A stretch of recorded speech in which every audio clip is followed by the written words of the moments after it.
Ladies and gentlemen, today we are live for another edition of NASCAR live race commentary on the channel today. The running of the South Point, well, yeah, I was about to say casino. Casino's not the name this year. The South Point 400 at the Las Vegas Motor Speedway. It is the opening race of the round of 8 for the NASCAR Cup Series in the playoffs. 4 races to go, and we have 3 races to go to crowning who the 4 drivers will be racing for a championship at Phoenix next month. Hit that like button, subscribe for more daily NASCAR content as we are getting into today's race, and boy, it should be a good one. The mile-and-a-half races have been so good so far this season. Will we have another potential instant classic today? We'll have to wait and find out. This is going to be a fun race, so I'm definitely excited. Hopefully you guys are too. Let's take a look at the point standings coming into this round of 8 opener and where the playoff drivers that remain are ranked. Chase Elliott, who had a win in the last round at Talladega, obviously that was his way of getting locked in. He is the regular season champion and carries the most playoff points into the round of 8 with 46 playoff points. He is currently also 31 points above the cutoff line coming into today's race at Las Vegas. As long as he has even decent finishes, he will be in the championship barring something catastrophic not happening to him in these next 3 races. He should be okay. Joey Logano, he is 20 points behind Chase Elliott, but is the number 2 seed. That's how tight it is from 2nd through 8th coming into today's race. Just 17 points separate Logano in 2nd from Chase Briscoe in 8th today, and for Joey Logano, he is only 11 points to the good. Good news is for him, he does have a couple career wins in recent races at Las Vegas. This is a good track for him, specifically in the springtime, but we'll see how this fall race will work out today. Ross Chastain is 6 points above the cutoff line. What a season it has been for him for Trackhouse Racing. He has 2 wins very early in the year. He has been very consistent throughout the course of the season. That has helped him throughout the playoffs, in which he has not had a win in a very long time this year. But again, the consistency is key for him. The speed is there, and on the mile-and-a-half specifically, Trackhouse Racing has looked very good this season. Expect Chastain to possibly have another good day today, and who knows, maybe a win will lock his way into his first career championship 4 appearance. Christopher Bell also looking for his first career championship 4 appearance, coming in off a win at the Roval last week to get him into this round. That win not only got him into this round, but puts him above the cutoff line to start the round. If he did not win last week, not only he wouldn't have made it, but let's say theoretically he would have made it even without a win. He would actually be 2 points below Ryan Blaney and William Byron, and he would be tied, in fact, with Denny Hamlin for 6th, but because he does have the victory, he is above the cutoff line at least for now. Toyotas have also been good on mile-and-a-half racetracks this season coming in, and there are only 2 Toyotas remaining in the playoffs. Again, Bell is one of them. Ryan Blaney in the 12 comes in the first driver below the cutoff line, the only driver of the original 16-man playoff to not even make it on wins into the playoffs to begin with. He got in virtue of points, and he has pointed his way into the round of 8 with a great round of 12 and then barely slimmed by in the round of 16 despite a pretty rough start in those first couple races of the playoffs. He has quickly picked it back up, nearly had a win at Talladega a couple weeks ago, a great run at the Roval last weekend, had enough stage points despite being involved in a spin late at the Roval that he was clearly going to make it in those closing laps. He has work cut out for him, though. Again, today he is lacking the playoff points that some of the other drivers are around him, but the consistency has been there. We'll see if he can get it done over the next 3 races, and especially today where, again, Penske seems to have a stranglehold on the field when it comes to Las Vegas. William Byron comes in as the number 6 seed. He's actually tied with Ryan Blaney as of right now. I think the regular season standings is the tiebreaker coming into the round, but I do think, I do know that the tiebreaker in the round itself is based off of the best finish in the round. So let's say theoretically Byron and Blaney are tied for the last spot. Getting into the championship 4, the best finish in the round would be the tiebreaker. So if Blaney, say, has like a 2nd and Byron, his best finish is a 3rd in the round, then Blaney would get in. So that's kind of the tiebreaker. But anyway, right now, William Byron, he had a struggle pretty much after those first couple wins early in the year. Very different from Ross Chastain, who's kept the consistency up. But when the playoffs started, Byron really picked it up. Both him and the 48 car struggled before the playoffs started. They hit a whole new high. You could tell that team was maybe trying something different throughout the regular season strategy-wise. setup-wise to try to help gauge for when the playoffs came around what they can and can't do. Even though Byron only has 9 top 10 finishes on the season this year, he still has a shot at the championship, and you can expect the 24 to be competing over these next few weeks to get into that championship four. Denny Hamlin has mentioned the Toyotas are really good on the mile-and-a-half races this season. Denny Hamlin actually has a win on a mile-and-a-half this season, as remember way back he won the Coca-Cola 600 in that race. So Denny Hamlin knows how to get it done with this next-gen car on this type of a racetrack. We'll see what he can do today. He is 5 points below the cutoff line, coming in very much within arm's reach of the championship 4 spots currently, and Chase Briscoe is going to be the number 8 seed, probably the underdog coming into this round, and I'd say was even the underdog in the round of 12 of the playoffs, but he has made his way in just his second season. He only has 7 top 10s this season, 5 coming into the playoffs, but he actually had a top 10 last weekend at the Roval, plus he did have a top 10 earlier in the last round as well at Texas. The reason why he is here today with still a shot at the championship, and that is going to put him 9 points also below the cutoff line coming into this race today. So that is the playoff field. Now it's time to take a look at the starting lineup, which we really don't have on our screen yet, so I'll have to pull it up on a different screen real quick, and then I'll come back to the raw feed eventually as well. Terry Lewis, Ashton Moy, Jorge Solano, Sam Modding, Wade Selinsky, No Tours, Let's Go Brandon, and others. Welcome into the stream. We've got over 50 people in the chat already, and we are still minutes away from the drop of the green flag. In fact, the command has not been given yet. You guys will get to listen into that here in a short moment. They're on the other side of the commercial break right now, so I would imagine any second here they'll be given the command to start engines. And then after that, then we'll go through the starting lineup for today's race. So my race win pick today, I do think it is going to be a driver who has done fairly well in a mile and a half so far this season. And I do think it's going to be a playoff driver as well. And I'm going to go out on the limb and say Ross Chastain is going to win today's race. He's my win pick. I'll get that out of the way now just in case it takes me a little bit to get through the starting lineup. But Ross Chastain is going to be my pick to win. He ran well at Vegas, had a top 5 here earlier this season. He's been really good on the 1.5 mile racetracks this year. Whether he has gotten to the finish of those races or not, the speed has definitely been there. And really just the intermediate tracks in general. Even the non-mile and a halves that are intermediates, like Pocono, he competed for the win late till he got put in the wall by Hamlin on the second to last restart. And then he also ran well in the Coke 600, won a stage early in the race, got taken out about halfway through. Here's the command. Drivers, start your engines.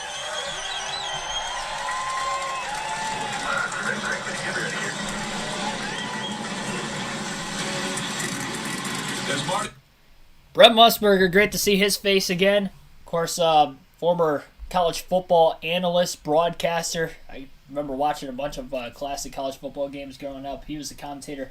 Always somebody I looked up to when it came into the sports commentating world. Probably one of the better commentators, at least in my personal opinion, outside of the NASCAR world.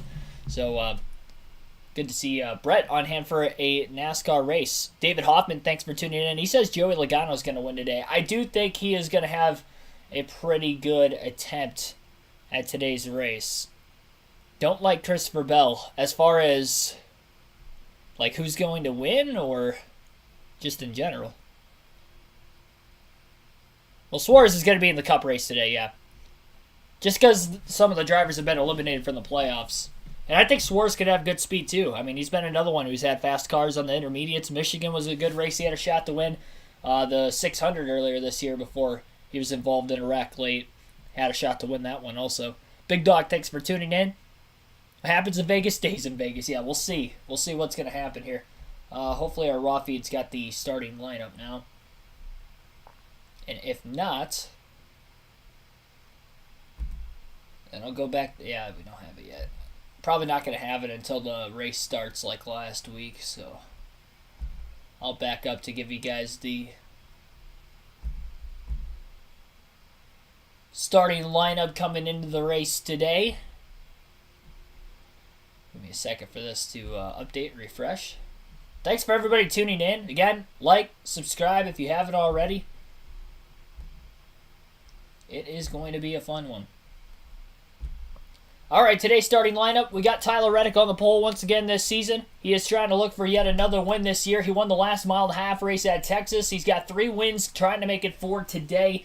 And rookie Austin Cindric, Rookie of the Year, I should say, Austin Cindric will start on the outside of the front row. He's had many good qualifying efforts so far this season. And that number 2 for Penske. And he is looking for his first win since the Daytona 500 that started the season today. He was eliminated in the last round of the playoffs. Reddick eliminated in the round of 16, but still racing to finish as high as 5th in the point standings as well. William Byron and Ryan Blaney will be in row number 2, 2 round of 8 candidates. Blaney was fastest in practice yesterday, and William Byron was also top 10 in practice along with his good qualifying position today.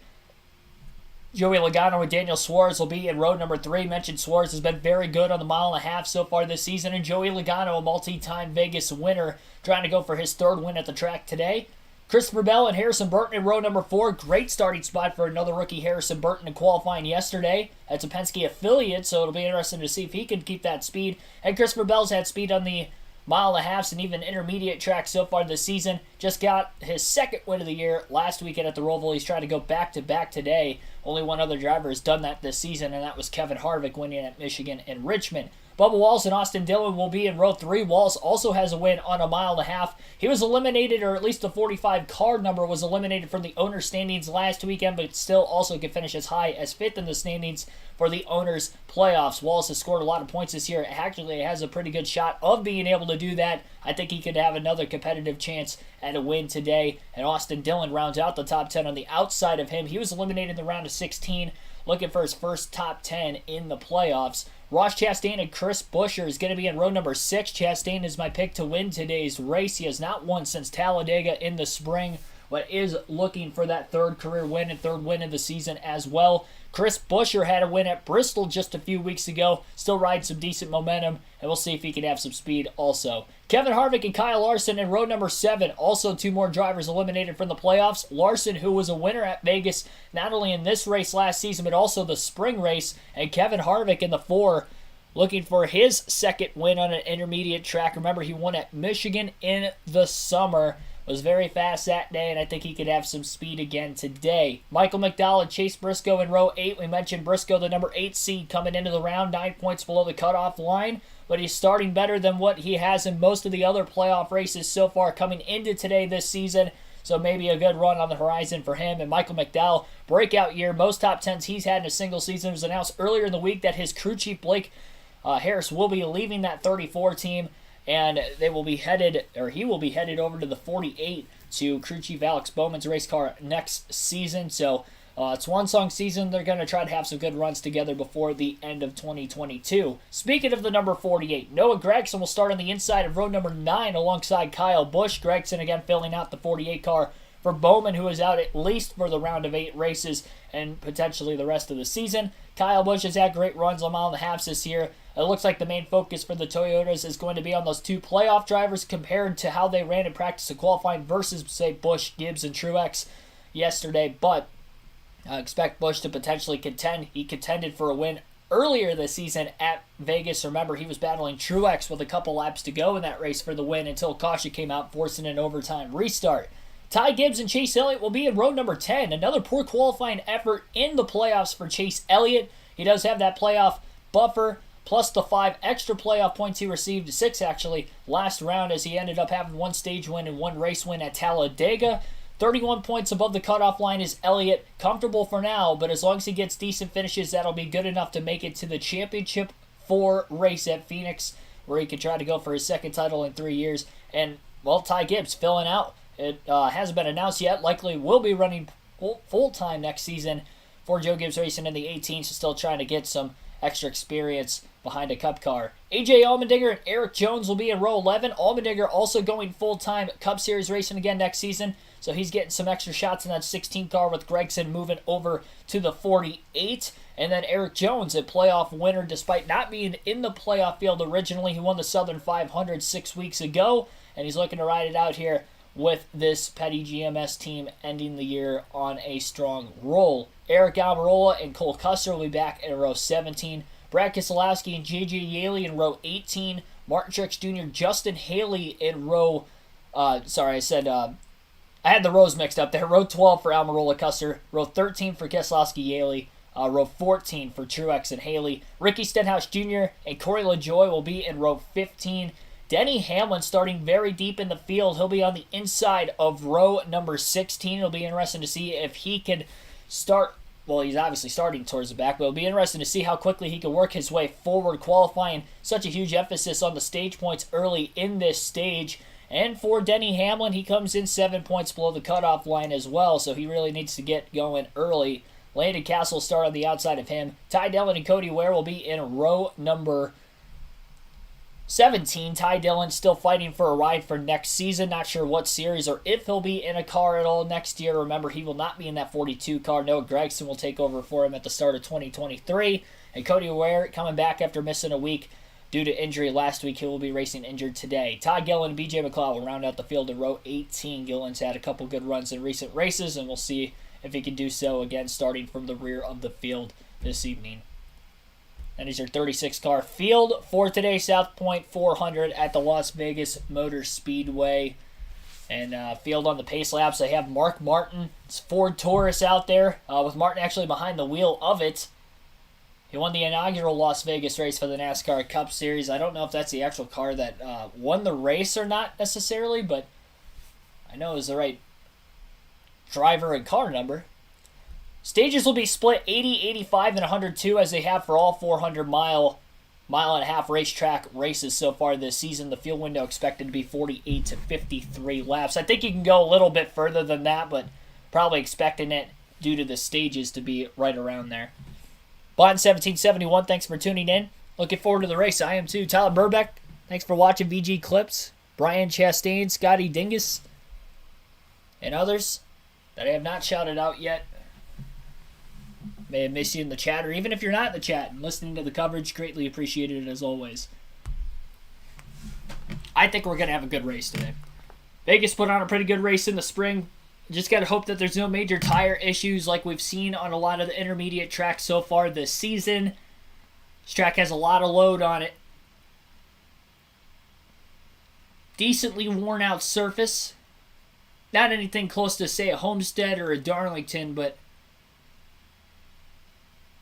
tires will wear throughout the course of the day today. So deciding on when to pit, middle of the stages, if we do have any long green flag runs, it's going to be interesting to see, as that will make a difference. Billy Carjoy, thanks for watching also.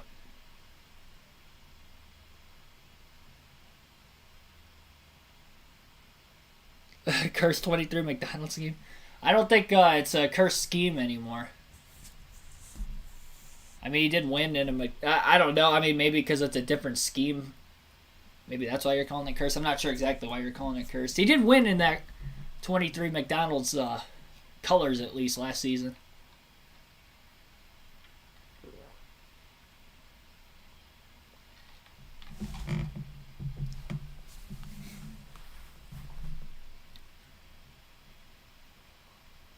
I didn't realize today was that day, Tyler. Crazy, it's been 11 years already. I can vividly remember my grandparents calling me about that happening because I wasn't watching the race and I flipped it over to that point when it happened because I don't really watch IndyCar too much, but they happened to be watching because I think my grandpa was watching because it was an oval race probably. I think NASCAR was at Charlotte the night before, so that's why I was watching like football or whatever I was doing that day that I wasn't watching racing because I think it was a Charlotte Chase race at the time.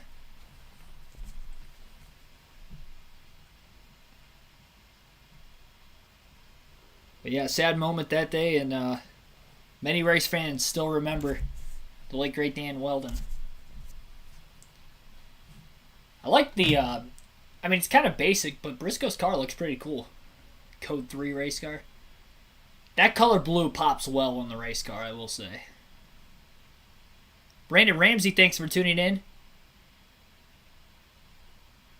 So yeah, Phoenix is a championship. The 3 races in this round are Las Vegas, Homestead next week, and then Martinsville will be the cutoff race in the round of 8.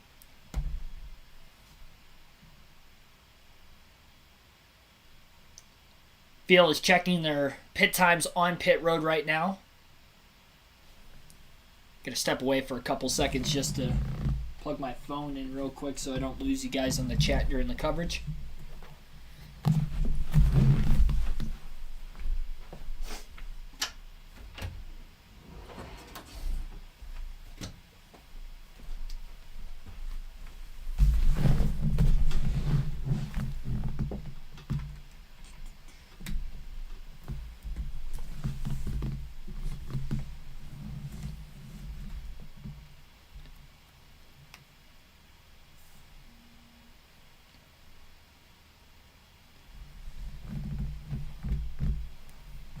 Reddick has elected the inside lane for the start of the race as well, by the way. They've added an extra lap to the start of the race. I think they were about to go green this time, but lights are out, or on, I should say, on the pace car, so they'll be going off at the start-finish line this time by, and then we'll be going green to start the South Point 400.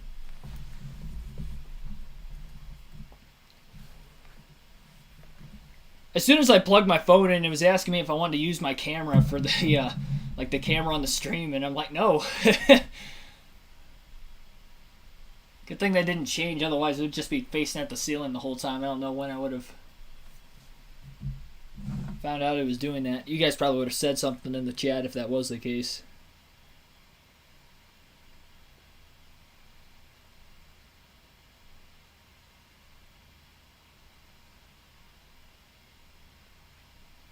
Yeah, definitely a huge set of even really the last couple years, they've changed the playoff races a little more this year compared to what they've been the last couple seasons, like Homestead back in the playoffs, first time since hosting the championship. But it used to be like mainly mile-and-a-half tracks. I think that was part of the success Jimmy Johnson had in the mid-2000s, is there were 6 mile-and-a-half racetracks in the round. That was the bread and butter for Hendrick Motorsports at the time. So a lot more diverse schedule, I'd say, now overall as a whole, and especially in the playoffs. The entire first round, 2 short tracks, and a tough, unique intermediate like Darlington.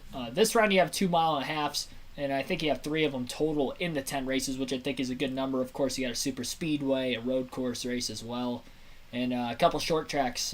Like I mentioned, 2 of them in the first round, 1 this round at Martinsville, and then championship race at Phoenix. One I consider Phoenix a short track. It's 1 mile, but it's flat. It races like a short track. Very unique, though, compared to most tracks on the circuit, to say the least. Pace car's pulling off this time, and they will be headed to the green flag. 8 drivers over the next 3 races will fight for the 4 spots to make it to Phoenix with a shot at the championship. A winner today will lock themselves in. Green flag is in the air. Tyler Reddick will lead the field to the green. Didn't get a great push on the bottom lane from William Byron. Logano going to side draft him pretty heavily on the outside as end returns 1 and 2. Couple cars jumping out 3 wide towards the back. Should say nobody was actually able to get 3 wide, although they tried it. Now there's a little bit of 3 wide racing on the back straightaway. And entering into turn number 3, Bubba Wallace shoots the middle between Harrison Burton and Christopher Bell for about 7th place. He clears the 21, but he's still on the outside of the 20 of Bell. First lap at the line was led by Tyler Reddick by inches over Austin Cindric.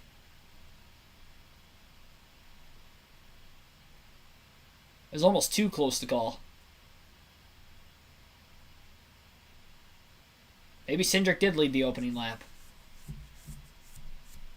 On my screen, it looked like Reddick.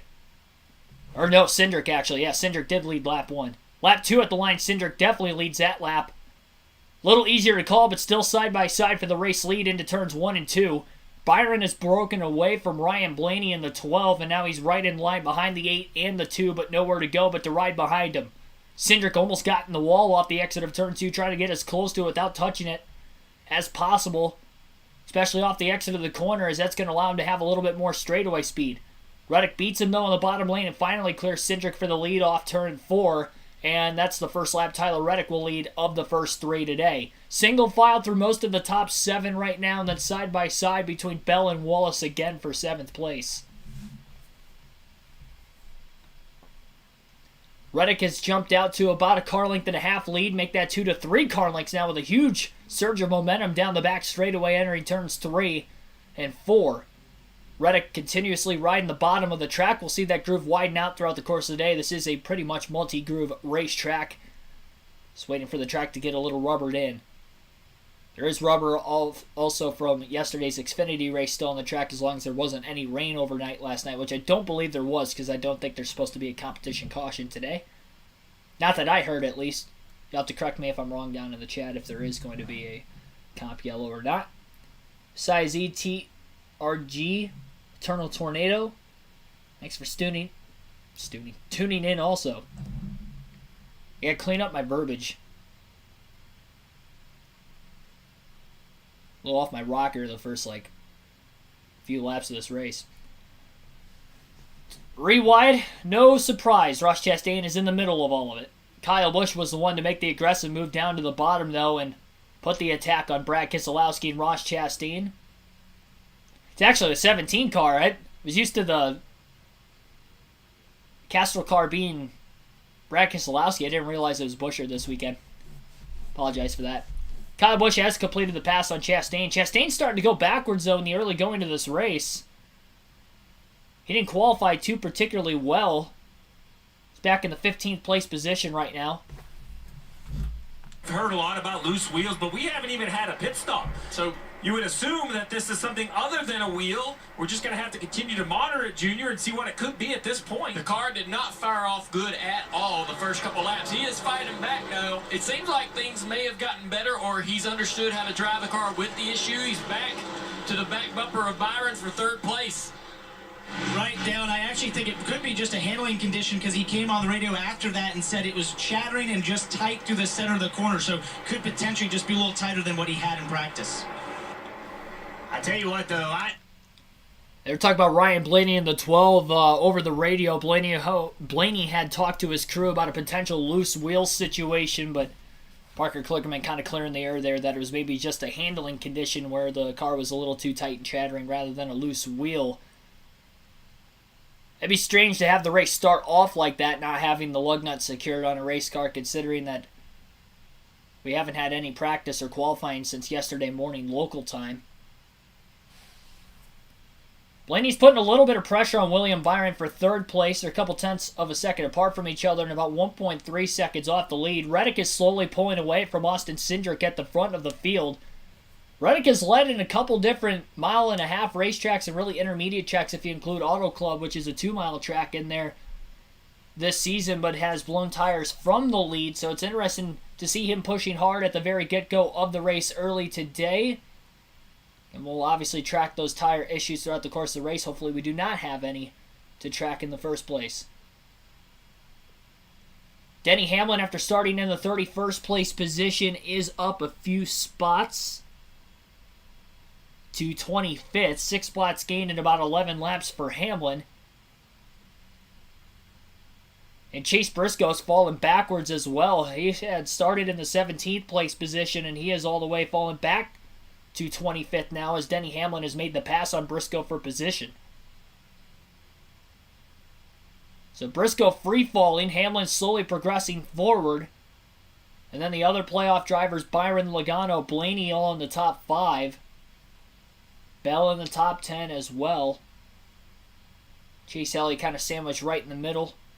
He's gained a few spots from 17th to 14th at the start, right in front of Ross Chastain right now as well. Cindric a little bit faster than Reddick the last lap, about a tenth quicker. William Byron still fading, though, in comparison to the 8 of Reddick, as he is about 1.7 seconds behind Tyler. And Cindric has locked in the Rookie of the Year honors because he is the only playoff driver that was a rookie this season. Both Todd Gillen and Harrison Burton failed to qualify, awarding Cindric that title. Having a great season. He's top 10 in points right now and looking to hopefully finish there in his rookie campaign. Byron had pressure on Blaney for a couple laps. Byron kind of slowly pulled away from Blaney a couple laps ago, and Blaney has reeled him back in again. Down to the white line goes the 12 car, the 24 of Byron, more towards that middle groove, but not all the way up towards the wall on the outside through 1 and 2.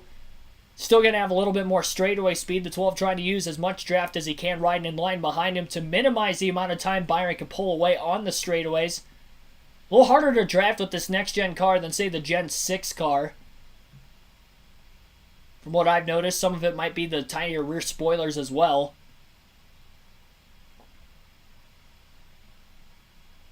As the actual shape of the race car. Cindric another 10th quick over the last couple laps, and Reddick, and that lead's cut down to about a half a second.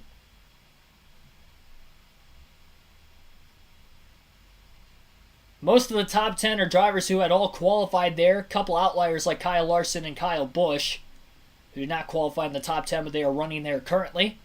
But everybody else pretty much maintaining positions through the top 8. First full screen commercial break on the race today, so we'll go through the full field running order through 15 laps out of 267. Again, 80 laps in this opening stage. So Tyler Reddick has a 7/10 of a second lead over Austin Cindric in second. William Byron's in third right now. Ryan Blaney fourth. Joey Logano will round out the top 5. Daniel Suarez is in 6th. Christopher Bell 7th. Bubba Wallace 8th. Kyle Larson 9th. Kyle Busch is 10th. Austin Dillon in 11th. Kevin Harvick in 12th. Harrison Burton in 13th. Chase Elliott 14th. Ross Chastain 15th, Eric Jones 16th, Mark Truex Jr. 17th, Chris Buescher 18th, Michael McDowell has now passed Buescher for 18th, Buescher is now 19th, and then Eric Almirola is 20th. Noah Gregson's fallen to 21st, Justin Haley 22nd, Denny Hamlin up to 23rd, AJ Allmendinger 24th, Brad Keselowski 25th, Ricky Stenhouse Jr. 26th, Chase Briscoe is already down 10 spots to 27th, Ty Dillon in 28th, Corey LaJoie 29th, and Ty Gibbs has fallen 11 spots also to 30th. Ty Gillen in 31st, Landon Castle in 32nd, 33rd is Cole Custer, Cody Ware 34th, J.J. Yaley 35th, and B.J. McLeod will round out the 36-car field. Everybody is still on the lead lap, but McLeod only a couple seconds ahead of the leader, so he's about to go a lap down within the next couple of laps. Little over 100 people watching in the early going of this race today on the channel. Again, be sure to hit that like button, subscribe for more daily NASCAR content, live race commentary on the race weekends, specifically for the NASCAR Cup races.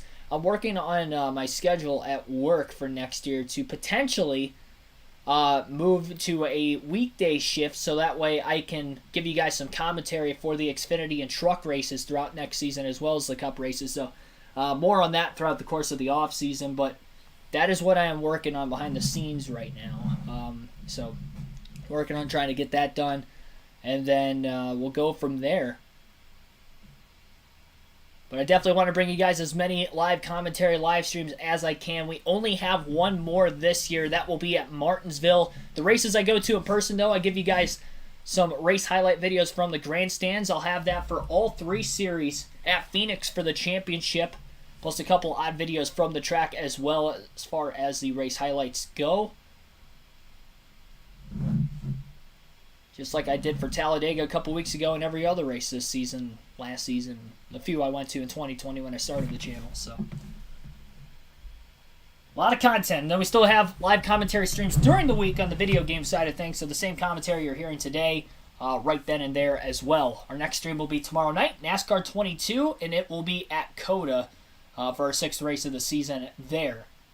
That will start at 6 p.m. Eastern Standard Time tomorrow evening. NBC is back from their commercial break. The race, by the way, today is on the big NBC network. I think I failed to mention that during the pre-race, so sorry for that. But Reddick has led 22 laps already in today's race. Cindric led the opening lap of the race, and I believe that was it.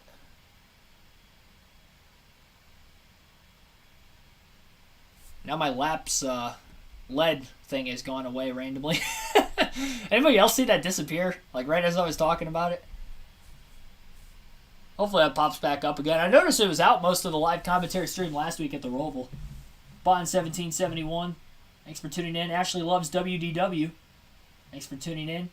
I don't know what that stands for. Hopefully it's not anything bad, but what happened to Kurt? Kurt Busch unfortunately announced his retirement from full-time competition in the NASCAR Cup Series earlier this week. Actually, yesterday morning was the announcement in a press conference at the Las Vegas Motor Speedway. So condolences are with him for sure. He's had a rough year both on and off the racetrack before and now with his injury especially. So best of luck to Kurt Busch. Well wishes, and hopefully we can see him back on the track someday. That'll be an emotional day when he does get back to the track behind the wheel of a race car. It just won't be this year, unfortunately. Dale Smith also, thanks for tuning in. Bell seems focused and ice cold. It'll be hard to beat. Yeah, Toyotas have been very fast on the mile and a half tracks this season. It's no surprise. Bonnie Blankenship also, thanks for tuning in. So Ryan Blaney closing in again on Byron. These two have been pretty much nose to tail since the start of the race. Blaney finally able to get to the inside of him with a great run off turn 4. He's going to send the car down to the bottom, slide up the racetrack, and is clear. Just barely kept it off the wall off turn 2. And now Byron going to look for a crossover in turns 3 and 4 for the battle for third. Byron will go back to the outside. Blaney to protect down low. And Ryan Blaney has finally gotten around William Byron for third place. Cindric is within 0.4 of a second following the commercial break as well on Tyler Reddick, so he gained about 0.3 of a second over the last roughly 7 or 8 laps. And Ryan Blaney as well closing in. He was 1.7 seconds off the race lead just a few laps ago. Now by Byron quickly pulling away. Byron 1.9 off the lead, Blaney 1.4 off the lead. There are some cars going a lap down at the back of the field, or at least B.J. McLeod has gone a lap down at the back of the field, so that might have also costed Tyler Reddick if maybe he caught him in a worse spot than Cindric, and that could have been why Cindric had closed in as many tenths of a second as he did, as quickly as he did. Pretty much out of nowhere. The two Kyles. It's the Kyle and Kyle show back in the battle for 9th. Busch in his hometown, and Kyle Larson, a West Coast native as well. Larson actually on the white line with those left side tires. Haven't seen anybody get that low. His car was bobbing and weaving quite a bit through 1 and 2. And Kyle Busch was able to keep his momentum up on the outside of the track near the wall to complete the pass off of turn 2. And quickly pulling away as now Busch is going to go to the bottom through 3 and 4 and Larson back to the outside. Kyle Busch qualified 18th, is already up half those positions to 9th in just 28 laps. And he seems to have the fastest car in the field out of those that are in the top 10 right now. I'll pay attention to his interval versus Tyler Reddick as the run continues on. And we might be seeing some pit stops about halfway through the stage, which would only be in about a dozen laps already, as this race is already flying by pretty quick, considering we have not had a caution. Byron continuing to free fall now as another Penske car has passed him. That would be Joey Logano now up to 4th, getting around Byron through turns 3 and 4. Logano also only about 2.3 seconds off the lead. Blaney has closed a couple tenths of a second on Reddick since getting around Byron, from 1.6 seconds back to 1.1 seconds back. So Blaney has gained about a half a second on Reddick in 6 laps. So he is definitely very quick. Just took him a while to get by the 24, and maybe the 2 will let him by a little easier. They're teammates, plus you figure that Blaney is in the playoffs. Cindric is eliminated from championship contention at least, so I don't think it's going to be as hard fought of a battle there once Blaney does get close enough behind the 2. Major scrum for positions around some of the back marker cars. Cody Ware going a lap down. Byron using the 51 of Ware as a pick to keep the 20 of Bell behind him. But Byron has now been passed by Daniel Suarez this lap and has heavy pressure from Bell and Wallace now into turns 3 and 4. Chase Briscoe also still free falling back to 28th. He's 22.5 seconds off the race lead as well. And with lap times right around 31 seconds, fastest lap of the race is a 31.124 by Cindric, I believe. Looking down the running order just to verify. Actually, Almirola's ran a lap 30.976. So he's gained quite a few positions as well. So we have seen a sub 31 second lap time already today. The lap times will only be quicker as the race layers in, just as much as the rubber layers into the racetrack itself. Earl Arlen Jr., thanks for tuning in.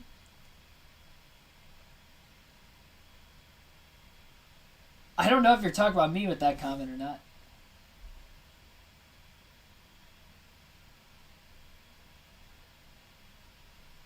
Are you talking about my first name, last name? I didn't know the descent of my first name. I didn't know there was one. I mean, I guess you can say that there could be one because it's probably a last name for some people. Cindric catching up to Tyler Reddick and is putting the pressure on him. Blaney also less than a second off the lead now. Some of the Chevrolets starting to fall backwards on this longer run as the Fords are continuing to press forward, as well as some of the Toyotas in the back half of the top 10. Cindric up on the wall through 3 and 4. He's going to have a great surge of momentum in the tri-oval now. Trying to draft off Tyler Reddick in the 8, who was down to the bottom. And here comes Cindric into turns 1 and 2 at lap number 34. Down to the bottom of the track looking for the lead side by side into turns 1 and 2. Cindric not going to be able to clear Tyler Reddick yet. And Reddick is going to hang on to it off the exit of the corner. And as they're battling for the lead, they cut to a commercial. What was that all about? That was a terrible time to go to break. We were about to have a battle. Well, we were having a battle for the lead there for about a lap. They were side by side, and they cut the commercial break. I don't think I've seen that before. On a non-super speedway, at least, but that's kind of somewhat understandable. They're side by side for the lead, and they just cut to a full screen commercial break.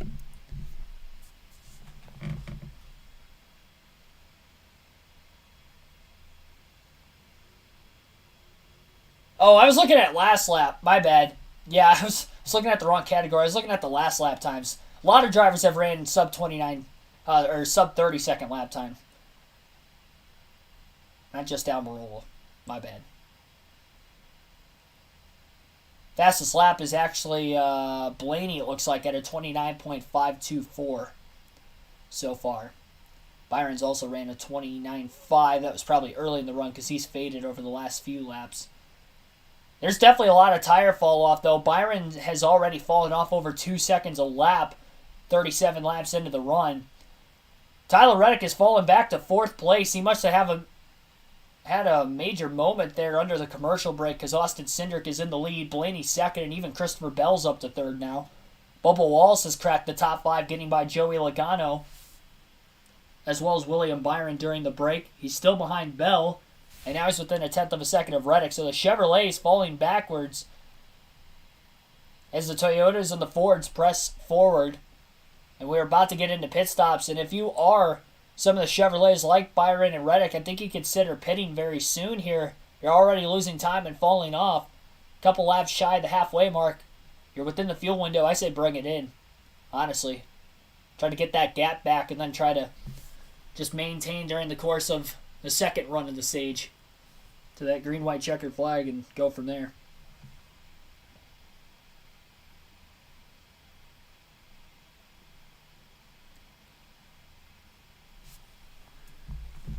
They are back from the break. Lap 39 now.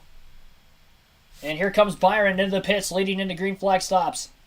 Bubba Wallace, but they are now all on pit road, Dave. William Byron, you see that dark-colored neon 24 car. He was really free, and then almost 2 laps later, really tight, concerning for that 24. They'll make some adjustments here for Goodyear tires and Sunoco fuel, Marty. Boy, Dave, Bill, part of that run, Joey Logano was super fast, and then all of a sudden, that car just completely went away from the Team Penske drivers, and the car just way too tight.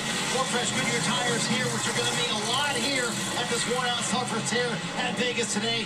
Joey Logano leaving pit road, Parker. And Ryan Blaney had that vibration issue at the beginning of this first run, but that didn't surface later in the run. He actually started to get better and faster. By the end, was in a 4-wheel slide off the corner, so an air pressure adjustment for him. Oh, Blaney slow out of the box. Right now in his Toyota, he said at the end of that run, it was starting to get a little bit freer. Let's see how he hits his marks here in the pit stall. Perfect. The team will go to those 4 tires and fuel, Marty. Very solid day for Ross Chastain so far, keeping it up in the top 10 to the car. Just a little bit too tight for his liking. You're going to see that track bar adjustment right there for Ross Chastain. Meanwhile, Chase Briscoe was the one who really fell through the field for the playoff drivers. Here he comes to his pit stall, a little crossover there with Ross Chastain, saying the front end just completely quit working on the 14. We've seen this team do this before, taking big swings here at it on pit road, Dave. Chase Elliott to pit road. He's in his pit box. He said his car was free, but that he was managing an air pressure adjustment here for him and a chassis adjustment. You saw the wrench go through the rear window there. Sunoco fuel to get him to the next stop.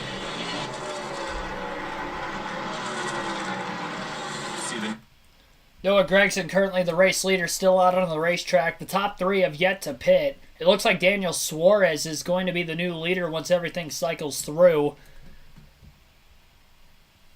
I believe he took a 4-tire stop. He was just the first car, or one of the first cars into the pits, which has allowed him to jump past most of those drivers for position. Blaney had stayed out a couple laps longer, and that's why he's a couple seconds behind. Plus, he was a little bit slow out of the box Because even Logano, who pitted about the same lap as the 12, is a couple seconds ahead of him as well. Gregson now into pit, so just Castle and Stenhouse at the front of the field have to pit yet. Suarez about 15 seconds off the lead. I will keep an update of the round of 8 drivers as well. That's a good idea. I should have been doing that. I don't think I've really been doing that for the playoffs. I just kind of go through the full leaderboard. I'll give you guys an update throughout the course of the stage where the playoff drivers are running to. Just past halfway through stage 1 right now. 38 laps to go in the stage. Lap 43 of 267 total. Blaney working back on Tyler Reddick in the 8 car. Down to the inside goes the 12. The 8 pinching him just a little bit. Running the middle groove. Not so much all the way up near the wall. Widens out the exit of the corner. Blaney has to fall back in line behind him. Stenhouse and Castle are into the pits now. So Daniel Suarez will take over his first lead of the race. With Bubba Wallace now in second. 1.6 seconds off the race lead. Joey Logano in third. 2.1 seconds off the lead. Kyle Busch fourth. 2.8 seconds off the lead. And Tyler Reddick fifth is 2.9 seconds off the lead. That is the top 5 following green flag pit stops. Playoff drivers following the green flag pit stops. Logano, highest running in third. Blaney, 6th. Bell, 7th.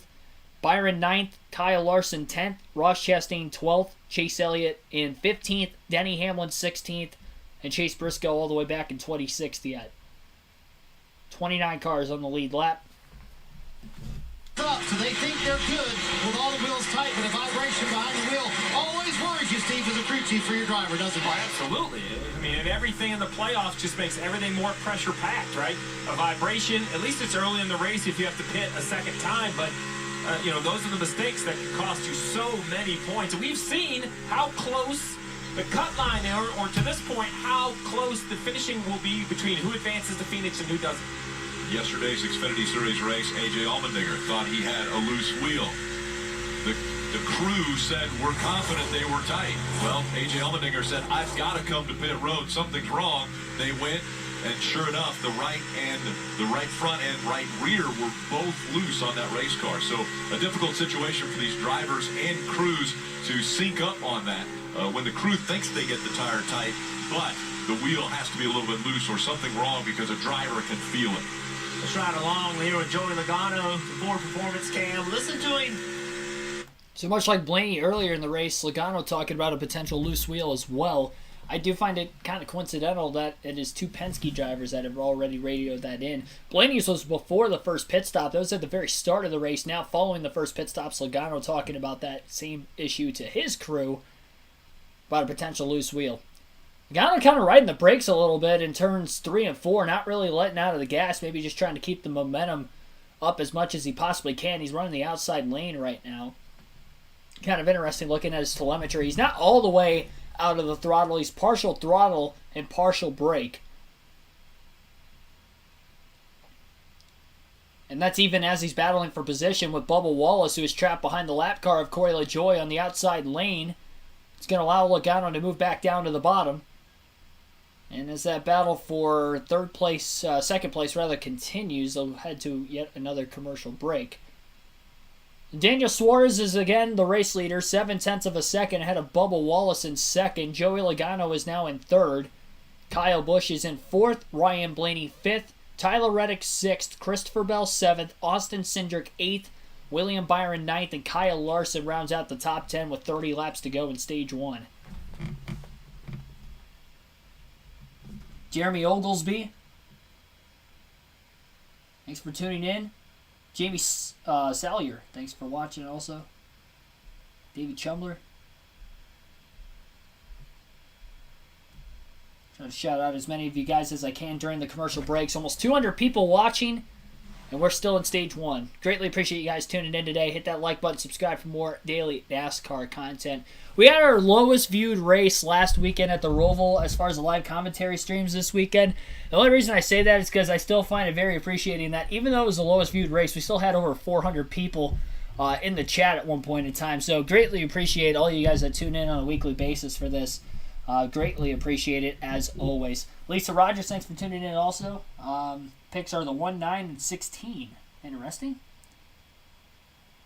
Joseph C3, thanks for watching as well. Really don't like the one-wheel nut situation anyone else. I understand why they have it. I don't know if there's a way they can really...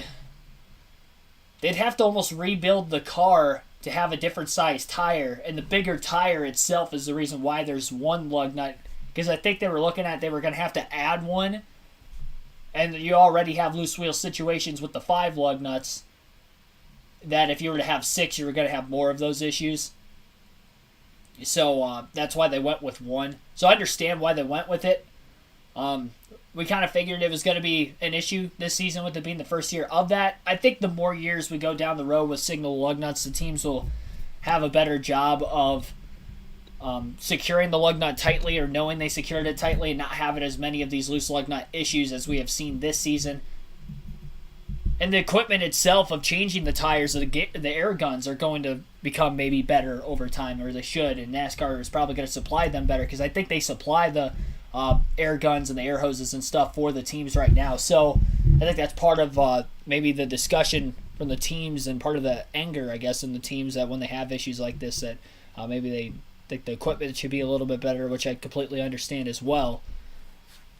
But yeah, I would have to imagine that all that's going to just, increase in over time, just from a technology standpoint, and get a better grasp on why these issues are happening more now, and grow from it in the future. We won't see as many problems going forward. So I think they should honestly stick with it at this point. They're kind of too far in. If they go back to another one, we're probably going to have more issues with tires next year,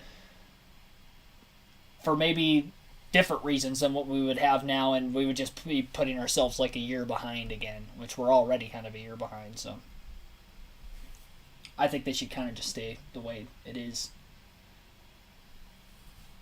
But the area surrounding it could definitely improve for sure.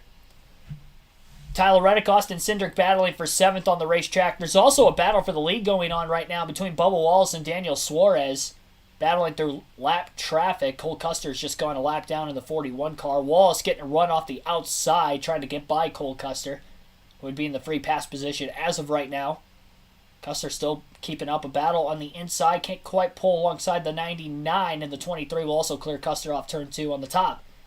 Joey Logano within a half a second to lead in 3rd, and then Blaney 1.6 seconds off the lead back in 4th. Wallace continuously going to the outside, while Daniel Suarez going down to the bottom. The playoff points don't really matter for the stage wins anymore at this juncture of the round, whether you're in the playoffs or not in the playoffs, because the next round is the championship 4. But as far as the stage points itself goes, if you're eliminated, obviously you're still racing for as high of a points finish as you could possibly get. And for the owner's title's sake, for Bubba Wallace, that's what he's still going for with that 45 car, and he is now on the inside of Daniel Suarez. Suarez trying to pinch him down to the bottom in 3 and 4, running him tightly, but Wallace is able to clear high off of turn 4 before Suarez potentially could have made contact with Bubba Wallace in the middle of the corner. Logano quickly gets around the lap car as well, and he is closing in. Suarez back to the bottom again. Wallace still on the outside of the racetrack. Cuts the angle of which Suarez's car was off the straightaway, and nearly making contact down the back of the 99 and the 45. 23 laps to go yet in stage 1, still side by side for the lead. Logano up on the outside near the wall, same line as Wallace. Wallace side drafts the 99, pulls high, trying to get away from him. Suarez going up the track and trying to side draft him again, but can't stay alongside and has to pull a line behind. Wallace down to protect on the inside into 1 and 2. Now it's Suarez going to the top, but not all the way near the wall like Wallace was running. He runs more of the middle lane. Probably wasn't expecting the 23 to go down to the bottom and had to change his lane at the last second, and allows Wallace to stay in front of Suarez. These guys burning these tires off. It's Joey Logano's kind of sitting and watching right now. And he may be able to take control of things very swiftly, as he's got a run in the tri-oval on the 99 of Suarez, who did not get off turn 4 very well. Logano shakes, fakes bottom, goes to the middle in the middle of turns 1 and 2. He's going to be able to beat Suarez back to the throttle, trying to pull to the outside. Suarez with a block, and now Logano will push him on the back straightaway and bump draft him into turn 3. Logano trying to back up the corner now to the top to get a better run off the exit. Daniel Suarez into the middle lane, not all the way near the bottom. Again, will pull up in front of Joey Logano in a 3-car battle for the lead with 20 laps to go in stage 1. Suarez is now about 0.3 of a second behind Wallace, and the more the 22-99 battle, the more of a chance it's going to have of the 45 of Wallace pulling away. Christopher Bell has passed Ryan Blaney for 4th place on the racetrack now at about 2 seconds off the lead. Logano Still battling with Suarez. On the outside is the 22 consistently. Suarez, if not on the bottom, runs the middle lane, but he's still off the wall, which in return is kind of giving the 22 still having clean air, still getting the straightaway speed. Now Logano to the bottom in 3 and 4. He went to the apron in the tri-oval, trying to get underneath the 99 with his run that time. Allowed him to stay alongside in the middle of the corner, nearly making contact off turn 2. Logano hanging on the left rear corner panel of Suarez down the back straightaway before diving it off into 3 again. Slide job maneuver, Logano moving up. Is he going to be clear off turn 4? He is, barely. See the hood flaps coming up on the 99. It's how close it was to making contact with the back of the 22 as Logano slid up the racetrack, clearing Suarez for second. Now Suarez pins his car down to the bottom. Logano back to that middle groove and looking to accelerate and pull away from Suarez. Great pit stop by that 99 crew gave him that position to take the lead in the first place. Still capitalizing on it as he is in third and still keeping the battle up with the 22. Blaney's starting to free fall since the green flag pit stops. He was fast before that. Maybe went the wrong way on an adjustment. He's dropped back a couple spots, plus having a slow out of the box situation when he was leaving his pit box on pit road during that stop also cost him a few spots. He's back to 6th. Remember, stage points awarded for each of the top 10. So for those playoff drivers, as they continue to move forward or backwards late in the stage, that is points that's going to affect the standings over these next 3 races. Logano is closing in on Bubba Wallace.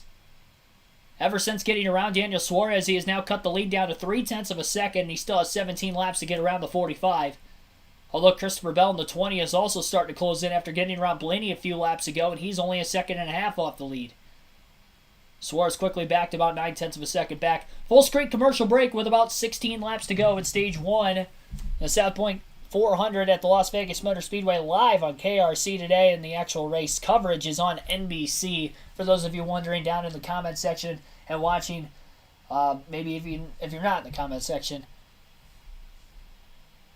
be sure to hit that like button, subscribe for more daily NASCAR content if you have not already. So late in the stage, Bubba Wallace in the lead. Joey Logano is in 2nd. Daniel Suarez in 3rd. Christopher Bell is 4th. Kyle Busch is 5th. Ryan Blaney in 6th. Austin Cindric 7th. Tyler Reddick 8th. William Byron 9th. Kyle Larson is 10th. Martin Truex Jr. in 11th. 12th is Ross Chastain. Austin Dillon 13th. Kevin Harvick 14th. Eric Almirola 15th. Denny Hamlin in 16th. Justin Haley 17th. AJ Allmendinger in 18th. Michael McDowell 19th. Chase Elliott is 20th. Noah Gragson in 21st. Eric Jones 22nd. Harrison Burt 23rd. Ricky Stenhouse Jr. 24th. Ty Dillon 25th. Chase Briscoe 26th. He's the last car in the lead lap. He is a playoff driver, so he's going to battle hard to stay on the lead lap. Ty Gibbs is in 27th. Chris Buescher 28th. 29th is Cole Custer. And then 30th is Corey LaJoie. Brad Keselowski in 31st. Ty Gillen 32nd. Landon Castle 33rd. Cody Ware 34th. BJ McLeod 35th. JJ Yaley in 36th. Half a second lead right now between Wallace and Logano as well. Northwest Rail fan Doug Coulter. Newcomers into the chat, thanks for tuning in. Like, subscribe. BG, thanks for that comment and tuning in also. First time tuning in, it's been awesome. Thank you. Appreciate it. Yeah, whether you're watching the race and still listening to the coverage or can't watch the race listening to the coverage, do this most weekends. I say almost every weekend I don't go to the racetrack. I will unfortunately not be able to do live commentary next week. I'll be at my grandparents' house watching the race. I usually try to at least pick out a couple races a year, even with doing these streams, to go there. And I haven't watched a race since the Richmond Spring race over there. So I'm going over there next weekend. But I'll be back for Martinsville for the Cup race that weekend. And then I'll be in Phoenix for the championship weekend to give you guys the highlights from the grandstands from all 3 races there for coverage at the track. And that's going to be it for this season, but we still have streams during the week, so still busting out some NASCAR content on a regular and nearly daily basis, so greatly appreciate those of you that watch both on the race weekends and during the race week itself, and hopefully into the off-season as well, and we'll pick things back up again, of course, in 2023 with the Busch Light Clash at the Coliseum, which I am likely not going to, so be doing live commentary for that. Meredith Bernhardt, thanks for tuning in. LA fan, but hope Blaney gets a win before Phoenix.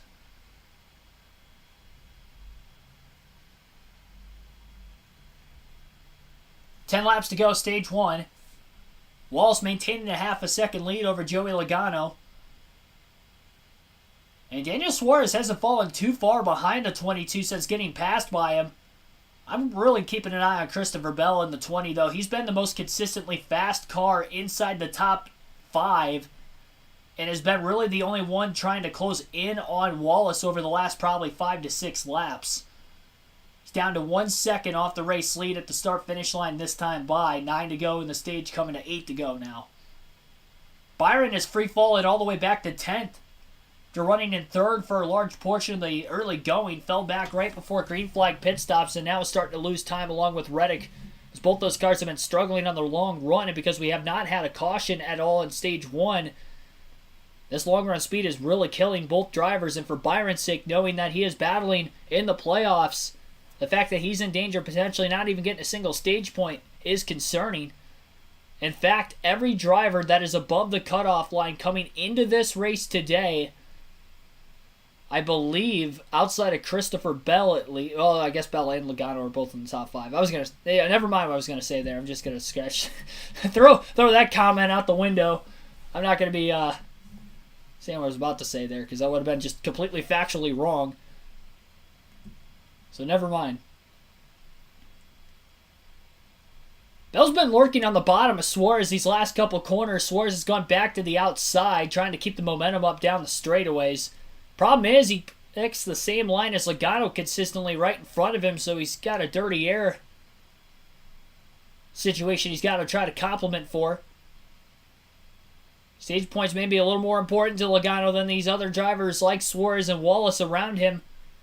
So trying to pick up the stage win late. A little bit faster than Wallace that last lap. But lost some time in turns 1 and 2. See if he can get it back in 3 and 4. He's a half a second back. He was down to 0.3 of a second, but did not get off turn 2 as well as the 45. Now Wallace up to the outside, so Logano has to go down to the bottom through turns 3 and 4. Wallace having a little bit more speed down the front stretch. Overall, though, Logano gained about 1/10 of a second, maybe a little less than that, in turns 3 and 4 in the bottom.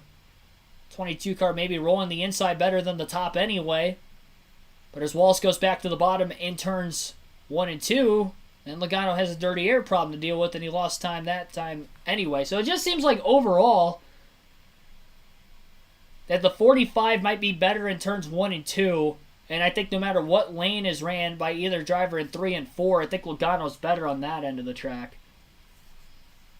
Bell to the outside of the 99 of Daniel Suarez. Suarez down to the bottom. Bell going to have a run off turn 2. He's looking for another point late in the stage. That's a battle for 3rd. They're only a second off the lead from the 2 cars in front of them.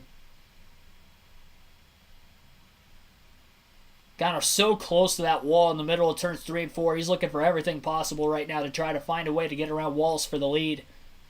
Truex has passed Tyler. Oh, Busch is spinning off turn 4. Down into the grass on the front stretch. Car bouncing around across the pavement. And the caution flag is out. I don't believe he's got any tires down. He slid through the grass, so I don't think he risked locking it up. Another spin for Kyle Busch. He has had a lot of those, especially in the playoffs. Right rear tire is down now, but I don't know if that was before the spin or after the spin. He was spinning so far off the exit of the corner. It looked like he had tagged the wall. I don't know if it was the tire going down that caused him to spin or if he just lost control. And it looked like the tire was up when he had made contact with the wall. Trying to see when he might have lost. Yep, okay, so the tire was up and it didn't actually go flat until right before he got down into the grass. It blew when he came across the banking of the track onto the apron, and the tri-oval was about the time where the right rear tire blew out. So Busch just lost control, it looked like, in the middle of turns 3 and 4. He's done that a lot on the intermediate tracks this season, especially later in the year. And again, Kyle Busch goes for a spill. Nobody else made contact with him. He was battling right in front of a lap car, which I believe was Chase Briscoe in the 14. Busch was inside the top 10 as well. I think he was in 7th. 6th, rather. He was ahead of Blaney.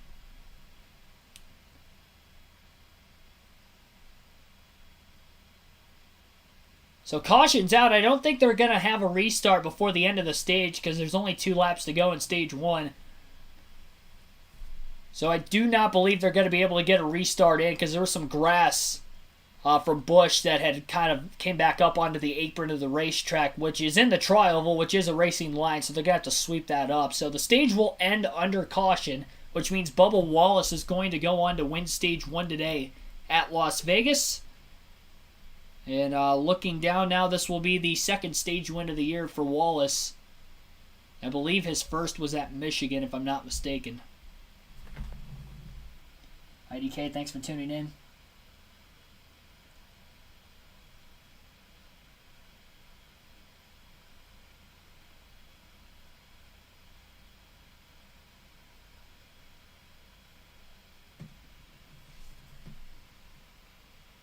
Emily Gangadine, thanks for watching. Also, Stephen McPeak, welcome.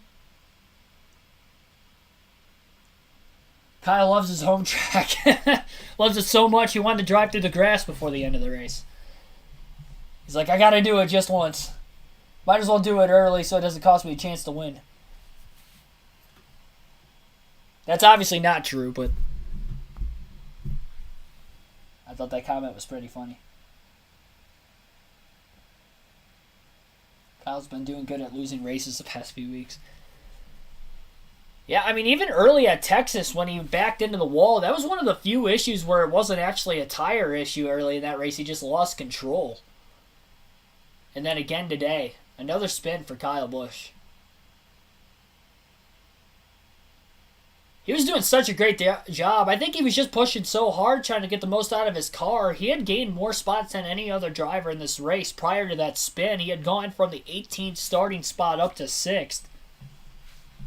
And that's without a caution at all in the stage until he spun off turn 4. You see the skid marks going across the front stretch from his spin. Now officially the field is crossing the start-finish line to end this opening stage. So Bubba Wallace, I mentioned, wins the stage. Joey Logano will end up 2nd. Daniel Suarez will end up 3rd. Christopher Bell 4th. And Ryan Blaney will finish 5th in stage 1. Austin Cindric in 6th. Kyle Larson 7th. Martin Truex Jr. in 8th. Tyler Reddick 9th. And William Byron hangs on to that final spot to get a stage point in this stage.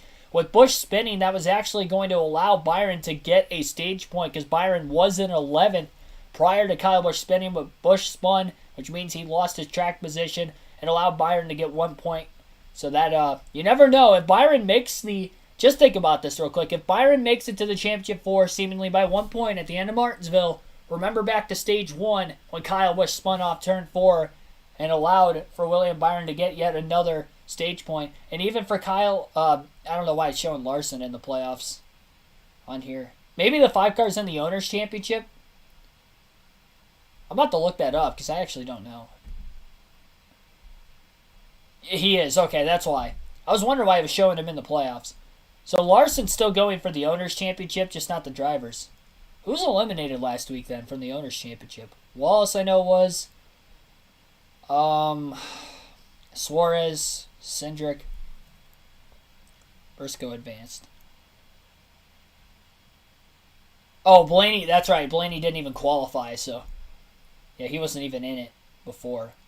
That's why it's a little weird. Still. 48 was eliminated too. Yeah, so Larson's still going for an Owners' Championship. That is worth noting. I was wondering why he had a P next to his name in our Raw feed. I was like, he's not in the playoffs anymore. I thought he was eliminated. Dark Crypto, Daniel Powers, also welcome into the stream. And yes, the race has started. Just ended stage 1. Bubba Wallace has won the first stage.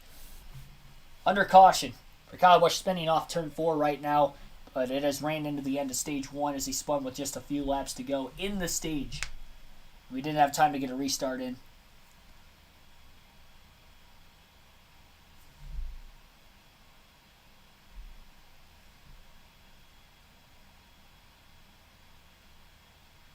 Showed 2 to go when the caution came out. Why not green, white checker? Because they had to clean the front stretch up when Busch came out of the grass. There was some grass on the apron of the track. And remember, they do use the apron at Las Vegas for a racing line, especially on restarts. You'll see you guys go down there. So they were going to have to get the grass off the racetrack.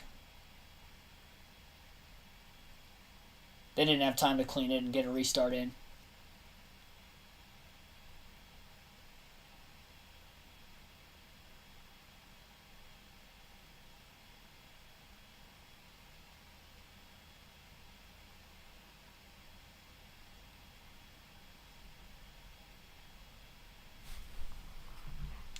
Getting into the rocker panels, we saw fires earlier in the year, but high tire wear so far. That here pit stop's coming up. Parker.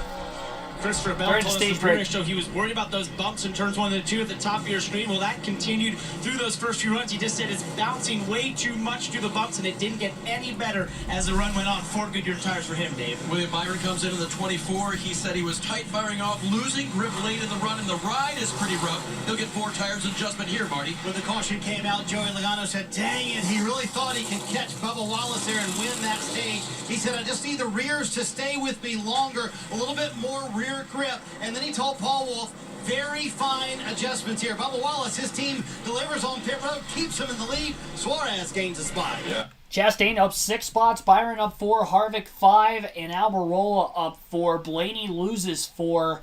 So those were the big winners and big losers on pit road during the Stage 1 break. Bubba Wallace will maintain the lead going to the restart for Stage 2 on the other side of the commercial break.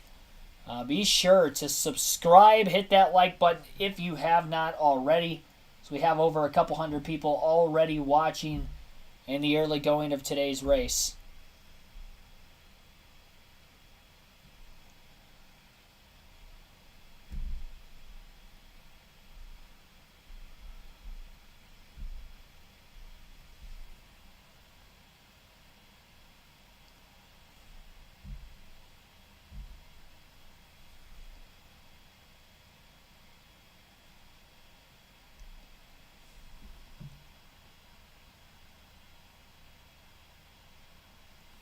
Yeah, Logano did lose 1 spot also. There were a few drivers that gained 1, lost 1. Those were just the big movers that I mentioned. Both up and down the leaderboard. Christopher Bell also had a slow stop. He went in 5th, came out 12th, so he lost 7 spots. Cindric is now outside the top 10 as well. So there were a couple slow spots that weren't even going to restart the top 10 this time around.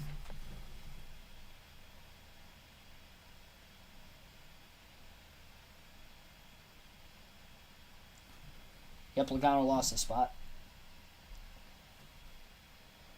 From 2nd to 3rd. Bell down 7 spots. Problems on pit road for Ryan Blaney, though. The first green flag stop, crew made a good stop, but he was slow out of the box. And then the second stop, it just looked like his crew had a slow stop that time. So ended up losing 4 positions there also. Hope McDowell upsets the field. He's 15th. He's kind of been riding around right there the whole race. I'm loving it. Talk about McDonald's down in the chat. Was he not in the McDonald's car when he won at Talladega last year? I thought he was. I know he wasn't at Kansas this year. I was there for that one. I know he didn't have the McDonald's car there. I thought he had the McDonald's scheme when he won at Talladega last season, though. Or was it DoorDash? I thought it was McDonald's, but maybe it was DoorDash.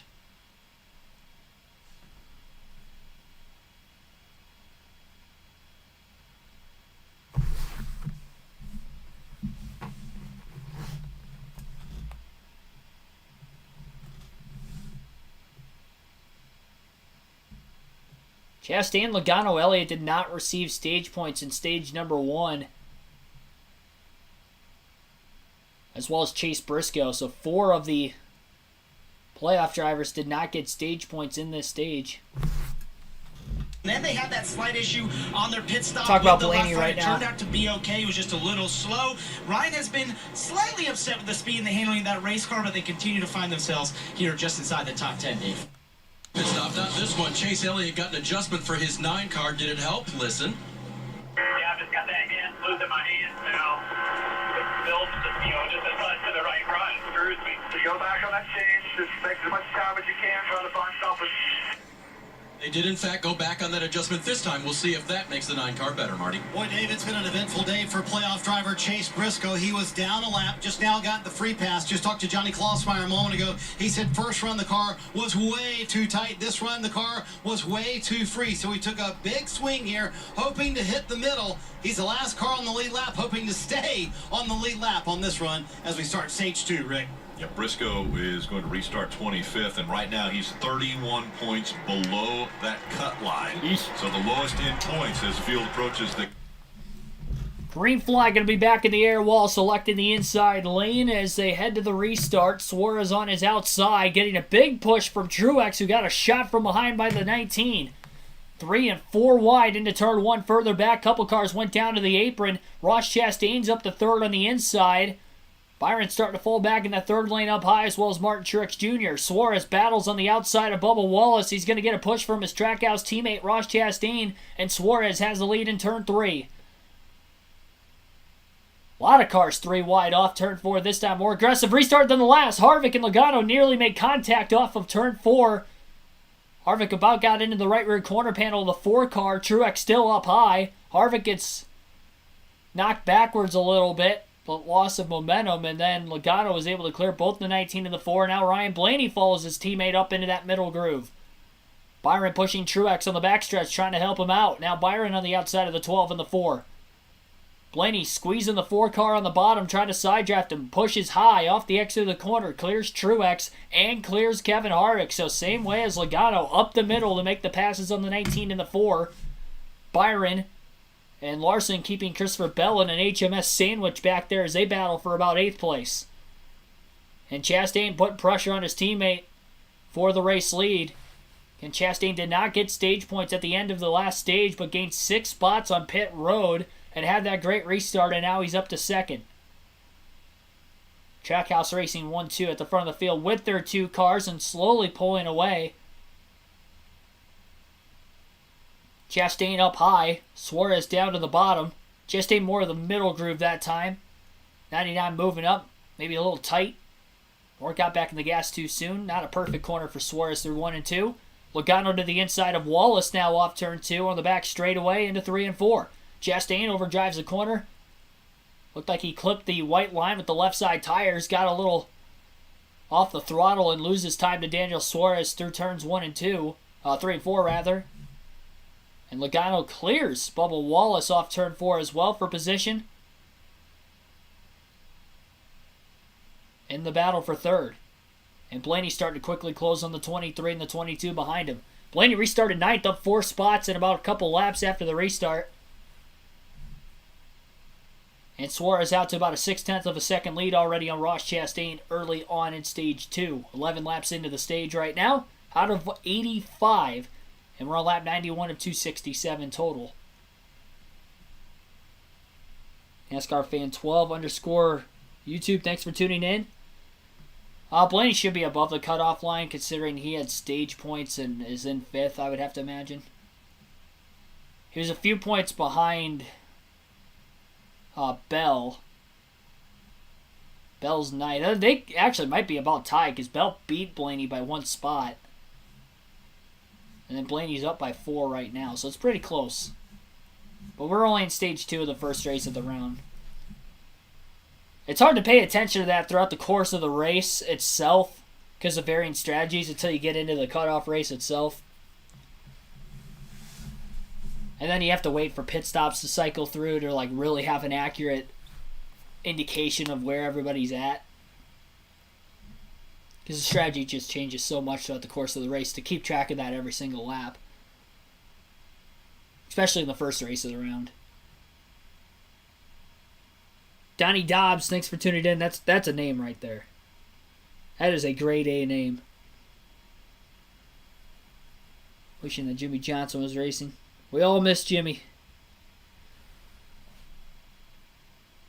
Not going to be racing IndyCar full-time next year, so it looks like he's just going to be racing part-time around motorsports for the rest of his racing career. Chastain trying to close right back in on Daniel Suarez. A couple tenths faster over the last couple laps. He was putting a lot of pressure on the 99 before overdriving the corner a few laps ago.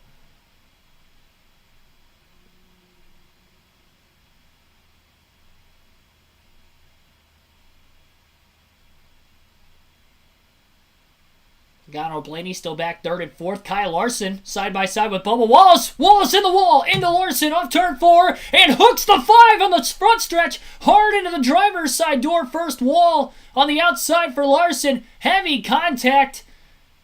Christopher Bell is taken out in the wreck as well. Heavy smoke pouring out from his car. Caution is out. And I think Wallace turned Kyle Larson after Larson squeezed Wallace into the wall. And Bell was on the inside, 3 wide. Both drivers getting out of their cars. And Bell's trying to limp his car back to pit road. Heavy impact for Larson. Into the wall.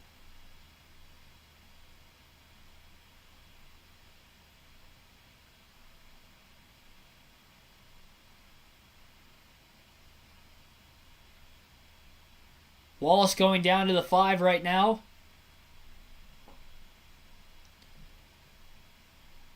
Wallace was free-falling after the restart. Larson was on his door. I don't know what happened leading up to the contact.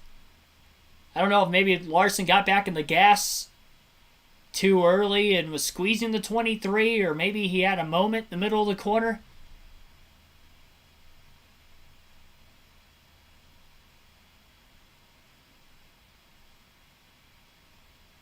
Wallace upset with Larson right now.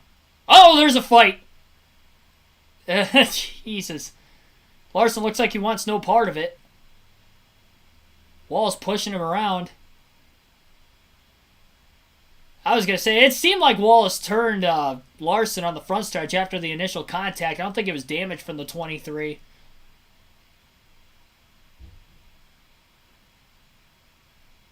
One of the AMR safety officials with Wallace right now. He was trying to get him to go to the truck. I think Wallace is just going to walk to the infield care center. It's probably better those two aren't going to be in the same truck there after that heated shuffle. Larson was 3 wide on the bottom underneath Harvick and Wallace. Wallace ended up in the middle. I mean, to me, it looked like a racing deal, honestly. Larson did drive it in pretty hard into the corner, which forced Wallace in an uncompromised position. But Wallace, I don't really think I could put the fault on either driver there, honestly. I do put the fault on Bubba Wallace for hooking Larson, and that effectively ended up taking out Christopher Bell, who got clipped in the left rear corner panel by Larson, who came back up the track after the 23 had turned him, or 45 rather, had turned him. Definitely a hard shot there for Larson. Wallace took a hard shot back into the wall the second time after hooking the 5 as well. I think he hooked him and then clipped the grass, and then that's when he lost control. Surprised more cars weren't collected the way they came back across the racetrack the way they did.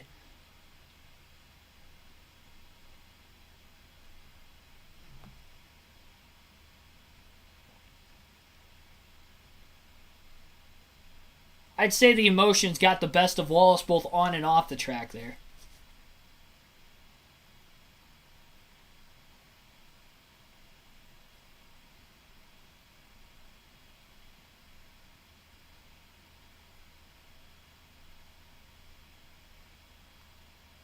You'll get to hear any driver interviews in the fallout from this.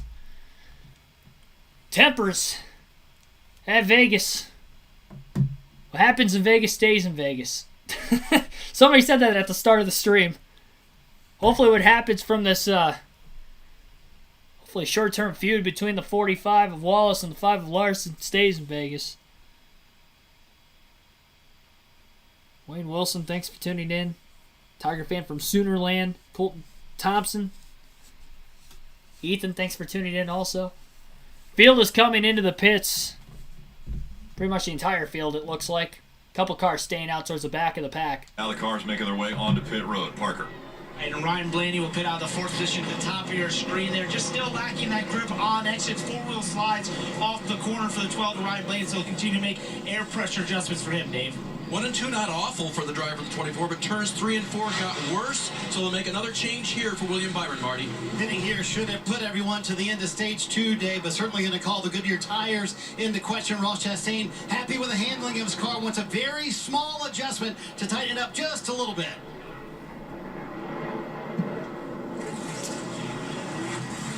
Coming off pit road, Denny Hamlin, a 2-tire stop. Interesting. Trying a little strategy here to get up. Denny Hamlin's crew with a 2-tire pit stop is going to win Hamlin the race off of pit road, but where I don't think that's going to work is the fact that there were some drivers that had stayed out of the pits. Kyle Busch, I noticed, is one of the drivers that stayed out trying to get track position again. These guys only have about 15 laps, maybe less green flag laps than that on their tires. We have seen some tire fall off and degradation today, so it'll be interesting to see if Hamlin can actually keep the track position he has gained here. Yeah, going back to that Wallace and Larson incident off turn 4, what happened, they went into the corner 3 wide. Kevin Harvick was actually the car in the middle initially, and I think Harvick got out of the gas when he realized the 5 was underneath him, because the 5 Larson made a late dive to get into the corner. As he was washing up the racetrack, the 23 did come down in the center of the corner, it looked like, from where he entered. Once he realized the 4 of Harvick had backed out, they weren't 3 wide anymore. Both cars were going for the same spot essentially at the same time. The 5 was kind of sliding up because he drove it in deep to clear the space that Harvick left open. And the 20, I keep saying the 23 whenever I say that, I mean Bubba Wallace. Wallace was on the outside lane, probably heard the same thing from a spotter, that the middle was open, if I had to guess. They were both going for the same spot, then by the time they got to the exit of turn 4 when they were both going towards the wall, I mean, they were still next to each other from the middle of the corner all the way to the exit. And I thought it was a racing deal, personally, between the two of them. But it was definitely Wallace's fault that the accident had ensued further, as it looked like he just right hooked Kyle Larson, which I highly don't condone, especially at speed. The caution wasn't out yet until Larson had gotten turned by Wallace. And Wallace ended up clipping the grass after turning the 5, which then he lost control as well. When he hooked the 5 of Kyle Larson and Larson went up the track before getting into the wall, he clipped the 20 of Christopher Bell, who ended up knocking himself into the wall. So effectively, this has taken out one of the Toyota playoff drivers, as well as the 5 of Larson, who is going for the Owners' Championship still, also involved in the wreck. I don't think Christopher Bell is out of the race yet. At least he did drive it back to pit road. It looked like there might have been a toe link issue with the right rear, though, when the camera was on him, when his car was smoking as well in the back straightaway. He had a major tire rub going on, maybe on the right front where he had hit the wall as well. The entire right side pretty much pancaked the wall after the right rear had snagged it.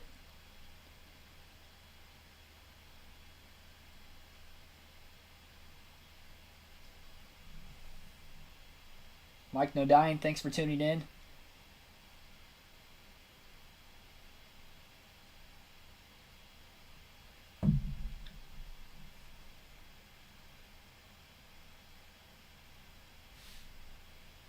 And you'll get to hear driver interviews from likely both sides.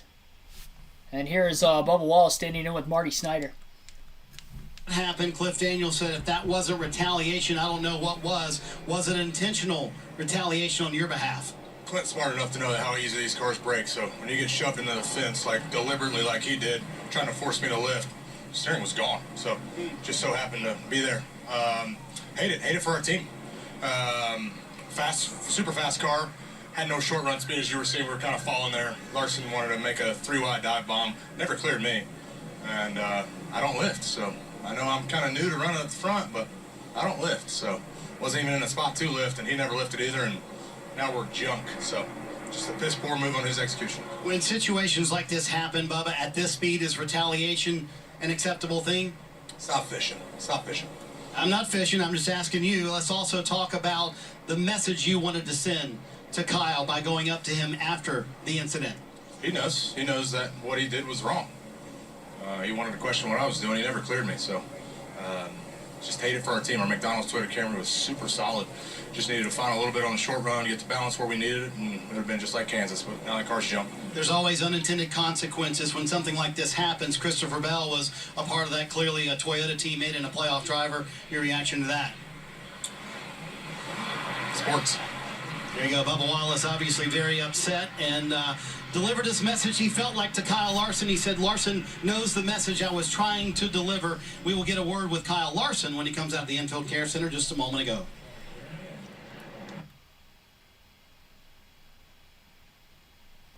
Porter's all over Wallace right now outside the Infield Care Center. You heard from him here just moments ago. Yeah, I don't think I think, like I said, I've said it already. I don't want to keep prefacing it. I think the actual accident, it wasn't even an accident yet. The contact initially between the 5 and the 23, I thought was a racing deal. Before I get into that, here's Larson with Marty Snyder as well. Reaction and retaliation kind of surprised you? No, I mean, it didn't surprise me. I obviously made an aggressive move into 3 and got in low and got loose and chased it up a bit. And, yeah, I mean, he got to my right front and it got him tightened into the wall and knew he was going to retaliate. So, like I said, I mean, he had a reason to be mad, but his race wasn't over until, he retaliated. So, it is what it is. Yeah, this aggression turned into frustration and you're retaliated. Is retaliation, Kyle, at that speed an acceptable thing? I think with everything that's been going on here lately with head injuries and, all that, fractured ligaments and all that, I don't think it's probably the right thing to do, but, hey, we've all done it.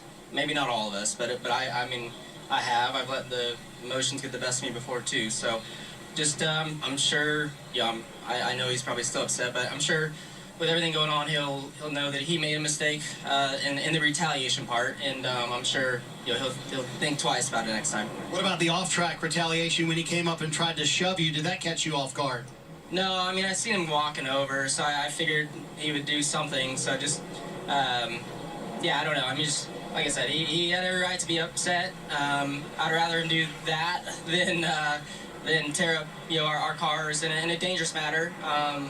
So, yeah, just is what it is. Glad to see both of these guys are okay, but clearly some very, very upset drivers down here, Parker. Right, Marty, and the playoff repercussions for the 20 team of Christopher Bell here as you see him back in the garage. They went over the 10 minutes of the damaged vehicle policy trying to fix that left rear suspension. They were unable to do so, so he is now out of the race here as in the first race of the round of 8. So you heard it right there from Parker Kligerman as well. Again, Bell out of the race. They did not get his car repaired within the 10-minute requirement for the damaged vehicle policy. And you heard from both Larson and Wallace. I'll get to more in that in a little bit. The field is taking the Geico restart zone right now. The green flag is back in the air. The cars that stayed out, I think, were just cars at the tail end of the field that took the wave around, eventually ended up pitting. Oh, and we got a car spinning at the back stretch, or end of the front stretch as well, heading into turn 1. The caution's out immediately again. As Ricky Stenhouse Jr. in the 47 car gets turned. I saw a car go down to the apron and get loose. I think it was Stenhouse. Flat right front on Stenhouse's race car right now, so maybe he got knocked down where he was before losing control. We'll have to wait to see a replay on that. So Stenhouse is spun, bringing out another caution following the restart. Did a good job at least keeping it down the track and not coming back across traffic. It looked like he was bump drafting the car in front of him and then moved up right into the side of Chase Briscoe's race car. And that is what spun Stenhouse. So Stenhouse came up into the 14, lost control after the contact. There's also some contact further up between the 2 of Cindric and the 19 of Truex in turn 1. I don't know if maybe Cindric was trying to throw a block. And the 19 was there, or maybe he was just pushing him going into the corner. I don't think there's too much damage on Briscoe's race car. Just the right front tire down on the 47. That was after the spin had happened and Stenhouse had locked up his tires.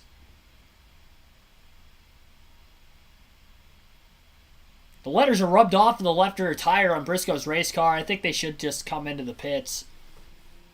He's running 18th right now, which is about mid-pack. There's only 29 cars on the lead lap, so he'd lose 11 positions pitting, but I think you have to do it. It looks like that tire could potentially be down, and I would have to imagine he's going to be the only car to hit pit road, and maybe some cars at the rear of the field will maybe top off as well. Truex, Haley are in. Busch, a lot of other cars in at the tail end of the field, probably just topping off, but considering they didn't even get a full lap on these tires, doubt anybody will be taking tires. The 31 a little help there, Marty. And Chase Briscoe and this race team, they have scrapped this entire playoff run. If they're going to make it into the championship four, it's going to have to be a scrappy day again. That left rear damage. So, Steve, what they're going to do is they're going to dive in and check the left rear toe leak. He said, I think I was hit fairly square on the left rear tire. So they're going to do all four tires, obviously, here. But the left rear, that's the biggest concern. Do they have any suspension damage? When they get to this side, they're going to find out.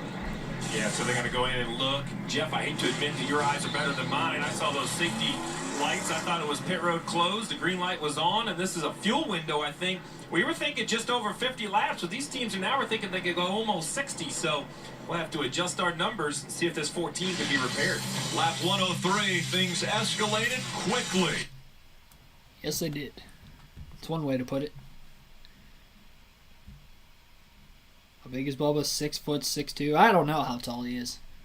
I know he's got a height advantage on Larson. Larson's fairly short. I don't think he's that tall, though. It didn't look like he was towering over Larson. Unless Larson's taller than what I'm thinking he is. Which also could be the case.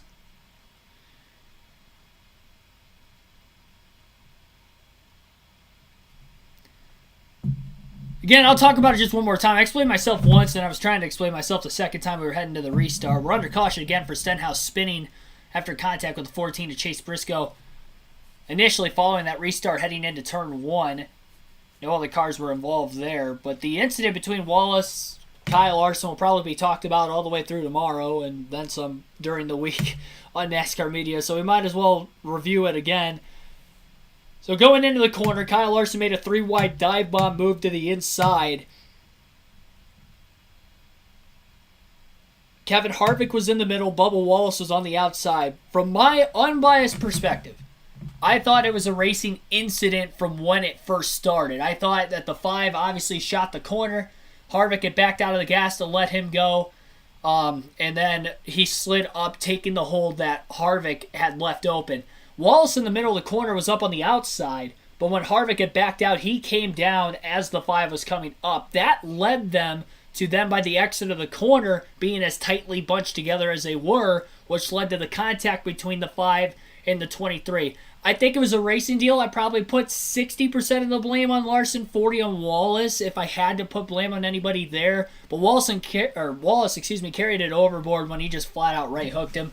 He mentioned he was asked if it was retaliation from Marty Snyder and said that pretty much called out the crew chief from Kyle Larson, Cliff Daniels, and saying that Cliff should know better that the car, when you hit the wall that hard, is with the toe link and the driving is going to be off. Whatever he ended up saying, I don't want to specify word for word because I can't really remember quote word for word what he was talking about, but essentially it was a mechanical issue from Bubba Wallace's standpoint that caused him to turn on Larson. I don't think that's the case. It looked like he was holding his line after the contact when he came down the track initially for a few seconds, and then he turned left. You can clearly see him turned completely left, hooking the 5 of Larson. He was probably waiting for him to get to that point where he was able to hook him because they were still side by side yet. But Larson did also specify that he didn't think that his race was done until he hooked the 5. I thought Wallace did hit the wall pretty hard, but it was a little too unjustified considering, especially it was still green flag conditions when he had turned Kyle Larson. So even though their speed had slowed down because of the contact in the wall and loss of momentum, they were still pretty much at speed when Wallace had hooked the 5 of Kyle Larson.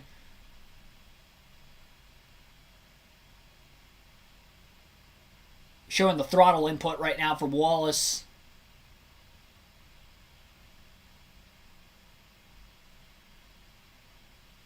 I don't think that really is telling of anything necessarily from the throttle input standpoint. His caution wasn't out yet, so he was going to be on the gas regardless of him turning the 5 or not. Caution didn't come out until after he turned him. But yeah, with the safety of the next-gen car being a huge topic, though, like Larson had stated in his comments when asked for Marty Snyder, that it probably wasn't the wisest decision to turn him, especially with Larson hitting driver's side door first. So hopefully Larson's all right. What added on to it that I don't like is you do that, and I thought maybe that there was a chance that Wallace was going to check on Larson when he was walking down to him. That wasn't the case. He went right over there and shoved him, which I didn't think was good either, because you don't know if he's hurt. I mean, with the concussions, we didn't know Bowman was hurt till, Wednesday, Thursday after his wreck at Texas? So, I mean, you don't know. Hindsight, Larson was checked and released from the care center. He had his interview right away, but before that, you just don't know. I didn't think it was a good look at all for Wallace. Green flag is back in the air. Sorry for talking about that a little too long. Got side-by-side battle for the lead between the Trackhouse cars of Daniel Suarez and Ross Chastain. And Chastain's going to be able to clear Daniel Suarez on the outside lane. 3 wide further back for about 4th place initially between Harvick, Hamlin, and Logano. And Hamlin and Harvick nearly got together off turn 4. Hamlin was able to squeak by and clear both race car drivers on the front stretch. So now currently on the back straightaway, Hamlin is still in 4th. Reddick up to 5th now as Harvick and Logano are still side-by-side. Harvick down on the bottom on the white line. Logano in the middle, and now William Byron in the 24 trying to get to the outside of Kevin Harvick, and he'll do just that. Logano with some momentum. A near block from Tyler Reddick down onto the apron goes Logano to get underneath the 8 car, and they'll be side-by-side for 5th. Blaney quickly closing into the 99 of Daniel Suarez. Tell the air pressure's pretty low on the 12 car as his car was bottoming out through the bumps on the bottom lane into turns 1 and 2. Trying to get underneath the 99 of Suarez. Joey Logano trying to clear the 8 of Tyler Reddick for 5th. Still side-by-side for a full lap now. Logano down low, Reddick up high. Logano again to the apron in the tri-oval. Clears Reddick with the momentum surge on the front stretch. And Byron now to the inside of Reddick as well, as they'll be side-by-side into turns 1 and 2. For 6th place as Logano's clear and pulling away. Byron slips up in the middle of the corner just a bit. Backs out of the throttle and back in line behind Reddick on the back straightaway, who holds on to 6th. Eric Almirola's cracked the top 10 for the first time. He is up to 9th place after starting outside the top 25 earlier today. He's running some good long-speed lap times on Stage 1. Remember, we didn't have a single caution for incident in Stage 1 until Busch spun off turn 4 with a couple laps to go on the stage, bleeding into the stage break itself. And we've had a couple back-to-back cautions early during the green flag stretch of racing in Stage 2. Giving ourselves 3 cautions on the race now through 112 laps out of 267. And we're already with mainly caution laps being ran in the stage at lap 32 of 85 in stage number 2.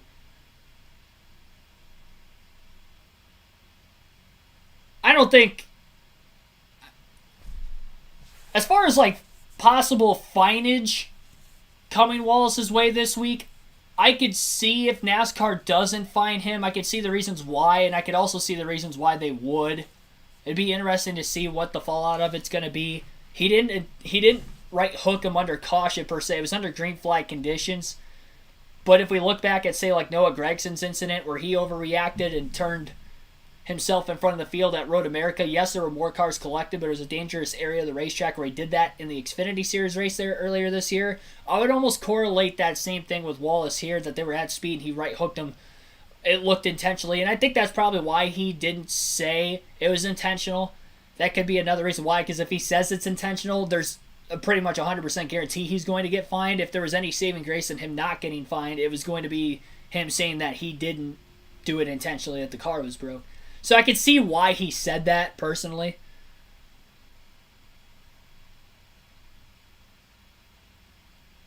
But I think it's pretty much like Byron at Texas with Hamlin. The naked eye could tell you that he turned him intentionally. In my belief.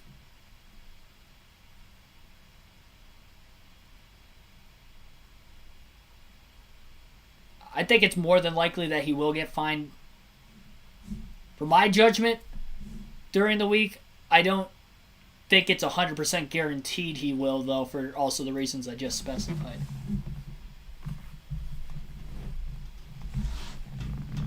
Oh, for pushing Larson? No, he's not going to get fined for pushing Larson. If he's going to get fined for anything, it's going to be for what happened on the track.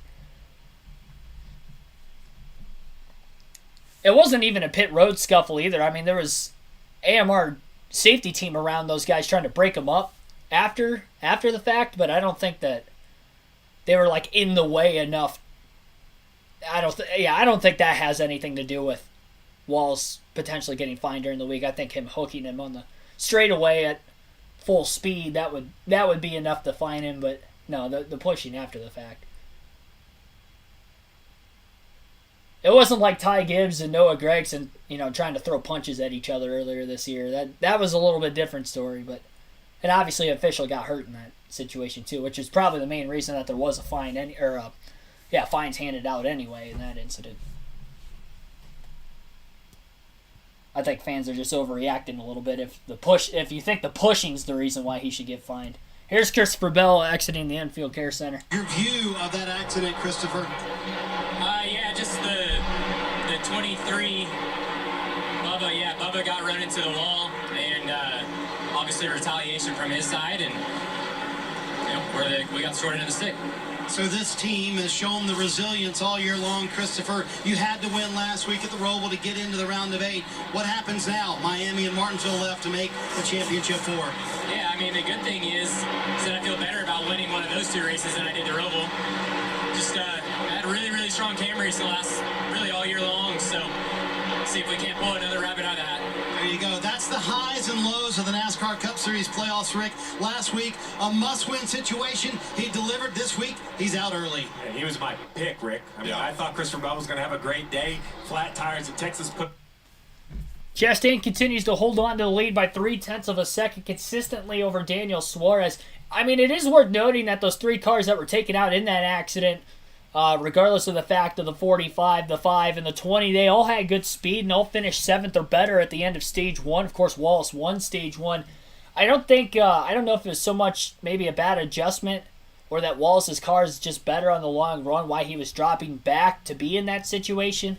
Because he went from the lead all the way back to, 6th place was 5th, 6th, where that took place a couple laps after the restart. So he had fallen back in that situation, which is not the reason why they wrecked, but he was in that situation to begin with, battling with Larson and with Christopher Bell at the time and Harvick and those guys in the back half of the top 10.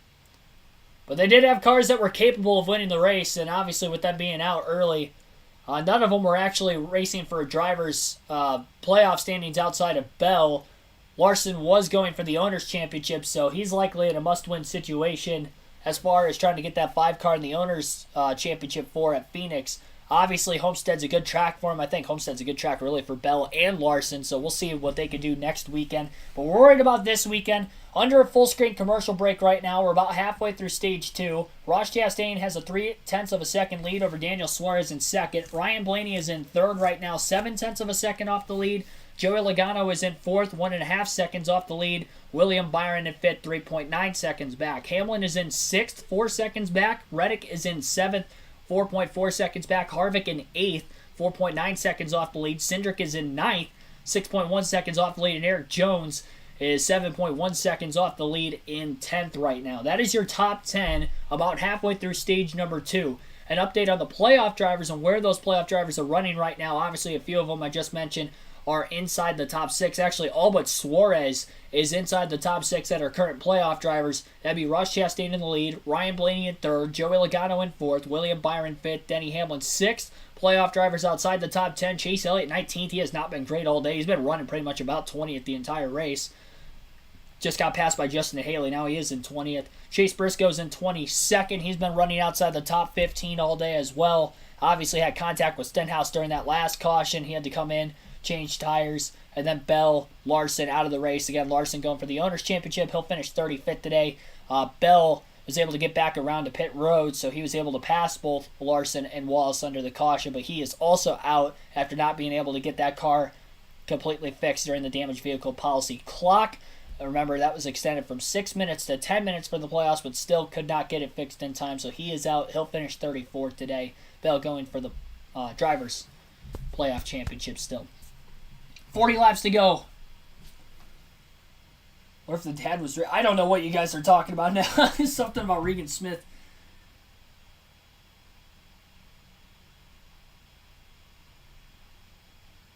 Haley Deegan had a baby and named it Keegan.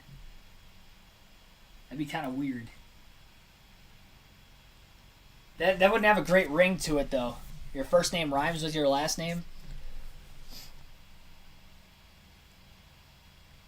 Deacon. I don't know what's going on in the chat right now. Howard West, thanks for tuning in. Villanor, thanks for tuning in. Sean Royer. Diana Alves.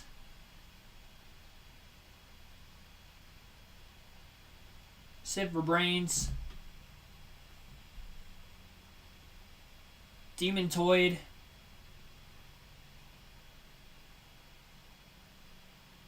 It was racing, fight was not. That's an interesting take. Seems like you're more for like the fight off the track than on the track. I feel like that kind of where I'm kind of opposite with that. I don't agree with what he did pushing Larson because you don't know if he's hurt or not. Hitting driver's side door in the trial at speed on 1.5 miles. I don't think either instance on the track or off the track was right by Bubba Wallace by any means, but if we're looking at fineage, I think it was worse what he did on the track than off. I mean, honestly, in hindsight, it was worse what he did off the track in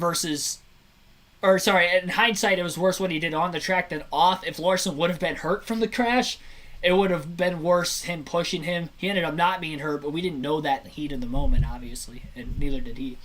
A little battle for the lead going on right now between Ryan Blaney and Ross Chastain. During the commercial break, Daniel Suarez has fallen back to 4th, Logano to P3. Blaney and Chastain are battling hard for the race lead right now. Blaney went to the bottom of the track in turns 3 and 4 the last lap, cleared Chastain. Chastain with the crossover through 1 and 2, back to the bottom. Now Chastain's going to try the slide job. He dives it in on the bottom lane through 3 and 4. Blaney up near the wall, up high. Off the exit of turn 4, still side by side for the race lead. We have had some good battles, really, for the lead since probably middle to end of stage 1. And now, between the 12 and the 1 as well, Blaney clear again off turn 4, holds the lead into 1 and 2, gets to the bottom. Chastain swings up high near the wall, trying to get the momentum back to battle with the 12 again, but he's not going to be able to do so. He'll be about 2 to 3 car lengths back into turns 3 and 4. Takes another dive to the bottom, but he's still about a half a car length behind Blaney off the exit of turn 4 as he falls in line again behind him. And Blaney with the run down the tri-oval off the outside extends that gap to about 3 to 4 car lengths. Plus he's getting a little draft on the tri-oval from one of the lap cars at the rear of the field as well in the 15. The 15 car will stay high and let the leaders go. Logano caught him in a bad spot, though. He'll lose a little bit of time to the 2 cars ahead of him. Top 3, though, within 1 second of the race lead, and Ryan Blaney out in front for the first time today at Las Vegas, trying to get his first win of the season. Remember, if we do see a new winner this weekend, that will be the 20th different winner this season in the NASCAR Cup Series. It will be an all-time NASCAR record, both before the modern era and since the modern era began in the early 70s. So what an impressive feat that would be overall as a season. We've seen so many different drivers win. A lot of drivers breaking either winless streaks or getting their first career win in the sake of Reddick, Suarez, Chastain. Those winless streaks that were snapped this year like Harvick, Buescher, and others. Logano now has worked and battled his way by Chastain a lot quicker than what Blaney was able to do. And the Penske cars definitely showing some speed today. All 3 of them are 9th or better, including running 1 and 2 at the front of the field. Well, 36 laps on some of these guys is 36 laps since they last pit. Considering all the caution laps that have been ran, it's probably closer to about 25 or so green flag laps on their tires. We saw everybody pitting between 35 to 40 laps on their tires in stage 1. So that's why nobody has come into the pits yet, despite the fact we still have 30 laps to go in the stage. Some drivers that topped off on fuel during the Stenhouse spinning accident might think that they can make it to the end by pitting when they did. So it'll be interesting to see if they do try to stretch it. We could have a fuel mileage race in stage 2, which would definitely be a risky gamble for those playoff drivers, especially those in the top 10 that are looking at stage points and trying to take the gamble to get the points. Because if you end up running out of gas and potentially losing a lap under green flag conditions and you're trapped a lap down going to the final stage, that's going to end up overall hurting you worse than if you just pitted and everybody else ends up pitting with you. But you also take the risk if you pit and everybody else is able to make it, then you're going to go a lap down anyway. So you're really banking on the whole field pitting if you pit too. So I can understand the reason on why they would maybe want to try to push it as far as they can. And quicker, but something like I'm curious about front tire. Restarted 20th, running 20th. Long day for the 19. They're going to have to take another crack at it if they're going to get Chase Elliott to the front and get some points before the day's over. And another playoff driver right behind him in Chase Briscoe. Those are the two lowest scored that are still out on the racetrack. But it's Blaney out front here in Vegas. Side-by-side commercial break from NBC with 29 laps to go in stage number 1 now. Take a quick look at the full field running order. Ryan Blaney is in the race lead by 0.8 of a second over teammate Joey Logano in second. Ross Chastain in third. Daniel Suarez fourth. William Byron is in fifth. Tyler Reddick in sixth. Denny Hamlin seventh. Kevin Harvick eighth. Austin Cindric in ninth. And Martin Truex Jr. is 10th. Noah Gragson having a pretty good run. The 48 car in 11th. Kyle Larson in 12th. Eric Almirola 13th. Eric Jones 14th. AJ Allmendinger 15th. Michael McDowell 16th. Justin Haley 17th. Austin Dillon 18th. Ty Gibbs 19th. Chase Elliott is 20th. Chase Briscoe in 21st, Ty Dillon 22nd, Corey LaJoie 23rd, Harrison Burton 24th, Brad Keselowski 25th, Landon Castle in 26th, Cole Custer in 27th, Todd Gillen 28th, Chris Buescher 29th, Ricky Stenhouse Jr. is 30th. First car a lap down is Cody Ware in 31st. He scored a couple laps down actually. BJ McLeod in 32nd, JJ Yaley in 33rd, and then again the three cars at the bottom of the running order out of the race today. Christopher Bell 34th. Is where he'll finish. Kyle Larson 35th, Bubba Wallace 36th. Little contact on track between Gragson and Busch battling for 11th that last lap. Busch on the inside, almost similar to the Larson and Wallace incident. The only difference is Gragson might have kept it off the outside wall or at least hit the wall much lighter than Wallace did. Neither car has any significant damage from what it seems. Busch did end up making the pass later that lap for 11th place, so Gragson now back to 12th. Still under green flag conditions. Briscoe and Elliott battling for a spot, nowhere near getting any stage points in this next stage. Tell you what, Chase Elliott might be using up all those points of his buffer in one race, which is not a great idea.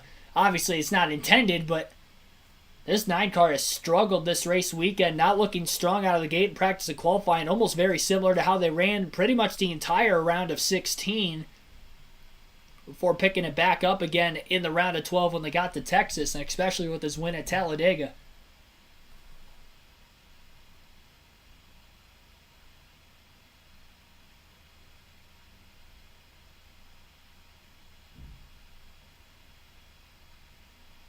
Yeah, Busch is on the lead lap.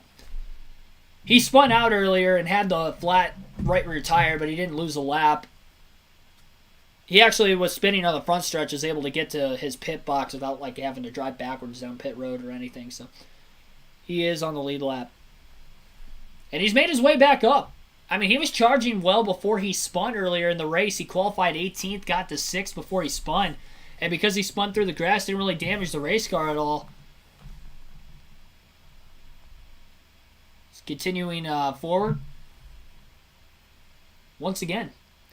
Austin Dillon and Ty Gibbs making contact off turn 2 as Gibbs got up into the side of the 3 of Dillon. Both cars kept it off the wall. Seen a lot of near wrecks today off the exit of a corner with cars trying to pass on the bottom, being a little bit too aggressive. The biggest talk of the day, obviously, was how that had started.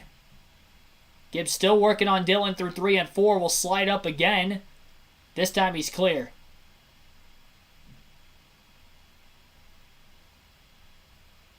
It's a battle for 18th going on right now between the 23 and the 3. And Chase Briscoe closing in behind along with Chase Elliott. Dillon up high, moved down the middle of the corner, almost chopped off the 14 and had to lift to keep from making contact.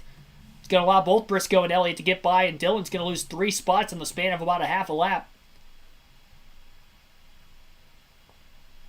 Good wherewithal to at least get out of the gas to keep from coming down too far into the side of Briscoe.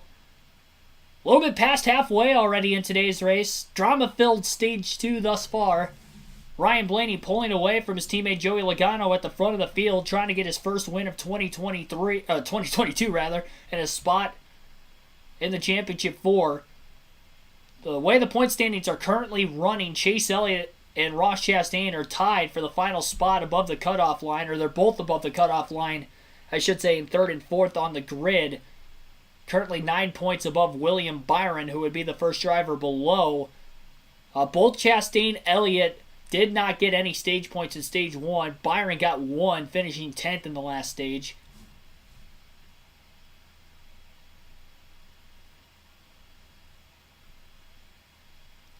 And Byron is back up to 5th place and running much better in stage 2 than what he was in stage 1. Plus some of the cars, obviously, that were running in front of him are now out of the race as well, which has helped him a bit in the running order.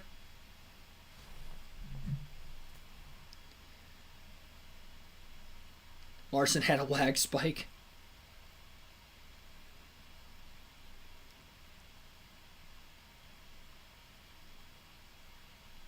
Billy Ellis, thanks for tuning in.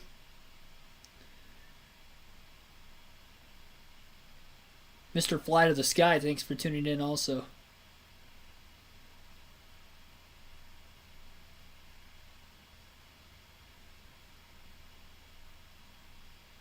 Eighth in points, Briscoe was 8th coming in, and I think he's still in 8th, actually. Even though Bell's out of the race, Briscoe's still in 8th right now because he has not been good at all today. Plus, Bell did get a lot of stage points in stage 1 at least.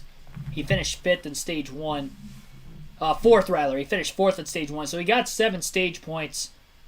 And he'll get 3 points for his race finish. And Briscoe didn't get any stage points in stage 1. It's not looking like he's going to get any in stage 2 unless something crazy happens here in these final 17 laps of the stage.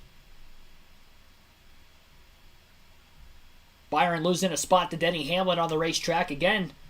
So another point. Byron's losing late in the stage. He was falling backwards on the long run in stage 1, and maybe that's the case right now as he's starting to top off from 5th. As the Fords and Toyotas definitely have better long run speed than the Chevrolets today. The problem is a couple of the fast Toyotas are out of the race now, as well as one Chevrolet of Larson. So there isn't as many Toyotas at the front of the field anymore. In fact, only 2 of them in the top 10. Truex in 10th, and then Hamlin now up to 5th. Suarez starting to close in on his teammate Chastain for 3rd. He'll dive bomb to the inside on the front stretch. Chastain, who didn't get stage points in stage 1, starting to free fall. His teammate's going to make the pass in turns 1 and 2, and Hamlin also closing fast as he's only about 0.6 of a second behind the 2 track cars in front of him. Christopher McComas, thanks for tuning in. He's pulling for Chase. I'm not sure which one. I would assume it's probably Chase Elliott, but both the Chases are struggling today. I mean, it's kind of been the story of Briscoe's season, so it's no surprise there. But Chase Elliott looking like he was in the round of 16 so far. Martin Truex Jr. has gained 19 spots from the start of the race, most of any driver. Busch has gained 12, even though obviously most of those spots were lost after a spin earlier. He's just starting to try to get them all back again. Blaney continuously still pulling away out to a 2.6 second lead with 13 laps to go now in stage 2. Blaney tied for the most stage wins with any other driver so far this season at 6. He's got 7. He's already got the most of any other driver. Looking for his 8th stage win if he can hold on for these final 13 laps. We don't know if these drivers can exactly make it on fuel to the end of the stage. And remember that pit road closes with 2 laps to go in the stage. So if you can't make it, you run out and you have to pit with 2 to go. That's going to be a penalty as well as obviously losing your laps. So be a double costly mistake if you end up having to pit late in the stage if the fuel calculations are off even just a little bit.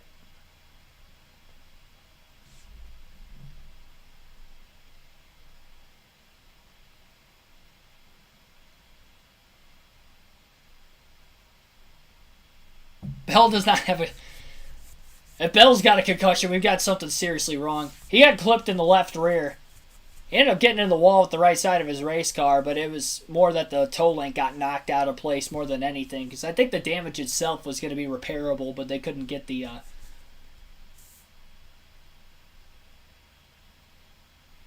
problem with the suspension fixed before the damaged vehicle policy clock had ran out. Got a little bit faster than Blaney the last couple laps. I think that's because there's some cars at the tail end of the lead lap right now trying to hang on as much as they possibly can to try to keep from going a lap down late in the stage. Maybe potential fuel conservation mode as well, I guess. Logano has cut the lead down 1.2 seconds over the last 3 laps.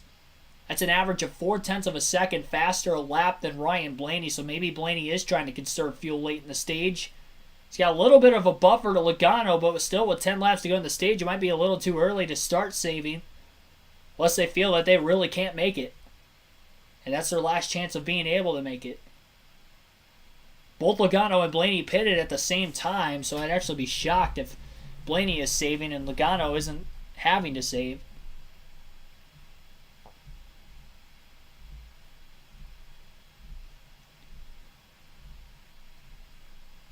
Even if you do end up making it on field to the end of the stage, though, you're going to have to ride it out a couple caution laps as well before pit road's going to open, as they have to wait to get the field line back up again, which is different from the end of the race if you're trying to save fuel, where you just got to get to the checkered flag, and if you run out on the cool down lap, you know, the race is already over. In this situation, the race is not over, and if you lose speed under the caution, you're going to lose all your track position as well. So maybe try to save a little bit of fuel beyond just the end of the stage as well. Denny Hamlin still closing on the Trackhouse cars in front of him. Suarez has actually pulled away from Chastain a little bit during the commercial break. He's about 1.1 seconds ahead of the one car. Hamlin's still slightly closing in on the one of Chastain for 4th. It's worth noting these two have a history this season, and they are both in the playoffs in this round of 8. And we've already seen tempers fly once today. Blaney a little quicker than Logano the last couple laps again. It might have been lap traffic that was holding Blaney up potentially. Looks like Todd Gilliland is the last car in the lead lap in front of him right now in 28th. Essentially chattering in the front. We heard that at the beginning of the race. He's had it each time on the short runs, and it just can be sometimes because of the air pressure or a setup in that car where the front tires are not gripping. Right now he came on the radio and said, I'm just protecting that right rear on the long run, and so far, so good, leading by 2.3 seconds, Marty. About to be 5 to go in stage 2, and obviously everybody, Steve, has been able to make the fuel mileage work to the end of stage 2. You know better than anybody, pit strategy always an evolving process throughout a race, so now we know the fuel number. But what about the tire situation, Steve? I've heard a number of crew chiefs talking about what Chris Gabehart did with Denny Hamlin, those 2 tires, and how they've been able to make it work. So if the caution falls right in stage 3, would you open up that part of the playbook to say, hey, maybe 2 tires will work at the end of this race? Well, I think you're going to be forced to. As you mentioned, you're going to need a yellow because under green flag, you take so much fuel, Rick. Couple team updates there for some of the drivers running inside the top 5. 4 laps to go in stage 2 right now. Back to a 2.5 second lead for Blaney over Logano again. Blaney trying to conserve the rear tires in the car. And the chattering there rather than the front tires like it was in stage 1. So I almost wonder if they might have loosened the car up. I wouldn't say a little too much, because loose is fast if he can hang on to it. And right now he's hanging on to it. And he has the lead, so they definitely made the right adjustments to the race car.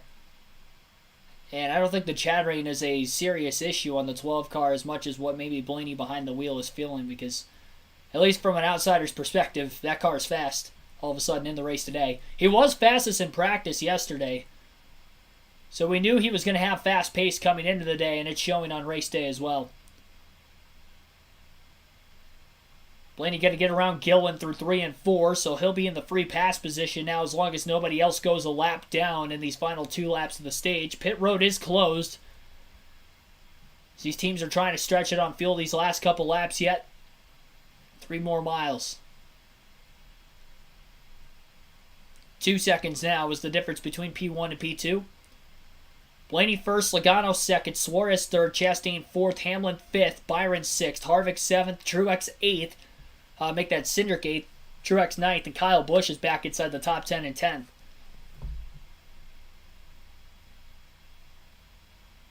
Final lap, stage 2. Remember, stage 1 ended with a spin off turn 4 from Busch. We'll see if they actually make it under green flag conditions back to the green-white checkered flag this time. Blaney kind of coasting it right now.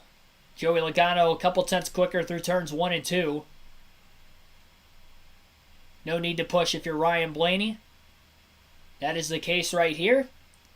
And off turn 4, Ryan Blaney will pick up stage win number 8 this season. 2 more than the next closest driver in stage wins. Joey Logano will finish second in the stage. Big points day for him thus far.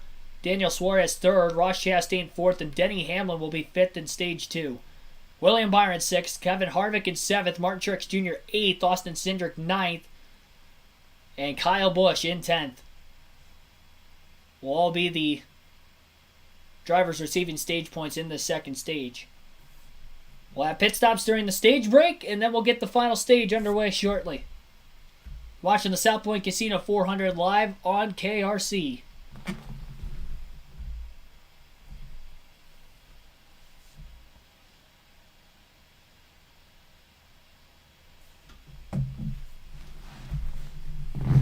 Oh, jeez. Second time I've ripped my earpiece out of my ear already. Strike 3, and I'm probably going to accidentally disconnect it or something. The third time. I feel like this race is going by quickly. We're about 2 hours in. I think it's just been action-packed. That's why it's feeling like it's going by quicker than, say, the Roval last weekend. Roval was done in less than 3 hours, but it felt longer than that. Just because of the lack of action on track. Today, it's been action-packed. And we've had some great racing for the lead at times, too. Chastain and Blaney had a good battle this stage. That 3-car battle towards the end of stage 1 was fun to watch. Say if you want Ryan Blaney to win the race. I do want Ryan Blaney to win the race. He's only ever won one race in any of the live commentary streams I've done on the channel. That was Texas for the All-Star race this season, and that wasn't a points race. So he has never won a points race on the channel, and this one would mean a lot today because remember, a win and you are locked into the championship 4 in the playoffs. We saw Josh Berry win the Xfinity Series race last night to lock his way into the championship 4 in the playoffs there, and we'll see if Ryan Blaney can do it today. I think there's a good chance we're going to get a playoff winner today, though, because 5 of them finished in the top 6 at the end of this stage. And of those still remaining in the race that are in the playoffs, Elliott 23rd, Briscoe 19th, not great.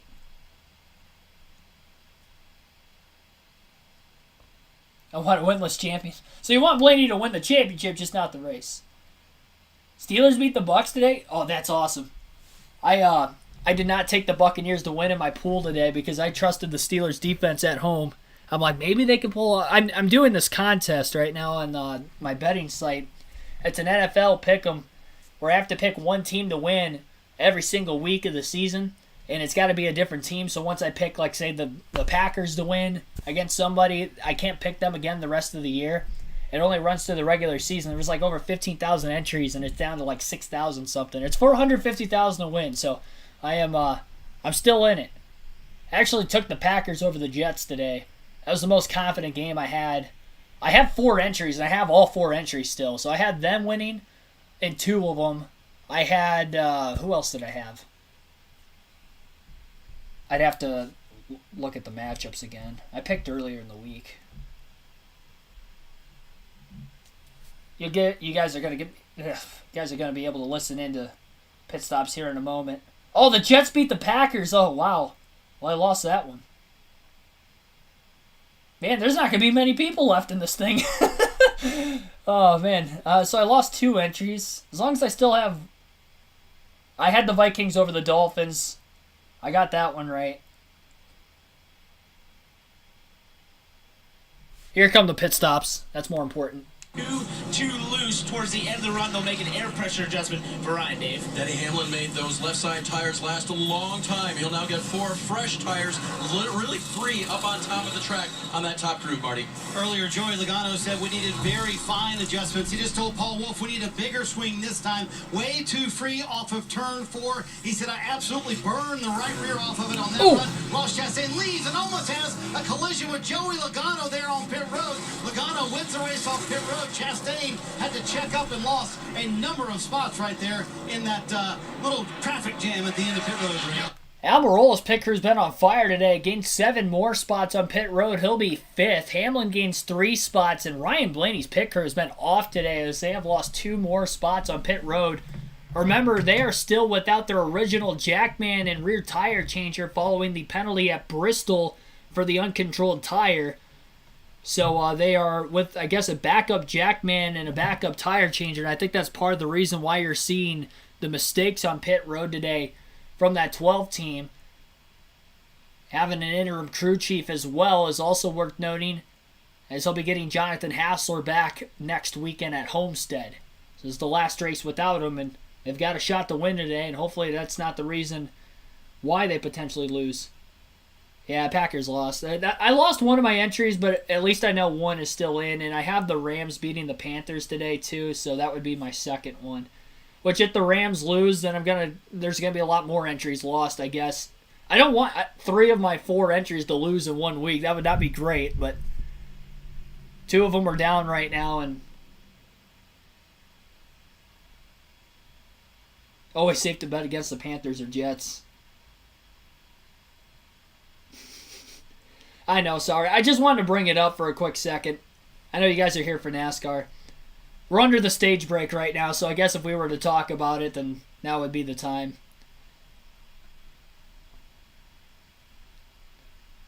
Jets better. Aren't you a Jets fan? I think that's why you're saying that. You're talking about them going to the Super Bowl a week ago. I do have Zach Wilson on my fantasy team, though, so. I actually had the Jets defense as well as the Packers. I didn't know who to play today, and I just went with the Jets just for the sake of me having Zach Wilson as the quarterback. So I'm unbiased, so I'm unbiased with like any sport I watch. I'm just more knowledgeable with NASCAR with having just, watching it probably longer. I have a passion more for this than anything else, and racing growing up myself, and this has always been like my life essentially. Walter Scott, thanks for tuning in. Yeah, Byron having a good day so far. I think he lost a spot on pit road. Still in the top 10. Win and a trip to Phoenix for the championship. We'll have 1 stage left. And as of right now, we have about 97 laps to go. They're still under caution, and they're about to be going green here. I think the lights are out on the pace car, and they'll be going green this time by. A wild stage 2. And what will this final stage become of? Seen some crazy races on 1.5 mile races so far this season. I'd say so far it's been crazy for maybe some of the right and wrong reasons.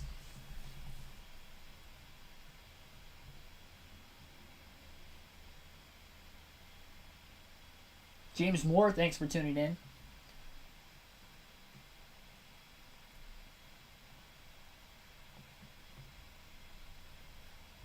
How many points is Blaney above the cutoff line? It's not showing it because he was leading during stage 2, so I'm not exactly sure right now. I'll have to wait for the graphic to pop back up again. I'll mention it next time I see it. They don't have it up every single lap like they do with the cutoff races.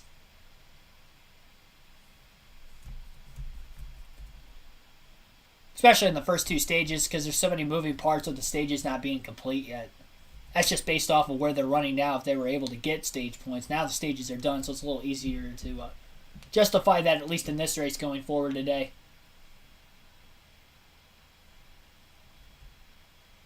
Going back to look, Daniel Suarez lost some time on pit road.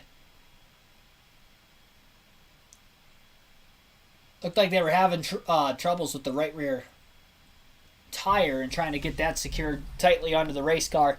Green flag back in the air. Cars fanning 3 and 4 wide. Contact down on the bottom between Tyler Reddick and Kyle Busch into the corner. Both cars have to lift as they were 5 wide on entry with 3 cars above them of Cindric, Truex, and Briscoe.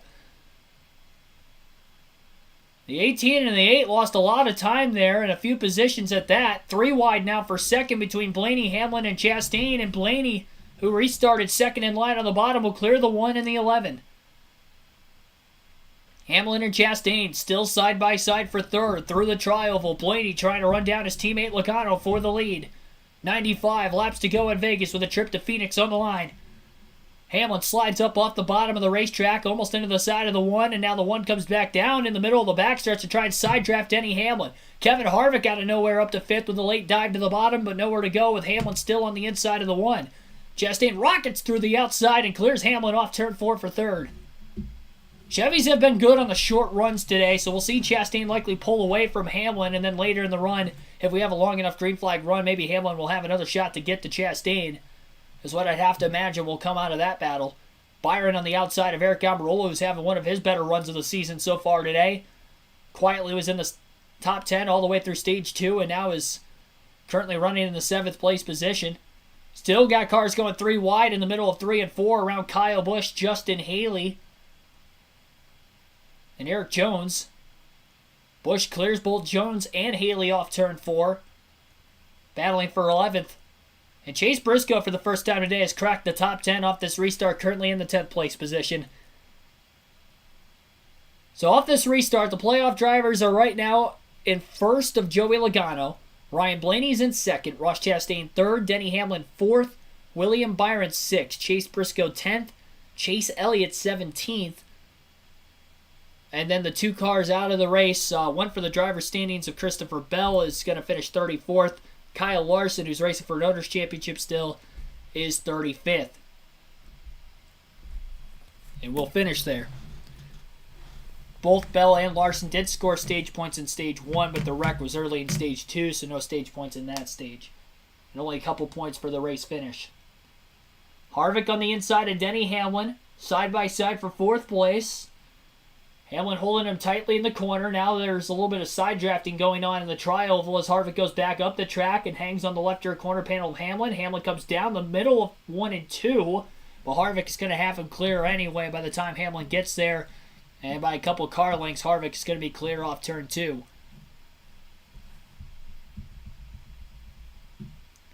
It's worth noting that both Kevin Harvick and Joey Logano have ran their fastest laps of the race in the second half of the race. No other car in the top 20 have been able to do that.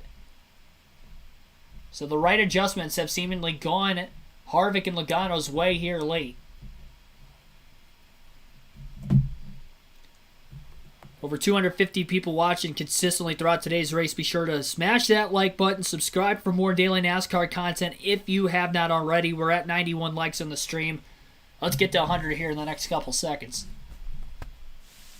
Briscoe has been passed by Martin Truex Jr. that last lap, and he's got pressure from behind from Jones and Haley. Haley having a pretty solid run so far today, and 13th as well.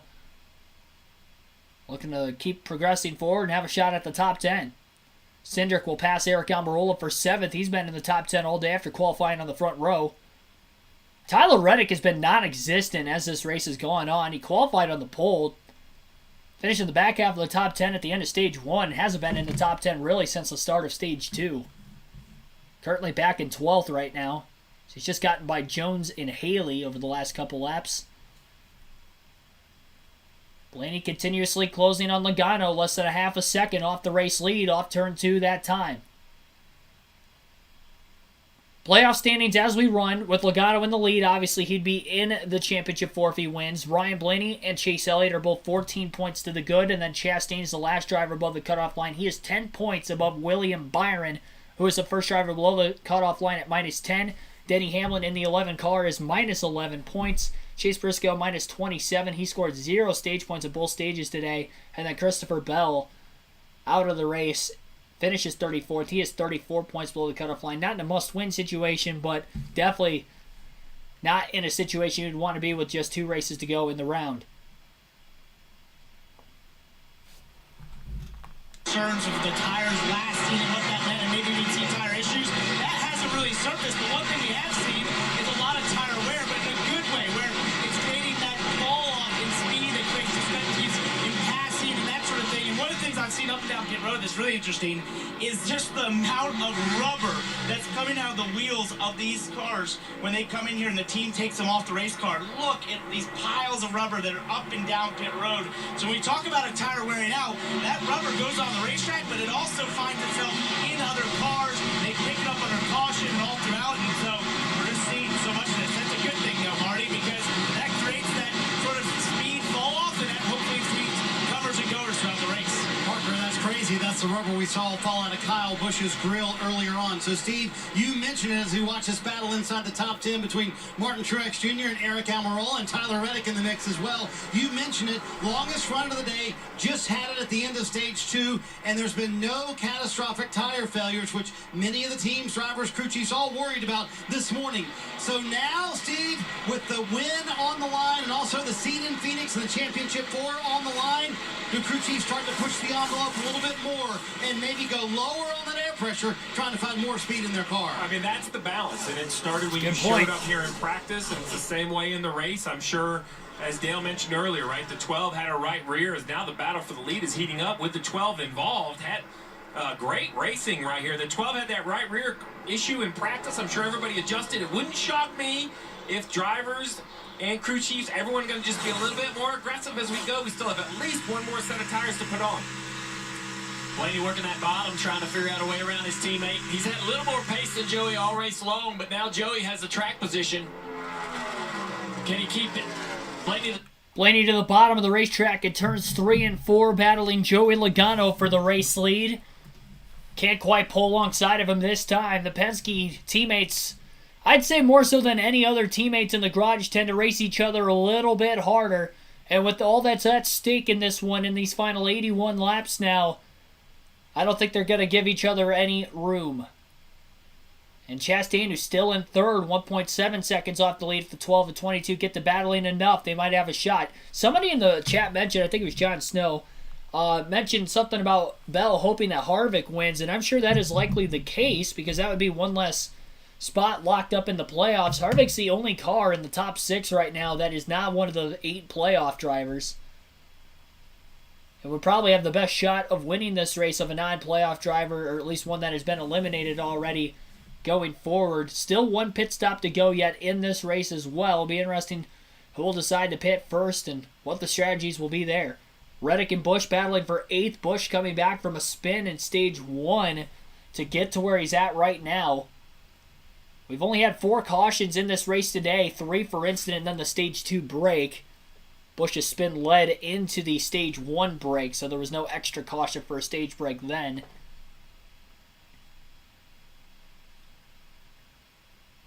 Blaney lost a couple tenths to Joey Logano that last lap. I think he had a mistake in turns 3 and 4.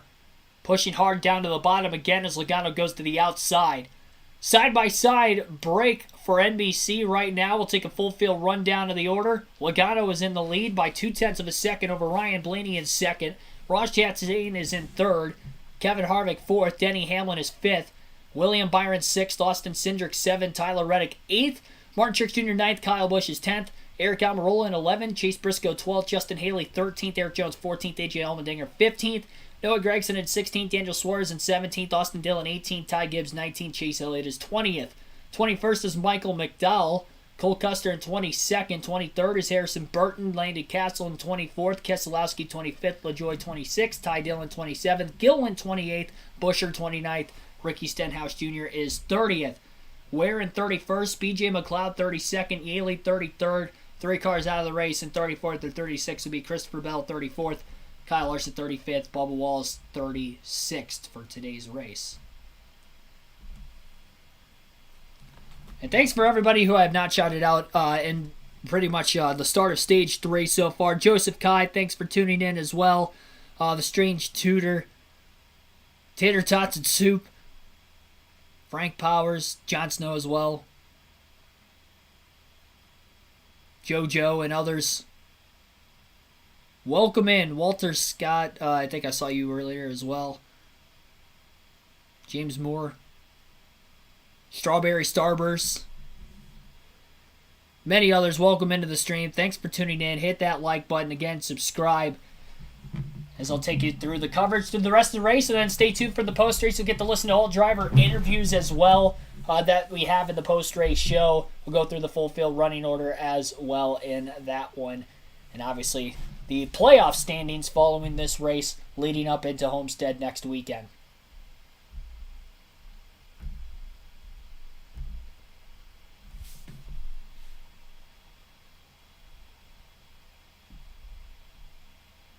Logano a little bit faster than Blaney that last lap. Once again, it's now 0.7 of a second lead for Logano. Blaney was putting a lot of pressure on him a little bit ago. Best lap of the race for both those guys were a 29.6. Their lap times right now at this point in the fuel and tire stint stage 3 on roughly 20 laps to 25 laps on their tires has them at a little over a second off the pace. Last lap for Blaney was 0.2 of a second slower than Joey Logano. Byron Reddick battling. Reddick back inside the top 10 as well. I mentioned he was 12th on that restart, now up to 6th. Starting to get that track position back. He was a non-factor for most of the race despite qualifying on the pole until just a little bit ago.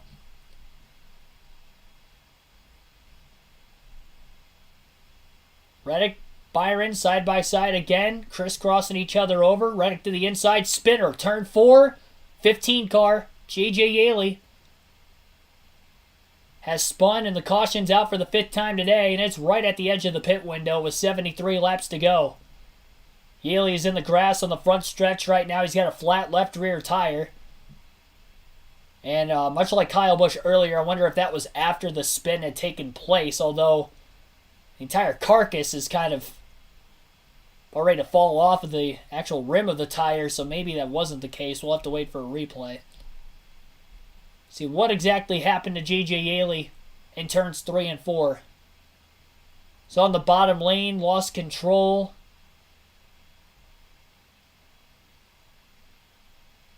Tire was already down, it looked like, as he was backing into the grass on the front stretch, so hard to tell if he just lost it or if the tire had given out. Did make a little bit of contact with the outside wall. It looked like as there was some paint chips and marks all over the race car around the right rear. Both wheel well and then actually the right rear bumper as well on that car. Michael hopefully I say your last name correctly. Rosati, thanks for tuning in. I'd say I'm usually pretty good with pronunciation. So yeah, at the edge of the pit window, this could be interesting. We might see a fuel mileage race today. These guys are able to stretch at about 60 laps. I don't know if they can go 70 though. Probably not going to restart at least until about 68 laps to go, 69 to go if I'd have to imagine. So they can save a few more laps under the caution. That's still a long time if it stays green to the end, which we have had some longer green flag runs today. The restarts have been wild enough to where we've seen a couple accidents within the few laps after a restart as well. So it's kind of a little bit of a mix of both worlds. It's hard to figure out the strategy and all that for sure.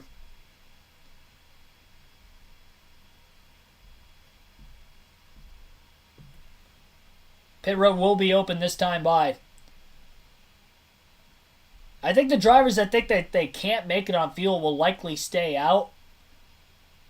Or maybe everybody pits thinking that maybe there is a chance still. And obviously if we get enough cautions, they could actually save fuel and make it to the end if they're early enough following the restart. If they're later in the run, they'll probably pit again with how much tire fall off we've seen today.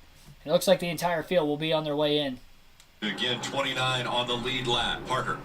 And the 12 team told Ryan Blaney, we're going to do our best to get you back out front, the top of your screen there, just looking for a little bit more fire-off speed here. So we're going to do 4 tires and an air pressure adjustment once again for Ryan Blaney, Dave. Denny Hamlin said he's a little tight in the center of 1 and 2, letting off a little bit early. A little free entry on 3 and 4, but okay. Marty? Joey Logano said the car fired off free once again, but this time it started to come around, got tighter the longer they ran. Told Paul Wolf, nice adjustment, let's leave it. Meanwhile, for Ross Chastain right there, another another quick stop by the one bunch on pit road, showing why they're number one in the Cup Series. If the car was much better, and Chastain, that's 8 collective spots they've gained him on pit road today, Rick. Speaking of 8, Joey Logano loses 8 spots on pit road, falls from the lead back to 9th. Chastain picks up 2. He'll win the race off pit road. Blaney stayed even. He'll be in 2nd on the restart still, as he was prior to the caution. Last name was pronounced correctly. All right. Oh, I know your name was pretty easy for me. Let's talk about another one. Modern Genetics, Mac22, thanks for tuning in.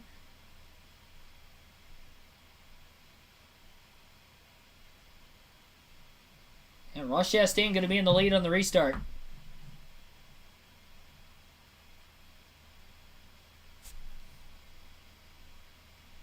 Smoking the pot. We're in the final stage. Thanks for tuning in. Jets just smacked around the Packers. I saw that. I didn't watch the game. I just checked the score a little bit during the stage break, actually, and I saw they got smashed 27-10. I'm a Packers fan, for those of you wondering. But I say it's not football season until NASCAR is done. We got a few weeks left of racing yet to go. I barely watched any football this year, to be completely honest. I mean, outside of, like, Packers games, I usually don't watch it anyway. Well, that's until NASCAR's done, at least. I keep up with, like, stats and stuff based off of my fantasy football team and that contest I'm in that I was telling you guys about during the stage break. Austin, thanks for tuning in. Major Vlogs and Gaming as well, welcome. Will this be the final restart of the day, and can these teams make it on fuel to the end of the race? We're going to have about at least 68 laps to go, if not 67. They're at 69 to go right now under the caution. They're coming back from the commercial break. Wait to see if the lights are out on the pace car when we get a pan over the racetrack. And we'll go from there. Chastain is elected the bottom and the top. He's been one of the better cars on restarts today. It's going to be pretty tough to beat here, and obviously we don't want to be very aggressive, obviously, which can also be very well needed on restarts, especially in these late race situations. Almost 300 people watching. Again, thanks for tuning in today. I picked Ross Chastain to win this week, too. I figured he was going to be a factor to win this one, and he has definitely been in the top 5 all day. He had a great run at Vegas earlier this year. Over under 100K fine for Bubba. I'd say under. I think he'll get fined. I think he'll be somewhere in that 50 to 100K range. I'd probably say 50 to 75 range is probably what I would think. I don't think it's going to be 100. Just based off of, other fines this season. Looks like Tyler Reddick is back down in the pits again. Confirming. Yeah. They didn't like something, right, Dale? Something on the pit stop or on the camera? Just confirming all the lugs are tight. And again, Steve, like you mentioned, everybody like 2 to 5 laps short, so the extra fuel does not hurt, but they did not want to give up this track position. Having trouble. Yeah, they're having trouble getting this. The fuel wasn't going in. We saw it spilling out. But that was because it was full? I was going to say, I think it's because it was full. It's probably why all the fuel was spilling out of the car when they were trying to get the fuel in it again. I mean, you only put so much in it. If it's full, it's going to pour out. I don't know if anybody's ever accidentally done that at a gas station before. Where, like, it clicks and you try to get a little bit more in it, and then it clicks too many times, and then you have a little spill on your hands. And you got to wipe it off your car, otherwise it's going to end up chipping the paint over time. Yeah, it's a whole deal. That was that situation. These cars aren't painted, though. They're wrapped, so I think he'll be all right on the paint job side of things. Needless to say, we're about to go green. Lights are out on the pace car. Chastain will elect the inside lane this time. He was on the outside, I believe, the last restart where he had held on to the lead when he was on the front row. Blaney on the front row again for the first time in a while on restart. We'll see who will get the better push. Green flag back in the air. 2 Chevys on the bottom and a Ford and a Toyota up high. Busch will restart 6th. He's back in it after a fast stop as well.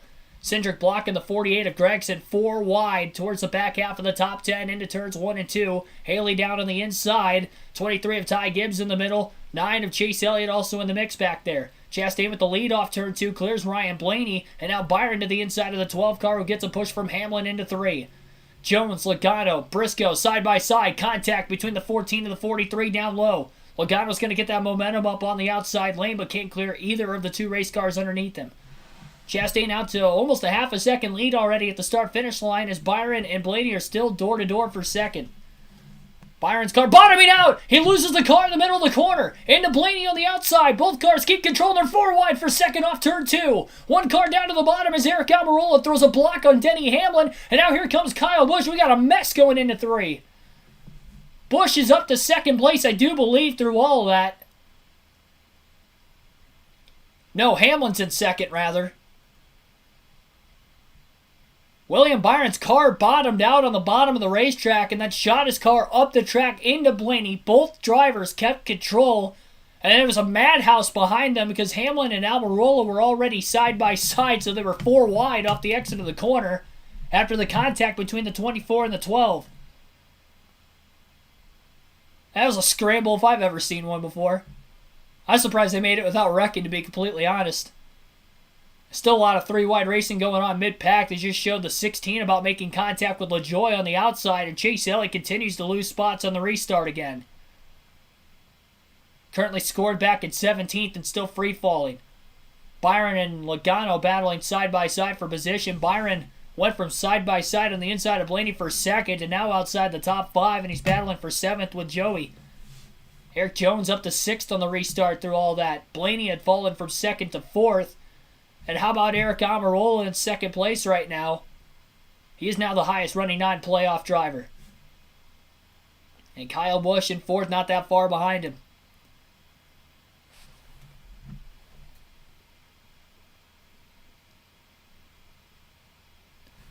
That was something.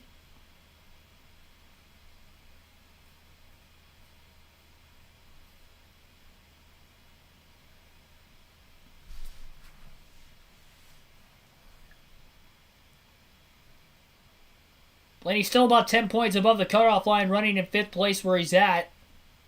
And that would be over Denny Hamlin for that last spot currently.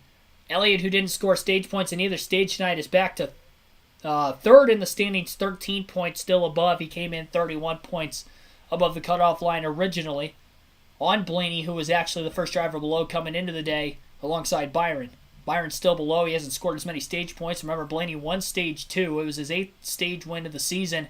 Chastain out to a 1.8 second lead over Eric Almirola. He was starting to pull away when Byron and Blaney were side by side, and then all that happened with the contact. Another car scrambling in there a couple laps ago, and Chastain has stretched that lead out to over a 1.5 seconds as a result. Kyle Busch to the inside of Denny Hamlin for 3rd place into 3 and 4. Busch wanting to win in his hometown on the same weekend that his older brother Kurt unfortunately had announced yesterday that he was not going to return to full-time NASCAR competition, but has hopes of hopefully returning part-time in some way, shape, or form for his racing career, all due to a concussion that he has sustained back at Pocono in July. Well, wishes are with Kurt. Hopefully he can come back soon for next season. Austin Cindric is slow on the racetrack. He's down on the apron in turns 3 and 4. Some sort of an issue there. Not sure if he has a tire going down. And I believe he does have a tire going down. Looks like potentially the right rear is flat on the 2 of Austin Cindric, but they're well aware of it. He is coming into the pits, and actually it looked like he had gotten into the wall in turns 1 and 2, which was probably the reason why he had the flat tire. So it looked like Cindric's car got a little loose underneath him in the middle of the corner because he was already on the outside. He didn't have a lot of room to try and save it. Slide job pass by Ryan Blaney to get by Kyle Busch for 3rd. An aggressive move. Blaney trying to get back after it. And how about Logano also up to 5th after restarting in 9th?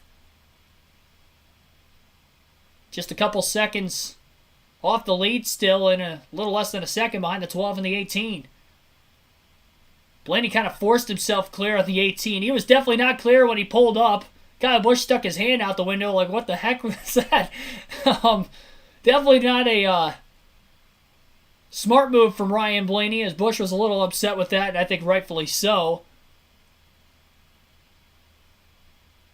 Blaney being really aggressive right now, trying to get his way back up there. He knows he has a strong race car that is competitive enough to try to win this race.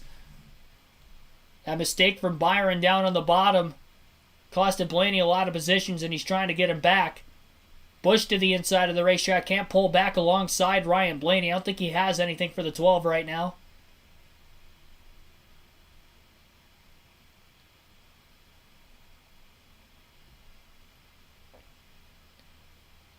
Michael McDowell, Kevin Harvick, Martin Truex Jr. all battling for position. From 19th, Harvick was in the top 10. I think he was one of the cars that came back onto pit road along with Reddick. I do think Truex was in there too. They all topped off on fuel last lap before going back to green flag racing. Just trying to get some extra fuel in the car because remember, this could be a potential fuel mileage race to the finish. And the good thing for Chastain being as far out ahead as he is right now, if he maintains this lead, which the Chevrolets have not been fast on the long run today, so I don't know that he's necessarily going to be able to do that if it stayed green to the end, because 67 laps from the time we went green is an awfully long time, but we'll see. Ross the Boss Chastain. Yeah, that was definitely Blaney's fault. He pulled up. I think he was committed of clearing Busch, whether he was clear or not. He wanted to go. I'm not saying that was right. I'm just saying that that's probably what the intentions were there. But Busch was able to keep it off the wall, luckily, and nothing major came out of that. NASCAR Cup Series 2311 Racing, thanks for tuning in.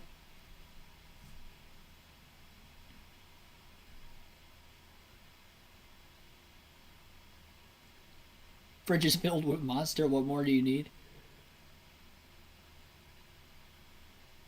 Oh, that's Kurt's house. It'll be fine. I didn't see your comment before that. I was wondering where that came from. I thought you were talking about yourself for a second. R6, welcome into the stream. Also, side-by-side commercial break going on right now. Byron and Briscoe battling hard for position. Briscoe has rallied great. I mean, he was outside the top 10 all day. Really outside the top 15 to top 20 all day. But this final stage, he's turned it on. And he's actually battling William Byron for 8th right now. I don't think Byron's got too much damage on his car after the contact from Blaney. But again, the Chevrolets just haven't been as fast on the long run specifically. Really, Chastain is the only one that's at consistent speed throughout the course of today's race of any of the other bow ties in the field. Eric Jones in 6th, having a good run in this final stage as well. That scramble on the back straightaway a couple laps after the restart obviously helped him out, but he's still maintaining himself in that 6th place position, even a little over a dozen laps after the fact. Joey Logano, Kyle Busch now battling for 4th. Logano down to the bottom in 3 and 4. He's going to slide up. Will he be able to clear Kyle Busch?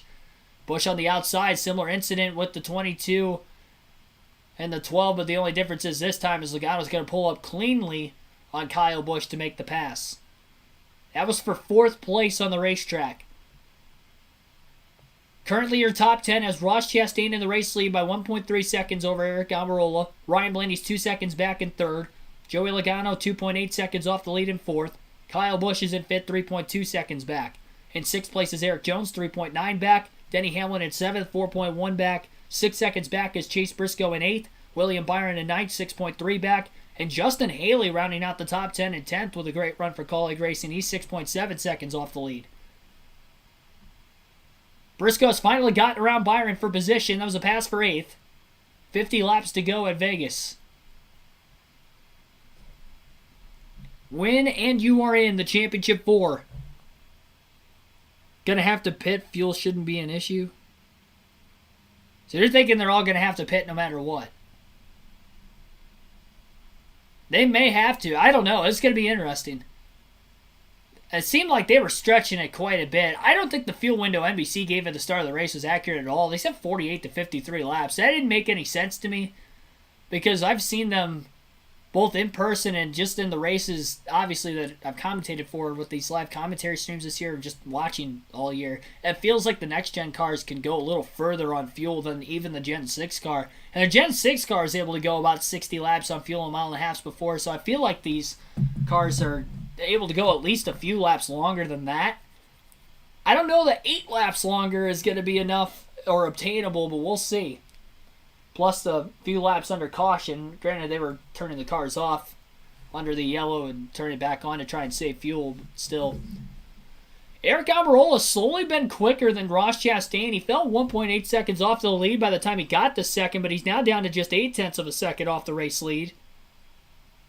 Almirola's never won on a mile and a half in his NASCAR Cup Series career. 3 career wins. One at New Hampshire last season was his first win on a non-super speedway, and he's got a win at Talladega and Daytona as well. That first career win at Daytona reigned short and back in 2014 in the July race.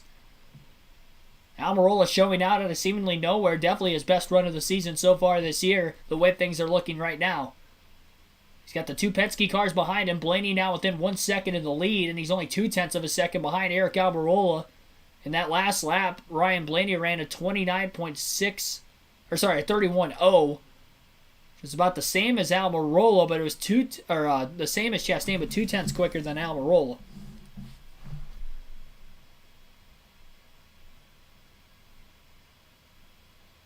Hamlin and Jones side by side for 6. Hamlin was behind Jones for a little while, finally pulls alongside of him.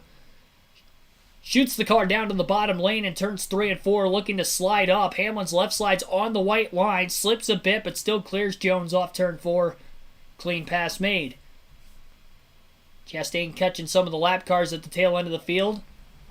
And here's the through the field with the NBC reporters. Very into the race. You know, talking to Ross Chastain earlier this week about his aggressiveness, he said, I'm not driving calm or on purpose. I'm trying to make better decisions. Terrific example several times today. They had an extremely loose race car in the middle part of this race. You saw Chastain back out of it. Take his time. The pit crew has delivered Parker +8 on pit road. Now can the driver deliver and send them to Phoenix with a shot to win the championship? And for Ryan Blaney back in third, and now just gotten the second past Eric Almirola. He has been very happy in that race car in the speed department, but let's continue on his situation fuel-wise. It's not 1 or 2 laps short for Ryan Blaney right now. The team just recently came on the radio and said they are 4 laps short from being able to make it to the end. They will most definitely need a stop here unless we get some serious amounts of caution. So for the 12 car, which has been one of the fastest cars here today, scored the second most stage points today, we'll see if they can find themselves contending at the end. Dave? Parker testing in Cup Series is a rare commodity, but Joey Logano and his team went to a Miami test, found a lot of speed. Paul Wolf told me earlier this week, I think 3 months ago, we wouldn't have had the speed maybe to make it to the championship 4. Right now, sitting in 4th here at Vegas, Dave. Denny Hamlin restarted 3rd, but has fallen back as far as 7th. He's now up to 6th. His car was too free to do anything with it. Can he make it on fuel? I don't think so, based on the transmission I've heard over the radio, Marty. I mean, what Chase Briscoe hasn't done today, Dave, they went down the lap earlier on, found their way back into the top 10, just past William Byron a moment ago. Car a little bit too free, and Dave, he's picking a terrific time to have his best part of the season. This would be his 4th straight top 10. Byron now runs 10th in the 24 car. Remember that huge save he had bottoming out on the opening laps of this run? The car is still bottoming out. It's not right for William. As for the 9 of Chase Elliott, it's not right either. All day has been a struggle. They have kind of looked to next week for the 9 car, knowing that they're going to have to make some major changes because the tire is the same. Have they run out of ideas? No, but they've run out of time to make the kind of changes that can do anything to help Chase today. All right, Steve, how early are we starting to think about fuel? I know that through the field there we were hearing a bunch of different drivers saying they might not be able to make it, but Tyler Reddick came to pit road and we said, oh, you gave up all of that track position coming to pit road to top off with fuel. Could he be the one guy who could guarantee a spot getting up all the way to the finish of this race? Well, you look on the left side, a driver running in the 9th position has 2 laps. Now, they are under caution, so maybe a lap in total better than everyone in front. But how early did you start? Oh, Blaney got loose in 1 and 2, and he's up into the outside wall, and down the track he goes on the back straightaway. Heading for the inside retaining wall, and hard he hits. Caution is out for the 6th time, and Blaney, while battling Logano for 2nd, has crashed off of turn 2. Heavy damage to the right side of the race car, specifically on the right front and the right rear. And it looks like his car's got major suspension damage on both the rear and the front, and that is likely going to end his day. Went from a shot to win to lock yourself in to pushing just a little too hard over the edge, losing control. And now your chances of just making the championship 4 have gotten a whole lot harder going into Homestead next week.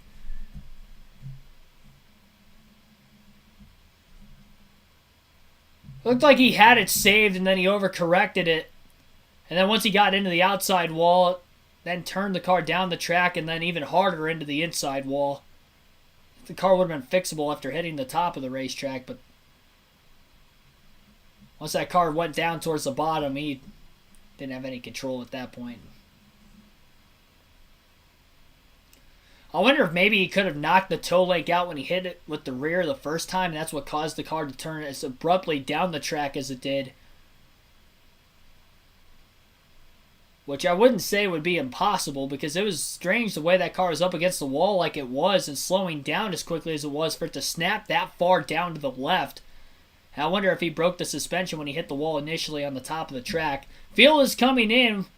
Fuel not going to be an issue anymore.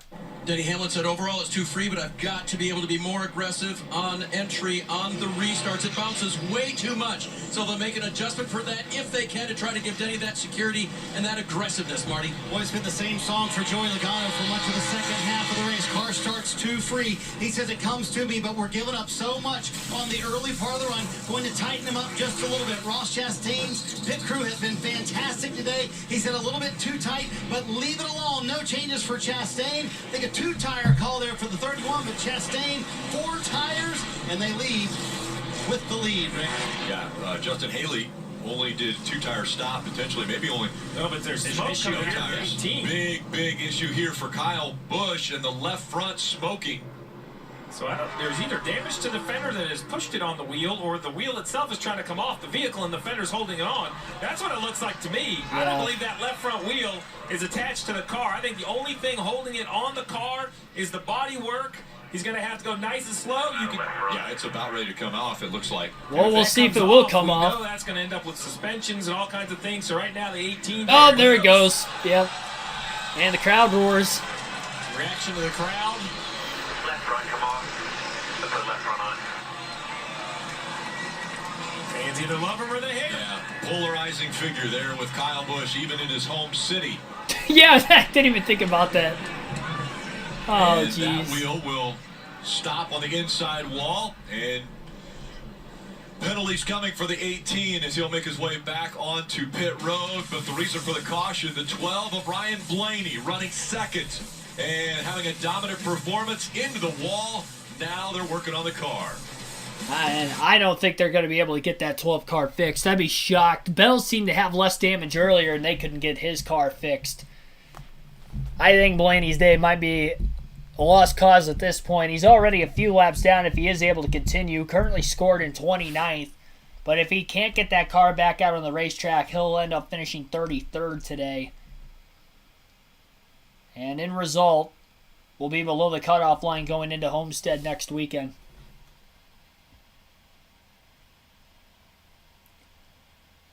What a crazy day for Kyle Busch, though, too. Spun at the end of Stage 1 while running 6th after starting 18th. Then works his way all the way back up through the field to 3rd. Got passed by both the Penske cars, ended up back in 5th. Gained some spots on pit road, but it was mainly because they probably didn't secure that left front tire tightly enough, as the tire ended up coming off the race car under caution. And because of that, there will be some suspensions given out to that 18 team. With just 3 races to go after this, that's going to be interesting, because I don't know if... I'd assume Ben Bashore is going to be crew chiefing for Ty Gibbs next season. If he doesn't, I don't know how you suspend him. I mean, like, if he gets a job, like, with another team, then he'd be suspended for the 500 next year. So that's a weird circumstance. I would imagine he'll be suspended for the 500 if he's still crew chiefing the 18 then next year, too, due to this tire issue. Fine definitely coming out, no matter what. Lee Fox, thanks for tuning in. Same goes for the Jack Man and that front tire changer as well. Curse Studios, thanks for tuning in. Chris Davis, Robert Perkle, huh? Jax,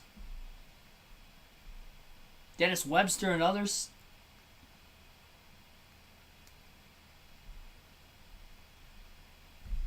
Welcome into the stream.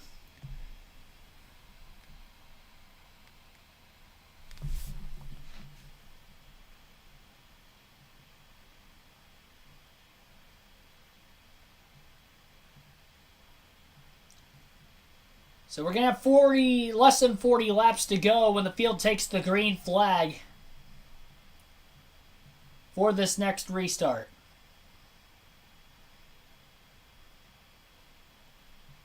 Fuel will no longer be an issue. And we are under caution because Ryan Blaney had lost control, battling Logano on the outside, got a bit loose. Up into the wall he went. Both he and Logano were closing in on Ross Chastain, who was the leader at the time. Into the Geico restart zone, green flag back in the air. Justin Haley down on the bottom of the racetrack. Pit strategy is going to give him the lead on the restart. He gets the push from Eric Almirola in the 10. Briscoe going 3 wide down below his teammate. Suarez making it 4 wide, a little bit further behind them into 1 and 2. Haley's going to be easily cleared. Chastain going up high to block Byron. 4 wide contact between Jones and Reddick on the back straightaway as Jones got squeezed with nowhere to go. Loses momentum now, and he'll lose a handful of positions on the outside lane. Almirola had to lift to get out of the trackhouse sandwich he was in between Chastain and Suarez. Haley will lead his first green flag lap of the race at the line. 34 laps to go. Haley leads the field. Briscoe in second right behind him. If Briscoe wins, he can make it to the championship 4. But it looks like he overdrove 1 and 2. Gets tight, has to lift. Now trying to block Chastain. 3 wide nearly for second. Nope, not quite. Chastain has to lift. No chance for him to even go in the middle that time.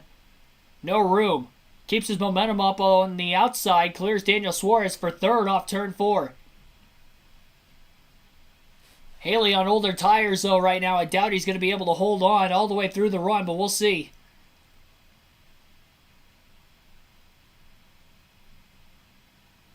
Trying to get Colleague Racing their first win of the Cup Series this season is Haley in the 31 and trying to pull off yet another upset in the NASCAR playoffs.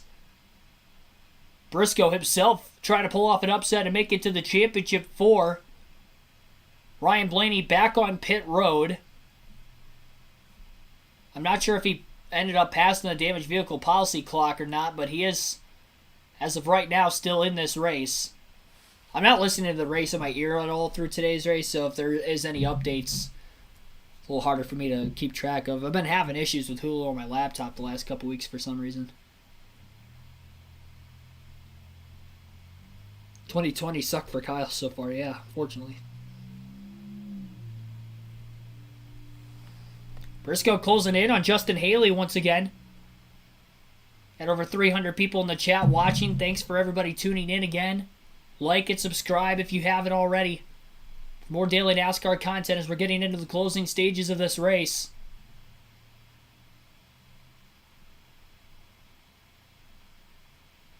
Outside lane right now is Tyler Reddick closing in on Daniel Suarez just past Ross Chastain. Reddick has been a non-factor through most of the race after qualifying on the pole and leading laps early in stage 1. But they have made the right adjustments going into the final stage, and he's gotten some of that time back. He's less than a second off the lead. He's battling the 99. But remember, the Chevrolets have not been strong on the final end of the run, or I should say when we get later and later into the green flag run. And it is worth noting because you have a Chevrolet running 3rd, 4th, 5th right now and 7th and 8th. Fords and Toyotas have been strong on the long run. That could play into Briscoe's favor. I guess we have Haley leading the race as well in a Chevrolet. Suarez up to the outside, trying to block Tyler Reddick off the exit of turn 2. Eric Jones, Joey Logano also battling on screen briefly for 8th. Now the full focus is on Suarez and Reddick in 3 and 4. Suarez going to the outside, trying to stay in front of the 8 car. And will do so for right now. 28 laps to go at the line for Haley. Briscoe within about 2 car lengths behind him into turns 1 and 2. Bottom of the track goes Reddick. Underneath the 99 of Daniel Suarez. Reddick on the inside off of the exit of turn 2. Really low exit.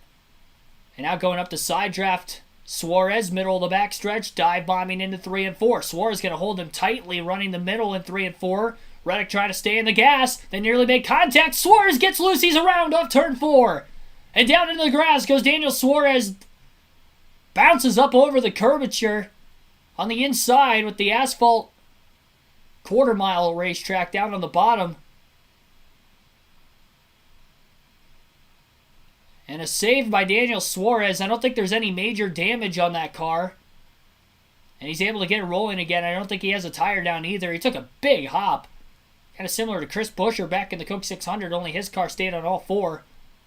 And I don't think there was contact between Suarez and Reddick off the exit of the corner. Suarez was committing to not lifting. And the turbulence of Reddick pulling up right in front of the 99 might have been the cause of him losing control. Kind of similar to Harvick at Michigan, when Wallace and Suarez were battling for position in front of him, moved up in front of him right off the exit of the corner. I think that was the same circumstance in which led Suarez to lose control. Only difference is Suarez went down the track, where at Michigan, Harvick went up into the wall. Sorry, not at Michigan. It wasn't Harvick. What track was that Harvick had that happen to? Kansas. I knew it was the race I was at. Forgot. I meant Kansas. Harvick won at Michigan. But anyway, Suarez is around. We have another caution. We're going to get yet another restart. Slides down the curvature.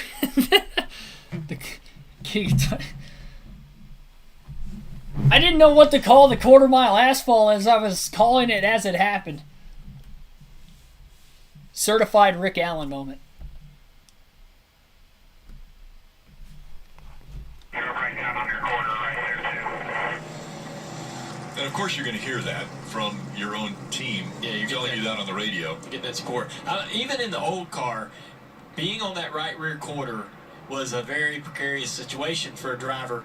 In the old car, it pinned a bunch of air on the right front or right on the center and pinned the nose and tried to spin the car by doing that. Now we lose a lot of air and downforce out of the bottom of the car out the back when you shut that off. So it's fascinating how the aero can change dramatically in a moment like that. Got cars coming down the pit road. The 22 at Logano. Oh, wow. A lot of cars Several of pitting. the cars following him down pit road. Marty. I think Haley stayed out. Junior Steve as well as loves to Briscoe. see this. You love to see it as a driver, too, when you're that first car coming down pit road, putting on 4 fresh Goodyear tires, and everybody behind you is coming. What they said was we tightened up thinking we would be up front, but remember, Dave, they had that bad stop, so in traffic, car way too tight for Joey Logano. Trying to give Chase Elliott any advantage he can to try to get some more points toward the end of this race, so they'll take 4 fresh tires to get him to the end. They made a major change the last time they came down pit road, still working to try to get this 9 car in the racetrack for Chase. Again, remember, Logano was in the 9th position and brought quite a few cars with him. We'll see if that fresh Goodyear tire will get them from their restart positions up to the front. But right now, it's Haley and Briscoe running 1 and 2 after Suarez slid to the grass here in Vegas. Hopefully this next restart's the final one, but something tells me it's not going to be. We've seen some crazy restarts throughout the course of today's race, and I don't think we're done yet. Some of them we've stayed under green, they've been able to drive out of it. Some other ones not so much. I can confirm that there were quite a few cars that did stay on the track. It looks like everybody in the top 12 stayed out. 13th on back will have fresher tires on the restart. Justin Haley will be the leader still on even older tires than Briscoe, Reddick, and a bunch of the cars behind him. These cautions, he's definitely allowing to save himself a little extra fuel. I don't think he came down into the pits. When he did, I think he stayed out. Keeganism for the win.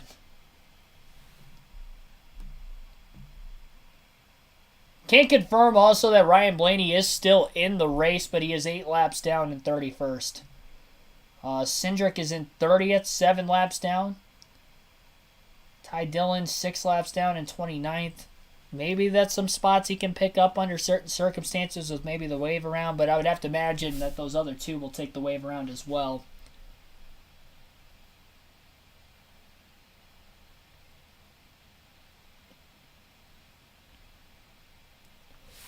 Tough break for Blaney, but it was definitely self-inflicted, unfortunately. Big one, turn 1 restart, calling it now.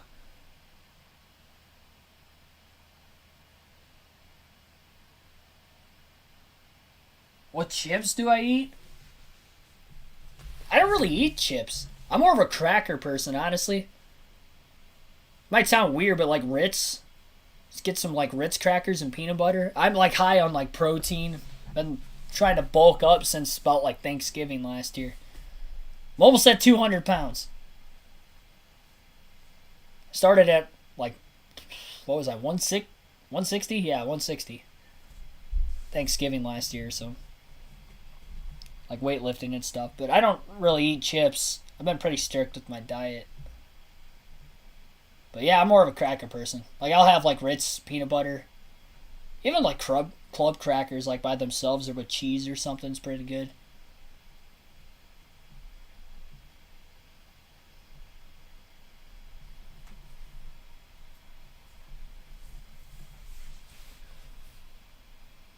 Still a lot of playoff drivers at the front of the field trying to win and lock themselves in, 4 of which in the top 10. Briscoe in 2nd, Chastain in 4th, Byron 6th, and Hamlin 9th.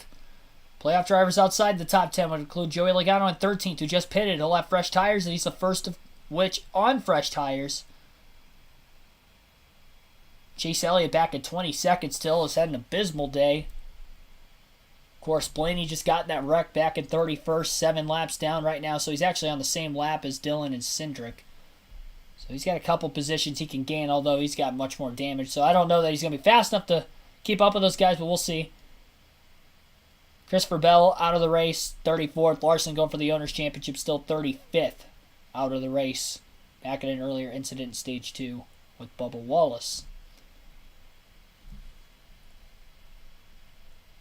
About 13 lap fresher tires for those that pitted versus those that stayed out.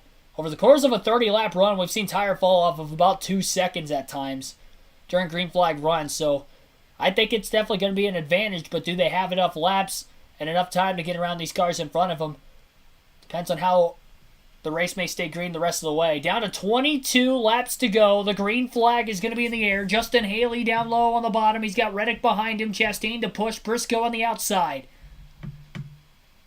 Door to door as they get to the start-finish line, and now heading towards turns 1 and 2. Almirola going 3 wide to the bottom, also on fresher tires. Underneath Corey LaJoie, AJ Allmendinger 3 wide for second. Contact Reddick up the track. He gets loose in the middle of the corner. 4 wide behind him off the exit. Hamlin. Byron now stuffed in the middle. Still fighting for position into turns 3 and 4. 4 wide again into turn 3 between Almirola, Gregson, Byron, and Buescher. Briscoe on the outside of Justin Haley for the lead off turn 4. Chastain behind them. Caution is out off of turn 4. One car is around further at the back of the pack. That would be the 77 of Landon Castle has spun. And Briscoe, I do believe, had the lead when the caution came out, but they will have to go back to the last scoring loop. So we'll have to wait to see if Briscoe had the lead under the last scoring loop from when the caution came out. A little bit of damage on the right front of 77's race car. They're 3 and 4 wide back in the middle of the pack. Even towards the front of the field, they were nearly 3 wide for the lead. Like there was contact between Ty Gibbs and the 23, and then the 77 going into the corner. Let's see if Gibbs held his line. Oh no, that tire looked to be down, actually. I think the right front tire was down because it was smoking before the contact happened with both Gibbs and Castle. So right front tire was rubbing against the fender, or it was smoking. One way or another, there was smoke out of the right front of Castle's race car, and then he walked up the track, made slight contact with the 23, and then lost control and backed it into the wall. Briscoe is scored the leader under the caution. And we'll try it again in a few laps. Not much cleanup here. Probably going to go green the next 2 to 3 laps. Shay Yo, thanks for tuning in. He's pulling for Eric Jones. He's in 9th. Logano went from 13th to 8th in 1 lap after the restart on his fresher tires.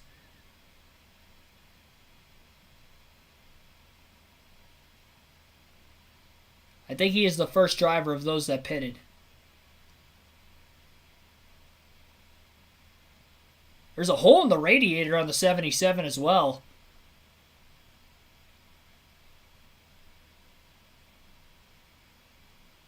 pulling Castle's car into the garage.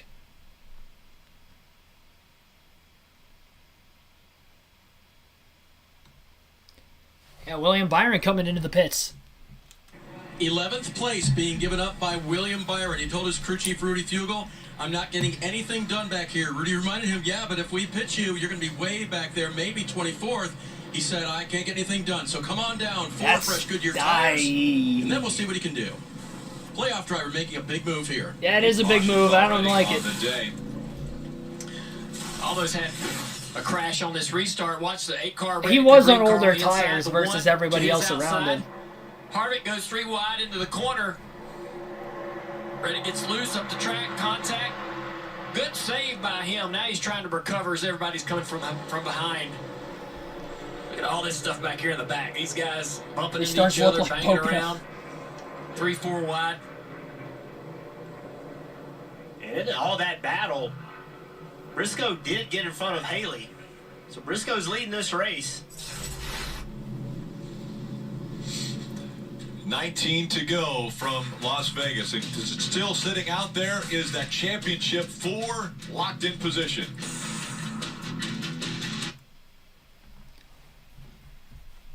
Heading to another commercial break. We'll take a rundown of the running order real quick while we're under caution. Briscoe in the lead. Justin Haley in second. Ross Chastain in third. Martin Truex Jr. fourth. A.J. Allmendinger is fifth. Tyler Reddick in sixth. Kevin Harvick seventh. Joey Logano eighth. Eric Jones ninth. Denny Hamlin is 10th. Noah Gragson in 11th. Chris Buescher in 12th. Eric Almirola 13th. Kyle Busch 14th. Austin Dillon 15th. Brad Keselowski 16th. William Byron 17th. Corey LaJoie 18th. Michael McDowell 19th. Cole Custer is 20th. Daniel Suarez, who spun a little bit ago, 21st. Todd Gillen 22nd. Ty Gibbs 23rd. Chase Elliott 24th. Ricky Stenhouse Jr. last car in the lead lap at 25th. Harrison Burton a lap down in 26th. Landon Castle 27th. He just pulled into the garage, so he'll probably lose more spots, which would be another point for Blaney in a few more laps. Cody Ware 28th. Austin Cindric 29th. Ryan Blaney 30th. Ty Dillon 31st. BJ McLeod 31st. Ty Dillon might have pulled off the track as well. He's in 32nd. J.J. Yeley 33rd. And then 3 cars out of the race. 34th through 36th. Christopher Bell, then Kyle Larson, then Bubba Wallace.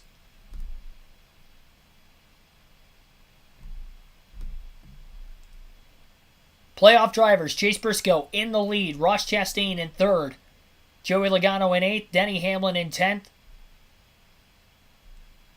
Let's see if I'm missing anybody here. Chase Elliott in 22nd. William Byron will actually be 24th. Ryan Blaney 30th. Bell 34th. Larson for the Owners' Championship 35th. 16 to go under the caution in the Sat Point Casino 400 on NBC, and you're listening live on KRC.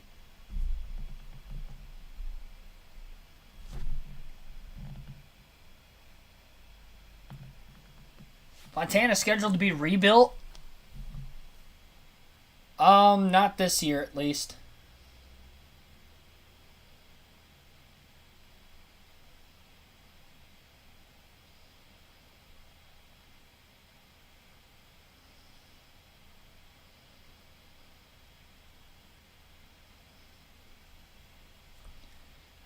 Patrick Shatterley, thanks for tuning in. Better late than never.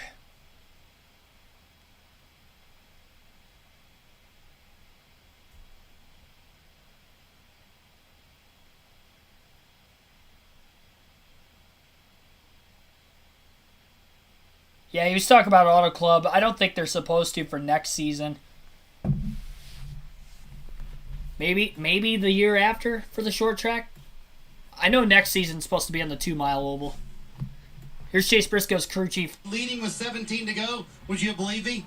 Yeah, I probably would have said you're crazy, but at the end of the day, everyone's kind of executed on all levels. It's been a little bit of the pit crew adjustments, and then Chase has stayed behind it all day. So put us in contention. I'm proud of everyone. So just battle it out here and hopefully get out front. All right, we're going to let him call the start here, Steve. I can guarantee you were in the sports book last night. I'm not sure anybody was betting on Chase Briscoe to be the first for the championship 4 to Phoenix. We talked about hell it no. Buy, sell, hold. I had it as a hold. I sure as hell didn't. Give up on him. Now, it wasn't a buy. I wasn't that smart to think he was going to be up here right now. It's going to be. I don't think any of us were, Steve. It's not just you. Right here, but he's circled with some guys that could make our 20th winner. 19 winners so far, but what about Justin Haley? What about Martin Truex Jr. surprisingly hasn't won? Or AJ Allmendinger? They're stacked up near the front. Crowd on their feet. 16 to go on the restart. Briscoe elects the outside lane. He'll be the control car on a little bit fresher tires than Haley down low. Green flag back in the air. Allmendinger going to the outside of Truex. 3 wide. Logano gets blocked by Reddick. Contact down on the apron of the racetrack. 4 wide into turn 1. Reddick and Harvick make contact. Harvick has to hop out of the throttle. Will lose 6 or 7 positions through turns 1 and 2. Still 4 wide at the back with near contact. Now they're 5 wide on the back straightaway entering towards turn 3. Middle of the pack. Ross Chastain made a dive bomb 3 wide move to the inside. He gets by Justin Haley and Chase Briscoe at the front of the field for the lead. Chastain is out in front. Remember, there's drivers on fresh tires that pitted a couple cautions ago. One of those being Joey Logano, and he's up to 5th already. On about 13 lap green flag, fresher tires than those of the 4 cars in front of him. Logano to the outside of Martin Truex Jr. nearly gets squeezed into the outside wall. Nowhere to go for Logano with the 31-14 still side by side. Chastain trying to get out to as big of a lead as possible before Logano has any shot of running him down. Haley, Briscoe still door to door all the way through 3 and 4. Logano gets by Truex, goes to the top. Briscoe blocking the 22 up on the outside. Logano going up near the wall. So is the 14, trying to protect behind him as well as racing the 31 underneath him. Chastain out to a 0.6 of a second lead. No momentum for Haley on the back straightaway. The 14-22 will be bump drafting each other. And now into the corner goes Briscoe down to the middle. A different line from both the 31 and 22. Logano clears Haley off turn 4 for 3rd. Kyle Busch on fresher tires back there, working around Eric Jones in the 43 for 7th place. Busch has been involved in a couple different incidences today, and he has survived, and he's still in 7th. What a comeback. Again. He had a tire come off. He had a spin in stage 1, and he's still out there in the top 10. Now up to 6th. Denny Hamlin's just dropped back a couple positions. Jones is on the inside of the 11 car as well. Truex battling with Justin Haley. Kyle Busch is coming on strong. 3 wide to the bottom goes Busch. Underneath Truex and Haley into turn 1, and he's going to get around them both, it looks like, for 4th. What a move by Kyle Busch. Briscoe and Logano still battling for 2nd. Truex losing spots 3 wide middle to Haley and Jones outside the top 10. Hamlin up the middle now between the 19 and 31, following the 43 to get back into 6th place, it looks like. Truex almost slid into Haley.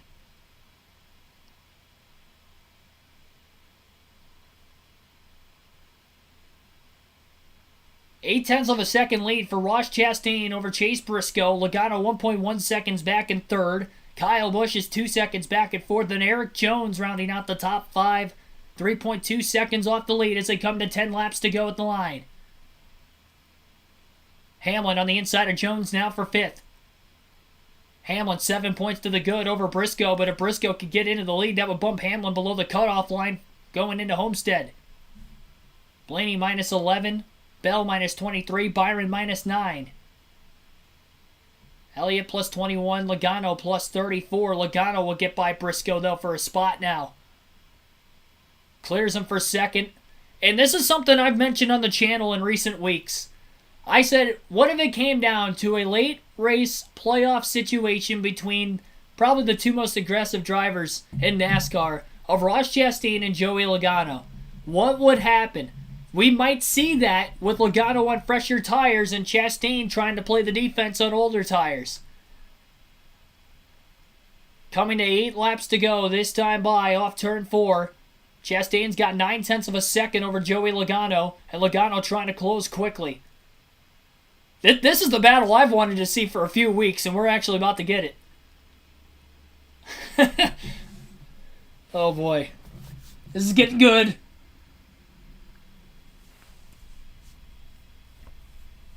Kyle Busch trying to close as well. He's within 1.5 seconds of the lead. Still trying to get around Chase Briscoe for 3rd. 7 laps to go. Logano running the bottom through 3 and 4. Chastain up on the outside. 1.5 mile track, 7 laps remain. spot for the championship 4 on the line for any of the top 3 right now.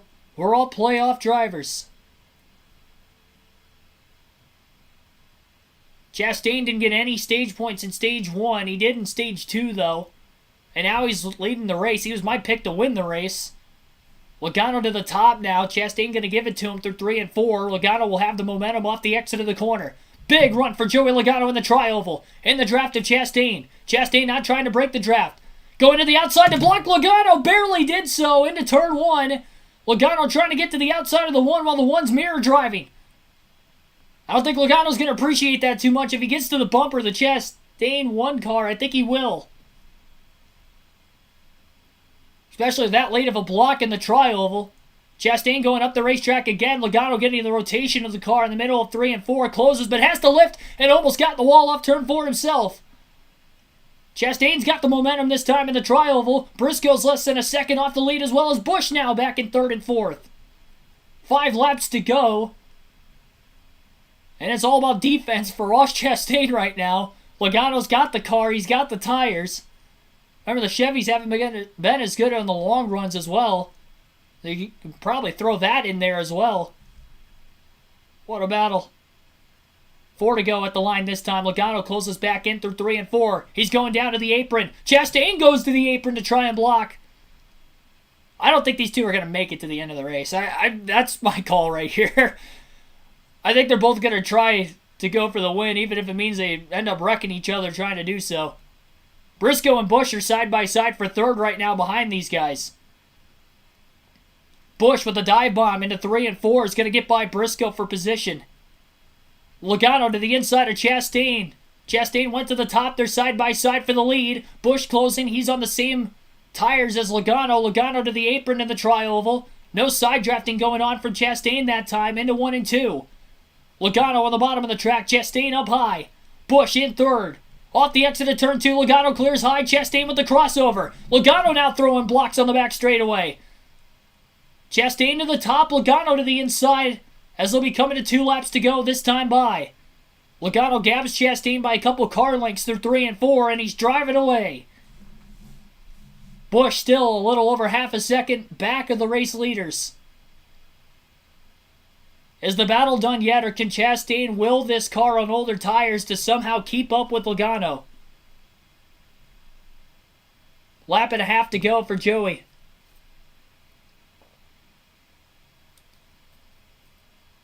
My pick's in 2nd. My favorite driver already wrecked. White flag in the air, 1 lap to go, sponsored by Credit One Bank. Joey Logano is pulling away from Ross Chastain. Kyle Busch still has a shot at 2nd. Chastain, I'm sure, is still going to try to play defense there. Try to hang on to every point he can after not getting as many stage points as he would have hoped for. Lap car on the bottom of the track staying out of the way. Letting the leaders race by into 3 and 4. And the checkered flag is in the air, and Joey Logano has won. Chastain is going to hold on to 2nd as he blocks Kyle Busch into the wall off turn 4. Logano is going to Phoenix with a shot at the championship as he has won the South Point 400 at Las Vegas. Ross Chastain's going to end up 2nd. Kyle Busch got blocked into the wall off turn 4 by the 1 car. Might see some more tempers here. Hang on. Might have another Toyota driver trying to shove another Chevy driver.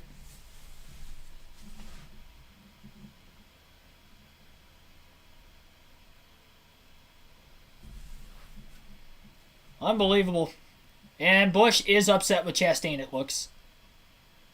No surprise. Chastain steering out of the way of Busch. He knows he's hot. Oh, jeez. I thought it was Logano that was going to get Chastain there, not Busch on the final laps, but what a race.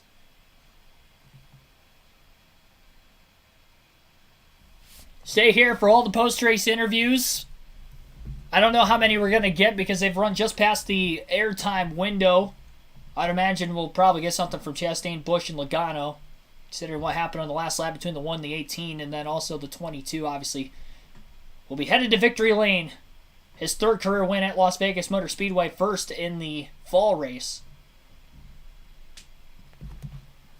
had to be one of the favorites coming in, and didn't dominate, by any means, but the Fords were faster in the longer runs. He had slightly fresher tires than Chastain, and that call to come to pit road when he did, plus getting that extra restart or two, was the right call, much like with Christopher Bell pitting when he did in a late race restart last week.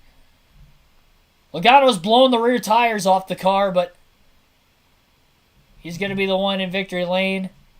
He's been in this situation before, winning a race to get into the championship 4. He did it at Kansas in 2020. He did it in 2018 in the first race of that round at Martinsville in the first race of the round of 8 this year. He's going to get the win. He will not have to worry about either Martinsville or Homestead. And I'll tell you what, there's a lot of problems with the next-gen car, but I think everybody could say that the mile-and-a-half racing we have seen this year has been better than most years in the past, and today it was no exception. What a race. Probably the best race of the playoffs so far, in my opinion. I'll actually leave a poll in the chat here soon. Here's Joey Logano with Marty Snyder. Worked out really well for you guys. We're racing for a championship. Let's go! Man, Joey getting some cheers. What a great car. Penske cars are all fast. All of them are really fast today. And oh man, all you want to do is get to the championship 4 when the season starts and race for a championship. And we got the team to do it.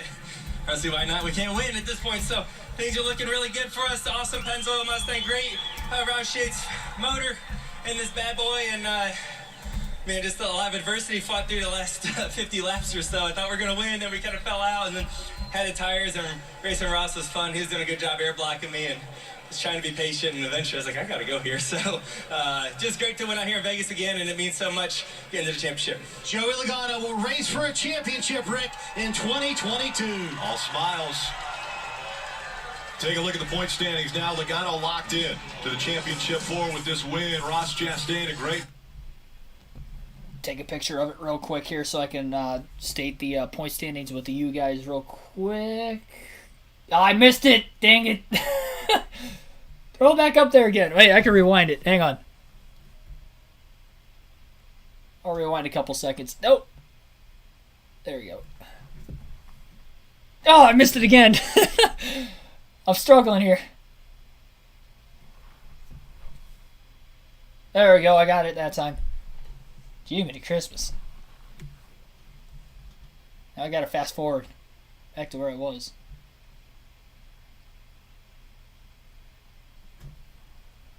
Yes, so the local news is coming on following that. The post-race show is moving to Peacock. I do have Peacock, but I don't think I have it signed in on this TV yet because I'm actually in my bedroom, which is where I give you guys all the content coverage. But anyway, I will not be able to get any more interviews for you guys, but what a race today. We'll go through the playoff order, but first we are going to go through the finishing order of this race.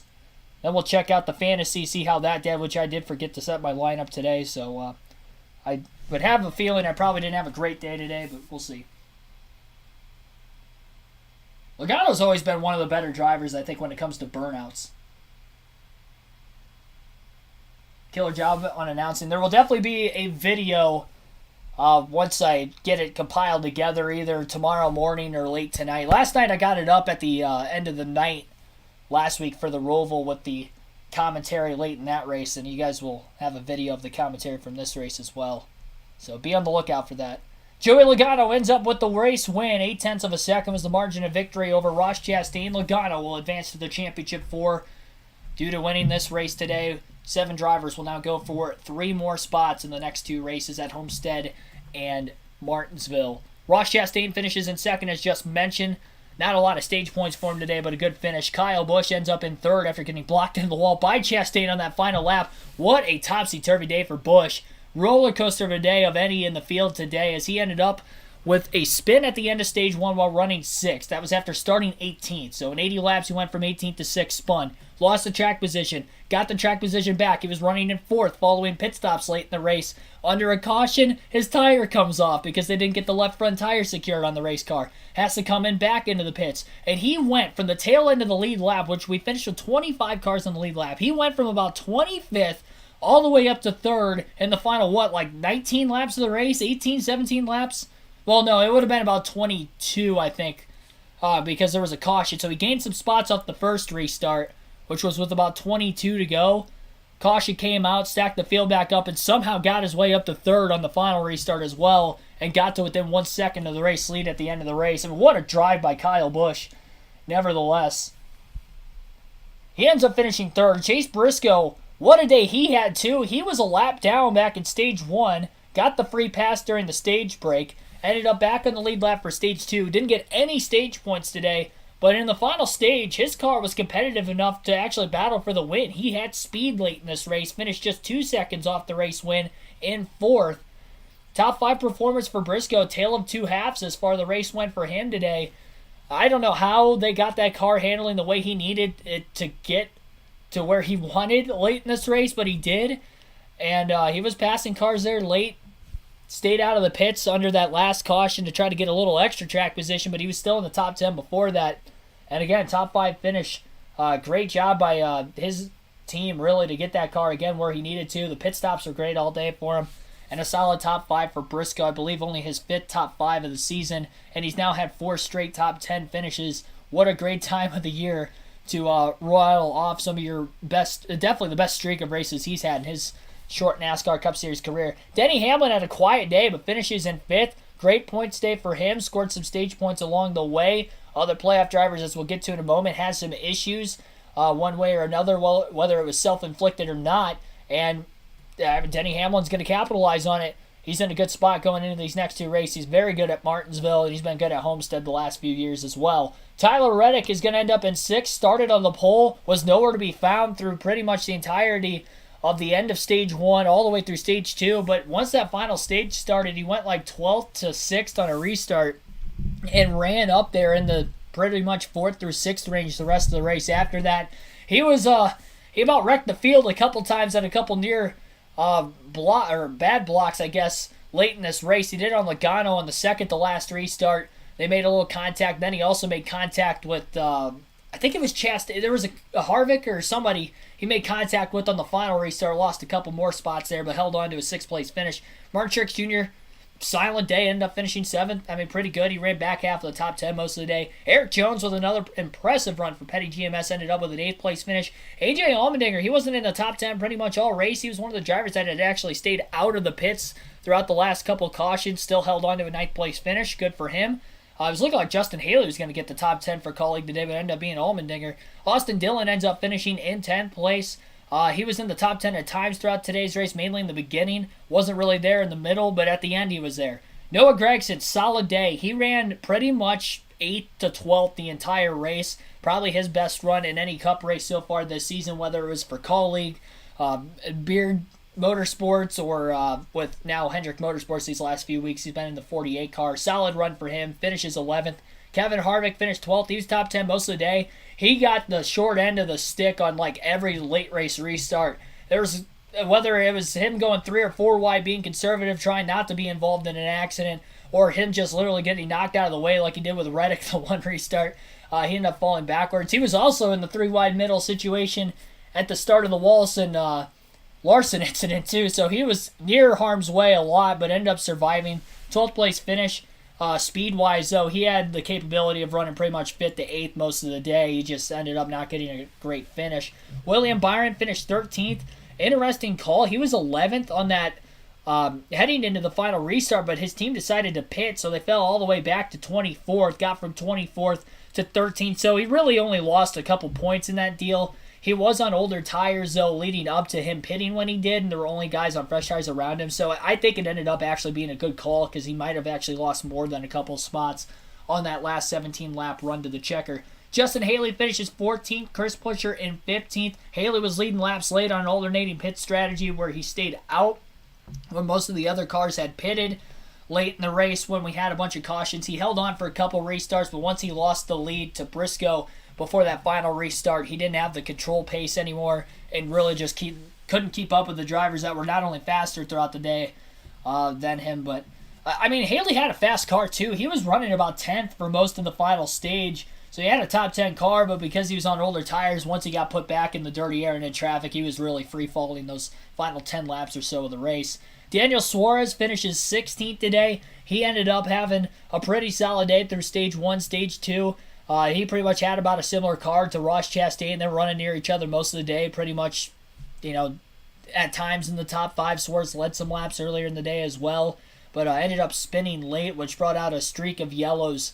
I think it was the restart after the Blaney caution where Suarez had spun in the final 30 laps and ended up falling at the tail end of the lead lap. That's where I said curvature at one point in time during the stream, as many people were calling me out for that. Anyway, ended up getting back up to 16th there at the end, but obviously not the finish he would have hoped for. Brad Keselowski finishes 17th. I don't even know how. I guess just the fact he survived and had a couple of good late race restarts. He was a lap down outside the top 30, I think, at the end of stage 2, and he somehow finishes 17th. So, I guess great resilience from Keselowski. Eric Almirola ended up 18th. I don't know how he fell back as far as he did. He was up in second place at the beginning of the final stage. His picker did a tremendous job. They gained 6 spots and 7 spots on 2 separate pit stops today. So great job by that, all on 4 tire stops too. So great job by that 10 crew. Tried to help Almirola out there, but on those late race restarts couldn't hang on, fell way back and ended up, like I said, 18th. Michael McDowell finished 19th, Cole Custer 20th, Chase Elliott 21st. Terrible day for Elliott. I think this was his worst playoff race so far. He is still above the cutoff line. I think I have it right here. He is still above the cutoff line because he was 31 points to the good. He's still 17 points to the good right now. Not a very comfortable situation with 2 races to go in the round. But he has not been good in the playoffs that are not the Roval or Talladega. I think that is very concerning. I guess he ran good at Bristol. He finished second there. But the intermediate tracks in the playoffs, Darlington, Texas, and today, not great. So going into Homestead next week, we might see more of the same out of Chase Elliott next weekend. I don't know why he is running as poorly as he has. Leading up to the playoffs, that 9 car was the best car, definitely at Hendrick Motorsports on the mile and a half this season. So I don't know what they did different in the playoff races on the intermediates that is causing him to not run as well. But they have not been great at all. Not only in the race, but just unloading in practice or running outside the top 20. They'll qualify middle of the pack, and that kind of puts them in this situation, but they can't get the car to move forward because they can't get the handling to where Elliott likes it to on race day. So that is definitely costly. He's going to need at least decent runs these next couple weeks to make it into the playoffs. He's definitely going to have to do better in the stages because of the first 2 stages he didn't have any points today, and he finished 21st. He's lucky he was 31 points above the cutoff line. He's also lucky that guys like Bell and Blaney, who had fast cars, especially Blaney, who won a stage earlier in the race, had the problems they did because otherwise Elliott might be below the cutoff line and might have used all 31 points up in one race. He did not as a result, though, so there is still the next couple of weeks to look forward to for Elliott. And, he's been fast enough through most of the year. He could go out and win Martinsville, no problem. He finished second there and led a lot of laps there in the spring. So I would not doubt that. And he won at Martinsville a couple years ago as well. So look for Elliott to have a strong run there. Hendrick Motorsports as a whole at Martinsville, usually pretty good. Ty Gibbs ended up 22nd today. Ricky Stenhouse Jr. had a spin earlier, finished 23rd. Corey LaJoie 24th. Todd Gillen, last car in the lead lap at 25th. Rookie Harrison Burton finishes 26th. First car a lap down. Cody Ware 27th. 3 laps down. Ryan Blaney 7 laps down and 28th. Tough break for Ryan Blaney. Just stepped over the edge a little too bit. He was battling for second with about 30 laps to go with his teammate Joey Logano, who eventually went on to win the race. That was at a time where I think it was Justin Haley still in the lead on older tires.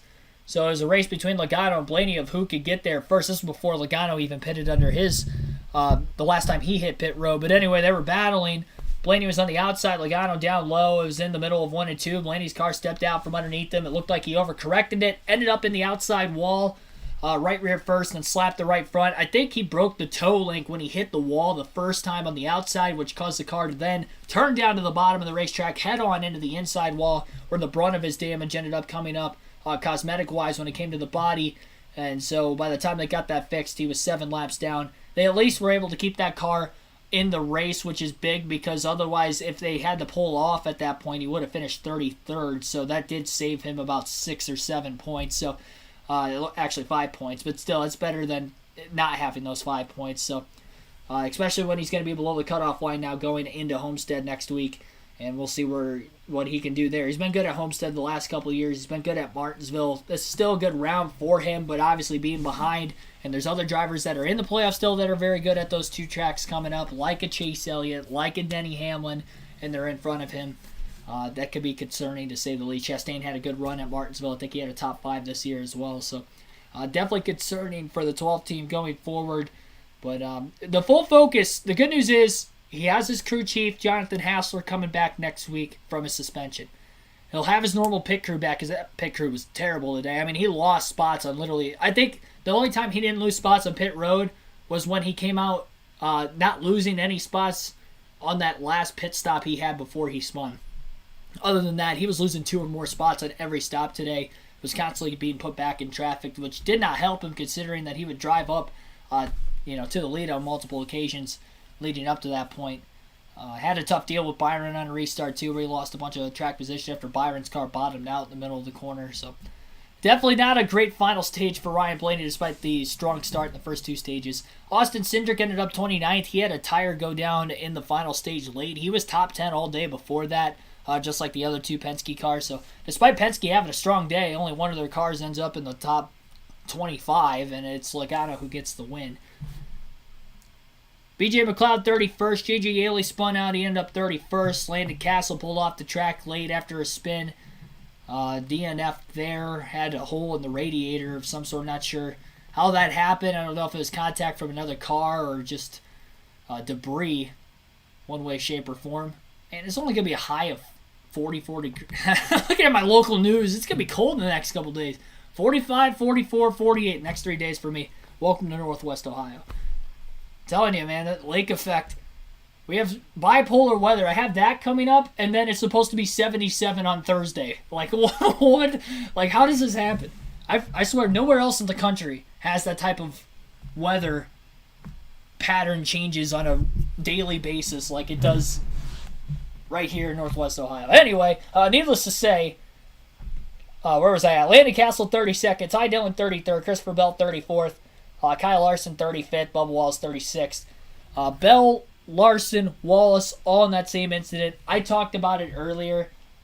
If you want my thoughts on what happened there, I talked about it a few different times during the middle of the race. I'll quickly and briefly preface over it now. Essentially, they were 3 wide going into the corner. Kyle Larson was on the inside. Harvick was in the middle. Bubba Wallace was on the top. Larson made a very light dive to go into the corner, so Kevin Harvick backed out of the gas, gave him room. It was still early stage 2 at the time. Still early in the race, still in the first half of the race. Harvick playing conservative, the veteran driver he is. So he did that, which then Larson had room to pull up the racetrack. Wallace did come down just a little bit in the middle of the corner as well when Harvick backed off. So they were kind of fighting for that same spot in the middle. Larson eventually ended up getting into Wallace on the outside of the racetrack. They were close together most of the way through the corner. Hard racing. I thought it was a racing deal there. Probably 60% of the blame on Larson. I think he was a little too hard on himself when he was talking in his post-race interview about making the mistake and forcing Wallace into the wall in the first place. I thought it was more 60-40. It was definitely more in the fault of Larson than Wallace in that initial incident. Wallace stepped over the line, though, because after the contact and getting knocked over the wall, he ended up right-hooking Kyle Larson middle of the front stretch. Larson goes hard into the outside wall, driver's side door first. They were still at speed. The caution had not waived because after the initial contact with the wall for Wallace and the contact with Larson initially, they were still under green flag conditions because they kept their car straight. In the post-race interview, Bubba Wallace stated that there was that his car had basically broke and had Cliff Daniels, when he radioed it, they said something about Cliff Daniels radioing into Larson's crew chief. I think Marty Snyder was the one interviewing him, mentioned that and whatever, and thought it was intentional, and he said, no, it's not intentional because when you hit the wall that hard, it breaks or whatever. So essentially, he said it broke. The reason why I think he said that is because he knows that if he just says that he did it intentionally, he could get fined. Now, I still think he can get fined. I think there's a very good chance he will get fined middle of the week for right-hooking Kyle Larson at speed like that. We've seen incidences already this year where we have seen drivers get fined for turning drivers in that kind of fashion in the middle of a straightaway. Look back to Noah Gragson in the Xfinity Series at Road America this year. More cars were collected in that. Unfortunately, Christopher Bell was the innocent bystander in that. When Wallace had hooked Larson, it turned Larson up the track. The left rear of Larson's car before he slammed driver's side door first ended up actually clipping Christopher Bell's race car, and then Bell ended up in the outside wall, ending his day. He finished ahead of those other two drivers, at least pick up a couple points because he made his car back around the pit road, but then they did not get the car fixed up in time on the DVP clock, so he had to pull into the garage, ending his day. There also, Wallace ended up to add on insult to injury, quite literally almost, is that he ended up going down in a shoving match with Kyle Larson. Larson looked like he wanted no part of it, which I can't blame him. I've never really thought of Larson being like the fighting type. Wallace was definitely heated. I think the emotions got the best of him there, for sure, both on the track and off the track. I mentioned before, too, it's a bad look. I'm fine with, like, guys wanting to duke it out at the end of the race, fighting hard for position. Where Wallace stepped over the line was not only right-hooking Larson into the wall, Larson hit driver's side door first. We know there's a safety issue with the next-gen car, so that's number one. But then on top of the safety issue, Larson had just gotten out of his car. I think he was still, like, looking for his Hans device, like, in the car or something. Anyway, he was, like, still kind of, like, grabbing stuff out of the car as Wallace was coming over, and they were looking at each other. And that's when they engaged eye contact, anyway. So you don't know if Larson's hurt in that situation.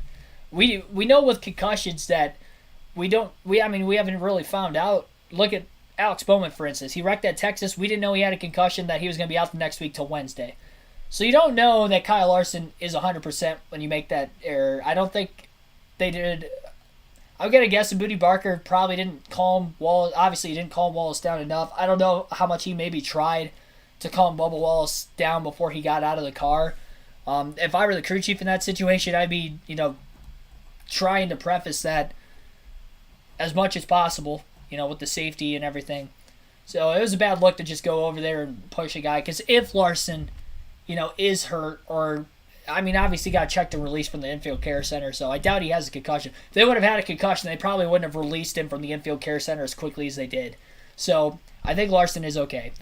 But in the hindsight of it, that's 2020. You don't know that going into, the shoving match that they had initially, especially when Larson just got out of his car. So that's where I put the blame on Wallace. I know the chat was, going up in arms about that earlier for whether it was, the right or wrong reasons. You guys know what I'm talking about. Got a lot of hand in the chat earlier about some stuff. But anyway, needless to say, I do think Wallace is at fault for that. On the track, in the actual racing incident part, Larson slightly at fault. It's going to be interesting to see, media-wise, how much of the blame they maybe put on Larson for that. Because honestly, Wallace did come down a little bit in the middle of the corner, but then as they were coming up off the exit, Larson definitely could have given him more room. But at the same time, Wallace was talking about, not lifting or whatever. I don't think Wallace had to lift because he was pretty equal side by side. It wasn't like Larson was like a half a car in front pulling up, like we saw with Blaney and Busch or Chastain on the last lap of Busch later in the race. Like in that instance, you can maybe say the 18 could have lifted in those instances. Wallace didn't really have there was no reason for him to lift in the first place. So that whole part of the interview, I'm pretty much just going to scrap that because I'm like, no, you shouldn't have lifted in that situation. But I don't think Larson was forcing him to have to lift. I think Larson was going to give him the room. He just ended up not doing it. Not for selfish reasons, just because the car probably went up the track more than he thought it was going to. So just overdrove the car, essentially, is what he did. That's why I think it was a racing deal, both between him and Wallace, because they were going hard all the way through the corner for sure. So it wasn't just the exit of the corner. That was just the result of what happened off the exit of the corner initially in the contact with Wallace getting squeezed into the wall. But it pretty much all started when Larson was sliding up in the middle of the corner as Wallace was cutting down to take over Harvick's spot. That's where it all started, and that's why I feel like it was a racing incident on the track itself. So, it seemed... I was looking at the chat, but I couldn't really tell what you guys thought of my opinion of that when it happened. I tried to explain myself a couple times and figured I'd explain it here at the end of the race because that's probably going to be the biggest talking point going into Monday morning following this race.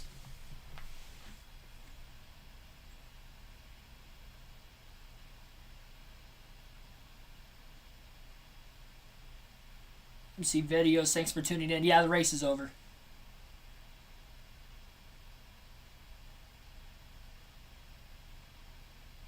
He shouldn't be suspended for that. I don't think. I personally don't think so. Based off of recent precedent and the fact it was, I don't think Wallace should be suspended. But I do think he should get a fine. And I'm probably looking somewhere in the $50,000 to $75,000 range. Even if it's $100,000, I could somewhat agree with that. Yeah, I'd be all right with that as an unbiased fan.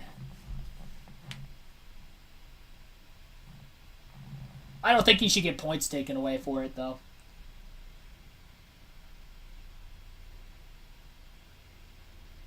And the thing with points penalties, even though it's the driver we look at, when you dish out points penalties, I feel like a lot of that is the team itself, too.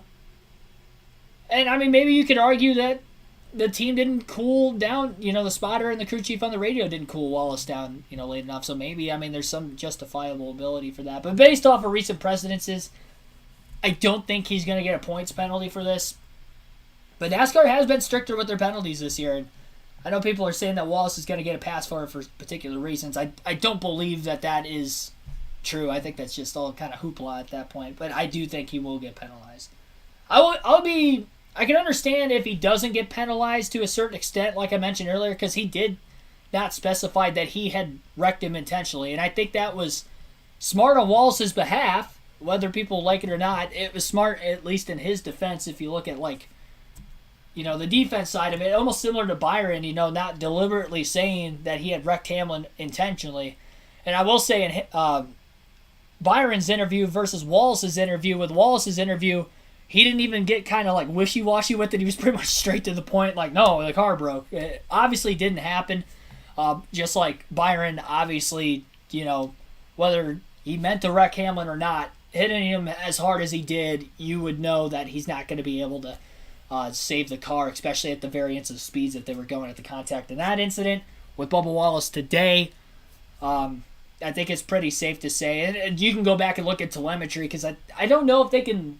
there's probably an in-car camera that shows him, potentially turning left. I feel like Wallace always has, the in-car camera, on, and I don't know how, if they did or not, but maybe you can look at some sort of steering telemetry to see if he turned down or whatever. I feel like that could be potentially at the disposal. They were talking about over the race broadcast, I saw them talking about, the throttle input, and I think they were talking about, he gassed it up when he went to turn down. I don't buy that into it. I think you got to look more at the steering side of things, because it was still green flag. So the caution wasn't out. So obviously he's going to be standing on the gas anyway, even if he did wreck Larson, because the caution didn't come out and you're in the middle of a straightaway. So you're not going to just be off the throttle still. So that didn't really make much sense why they were talking about that in the booth. But yeah, the caution didn't come out until after he hooked Larson. So that's that. I'm leaving it at that. I'm going to be asked about it probably in the stream tomorrow night too. I'll cover it very quickly. I'm going to say go back to the end of the commentary from today. Go back to the end of this stream when I talk about that, when I get down to them in the running order. And I'll pretty much leave it at that. I might quickly preface it, but I've explained myself 3 times in full detail already. And I don't think I need to. And I'm probably going to be asked that going forward again in tomorrow night's stream. But needless to say, again, that is my input on that. I'm as unbiased of a NASCAR fan as it could come. Huge Ryan Blaney fan. But even with Blaney's incident earlier today and previous incidents, I am willing to, put on the line whether I think he was in the right or wrong. Like when he blocked Kyle Busch earlier today in the race. I didn't think that was a very smart move. I understand why he did it. It doesn't mean it makes it right. But he ended up basically blocking Busch into the wall. He wasn't clear when he moved up. And maybe the spotter called him clear when he moved up. That could have been possible too. But whether he did or didn't, he wasn't clear and he moved up. So 12 team was at fault, whether it was the spotter not, radioing in that he was clear when he wasn't clear, or if it was Blaney just making that judgment call on himself. So, yeah. That's that. We'll look at the point standings real quick. I didn't think the post race was going to be as long as it was. We only had the interview from Joey Logano on the live broadcast side of things. Fantasy standings just tighten up. Yeah, I haven't really looked at it. I forgot to put my fantasy lineup in. We'll get to that in a quick moment. We got to talk about the playoff standings going into Homestead real quick, and then we'll get into the fantasy stuff, and then we'll end the stream. So Joey Logano obviously locked into the Championship 4 with his win. Ross Chastain is the number 2 seed going into Homestead next week, and he's only 18 points above the cutoff line. Remember, he didn't get any stage points at Stage 1 today. He did finish second, and he did get some stage points in Stage 2. Chase Elliott goes from first to third in the standings, and he goes from 31 points above the cutoff line to now just 17 points below the cutoff line. He didn't get any stage points in Stage 1 or Stage 2 today, and he finished 21st. Not a good day at all for Chase Elliott. The reason why he is still 17 above the cutoff line on top of the playoff points he had, two of the drivers below the cutoff line both had issues today, one of which scored a lot of stage points. The other one even scored at least more than Elliott, but they had bad finishes with Blaney and Bell.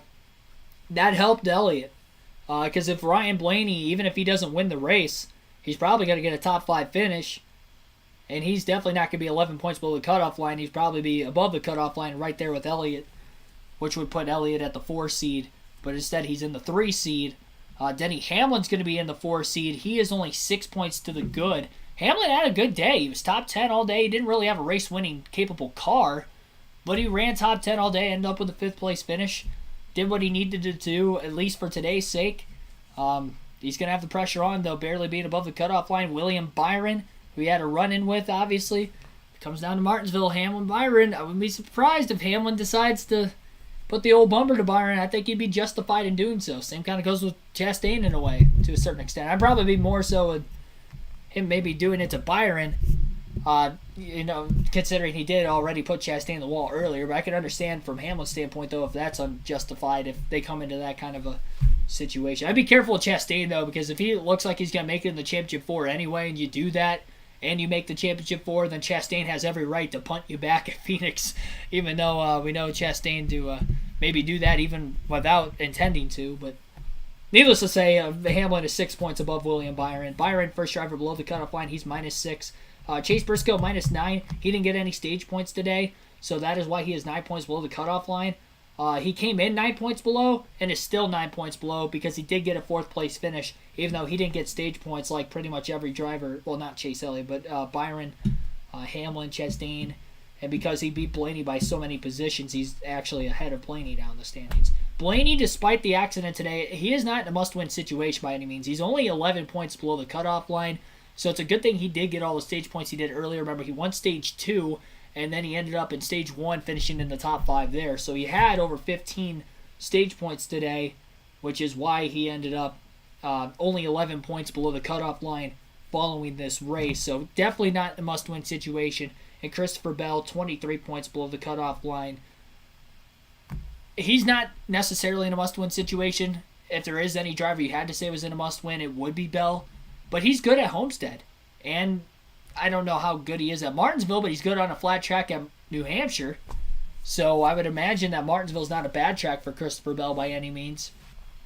So Bell could very much make up 23 points, especially if he has a great day at Homestead. Maybe even goes out and wins the race. I wouldn't be shocked if he did that, to be completely honest. So that is the playoff standings going in to next weekend at Homestead. No live commentary next week. Again, I'm going to be at my grandparents to watch the race that weekend. So I will be there, but I will be back for the Martinsville live commentary stream, which will be the final one of the year. And we'll do obviously many more of these next year, so hit that subscribe button and definitely hit that like button if you haven't already. I got to refresh the page, see how many likes we have right now. We are at 147. Let's run that up to 150. We got 3 more. Let's run that up to 150 here. Still going through. Went through the finishing results, went through the playoff standings. Now we have to go through the fantasy standings in our KRC league. Laptop's being slow right now, so give me a second.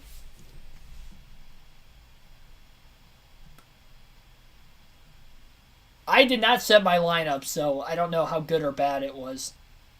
It wasn't terrible, but it wasn't great either. I had Joey Logano on my team. He scores more points than anybody else. 58 wins. Good. Daniel Suarez had a good day, at least in the first half. Didn't have a great finish. scored a lot of stage points, so not a bad start. My fantasy team, Byron had a top 10. Or no, he did not have a top 10, but he did get some stage points. Not bad, kind of similar to Suarez.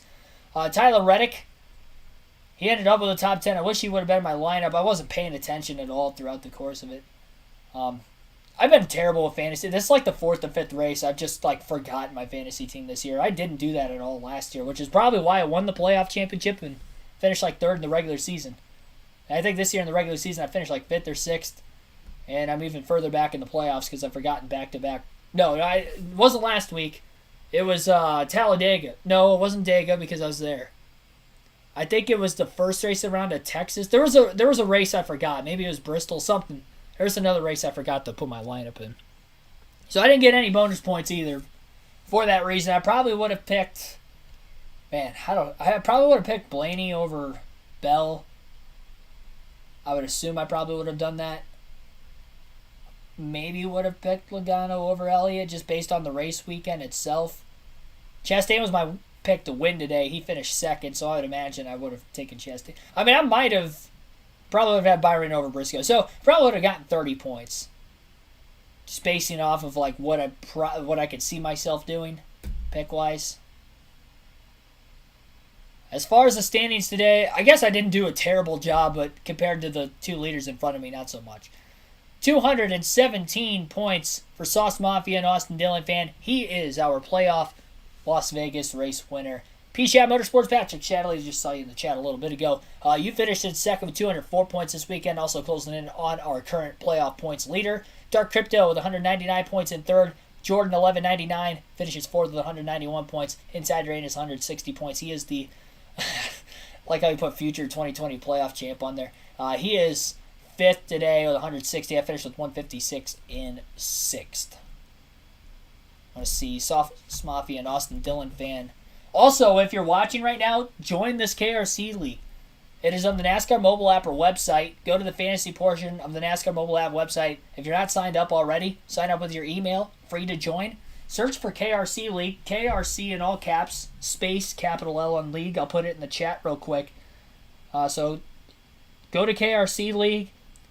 And the reason why you want to play is because you have a chance to win 2 tickets to any NASCAR race of your choosing the following season. Now, obviously, you're not going to win this year. We're too many races into the playoffs. Everybody automatically qualifies for the playoffs. We reset. We have a regular season champion. We have a playoff champion. If you win the regular season championship, you get 2 tickets. If you win the playoff championship, you get 2. So there's actually a chance for you to win either 4 tickets to the same race or 2 tickets to 2 separate races. Did that last year. I won the playoff championship, so nobody won that. But we did have a regular season champion. Coincidentally enough, it was Inside Uranus who finished 5th today. And he won the regular season championship this year as well. So he got the tickets to Auto Club last year. That was his race of his choosing. And he will have the race of his choosing next year as well. And I will try to make it out to that race. I did make it out to Auto Club last year. I'm not sure what race he's picking yet this year. He hasn't gotten back with me yet. So once he does pick, I think he's waiting to see what happens here at the playoffs, which I don't blame him for. But anyway, you get to pick. It is full. It is legit. If he's in the chat right now, he can specify that it is legit. So definitely be sure to do so. And that is the contest leading into next season. Let's see. He had Wallace in his garage, so he was able to take him out after his wreck. He probably had him in after he won Stage 1. I kind of forgot he did win Stage 1 earlier today. It would have been tough to come back from hitting the wall. I would imagine his speed wouldn't have been the same. Maybe he still could have had a good finish. I don't think he would have won the race. So I can understand why he was frustrated, but I think he definitely carried it overboard. Way too far. Tyler Reddick, I had two, but he was in my garage, so I didn't get points for him. Suarez, who I had. Chastain, who I would have had on my team because I picked him to win, but he capitalized by actually having him. And then Joey Logano won the race. Yeah, he had a solid team. His bonus points, he had Logano over Elliott. He had Bell over Blaney. That didn't happen. He had Chastain over Hamlin. Byron over Briscoe. So he got 20 bonus points today. Pretty solid. Playoff standings going into the week. That was the regular. Oh, that's overall. Playoffs. Going into the week, Inside Uranus still had the lead, so he's trying to double down. 1,214 points. But he ends up finishing in 5th this weekend. Sauce Mafia and Austin Dillon fan was 107 points back, but he gained 67 points on Inside Uranus this week. So he might have been 103 back. He gained 67. There's still 3 races to go. So, I mean, he's right there. It just goes to show. I mean, you could be literally a couple hundred points out of first and still have a shot if, you know, all 5 drivers on the guy leading going into the final week, like getting a wreck at Phoenix or something happens there. So, I wouldn't be shocked. Dark Crypto came in second with 11.59. Jordan 11.99 was right there as well. It's definitely going to be tight, though. PCI Motorsports finished second as well, and he was like 50 points ahead of Austin Dillon fan there. So, I mean, he might be second now, and he's going to be really tightly behind. Yeah, the points have definitely tightened up quite a bit. It's going to be fun to see how this plays out. I had 10:32 coming into the week. I was pretty... I mean, after not having my lineup this week, and then there's another week I didn't have my lineup as well in the playoffs, that pretty much totaled me. Because I was in the lead after like the first 2 races, and then I forgot my lineup, and I dropped back, and then I forgot my lineup today, and I'm dropping back even far. Yeah, it is free. It's free, easy to play. Exactly. As Terry Lewis said in the chat. Yeah, I'm surprised Bubba said that too with Bell, that he just kind of shrugged his shoulders.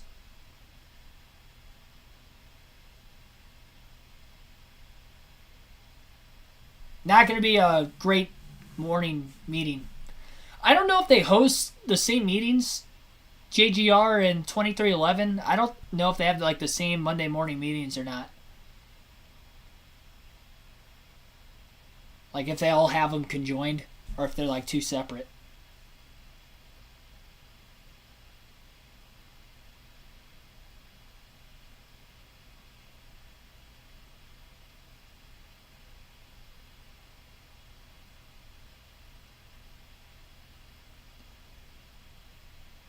How did he even catch back up? According to you, would have lost so much speed, would have had no chance of contacting him again. That car better be...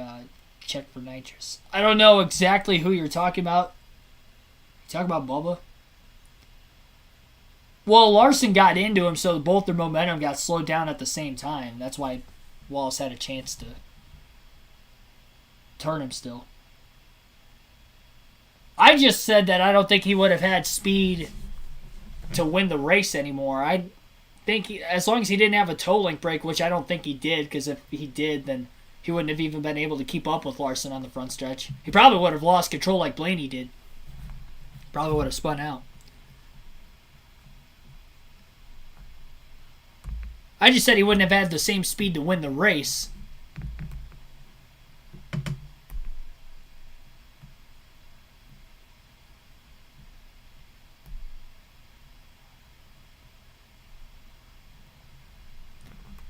I think that's pretty much going to end the stream. I've pretty much talked about everything we needed to in this post-race. Didn't have as many driver interviews this time, but I felt like we still had a longer post-race than usual. All right, so that's going to end it, everybody. Oh, yeah, I did. I asked you guys. I forgot I had this poll. Let me check it out real quick. I asked you guys, was this the best playoff race in 2022? 72% said yes. 28% said no. Of course, some of you guys maybe not able to watch it. We had 72 votes. So I think it was personally the best. I didn't get a chance to actually vote my own poll. It doesn't allow me to. So, yes, did win the poll there. I thought this was the best playoff race of the round. And, well, obviously the round is the first one, but the best playoff race overall.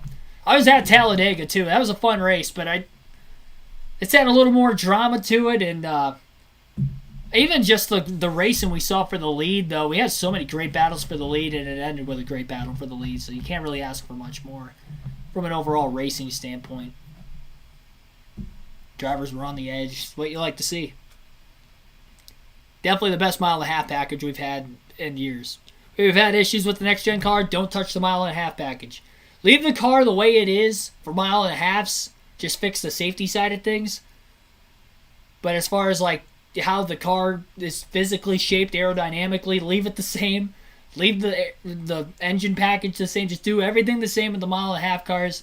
And then just, I don't know, maybe put some more horsepower into the I mean, if you want to add more horsepower, go for it on the intermediates, but you don't have to.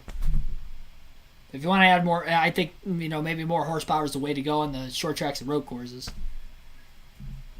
We do have 150 likes on the stream now. Again, be sure to hit that like button, subscribe if you haven't already.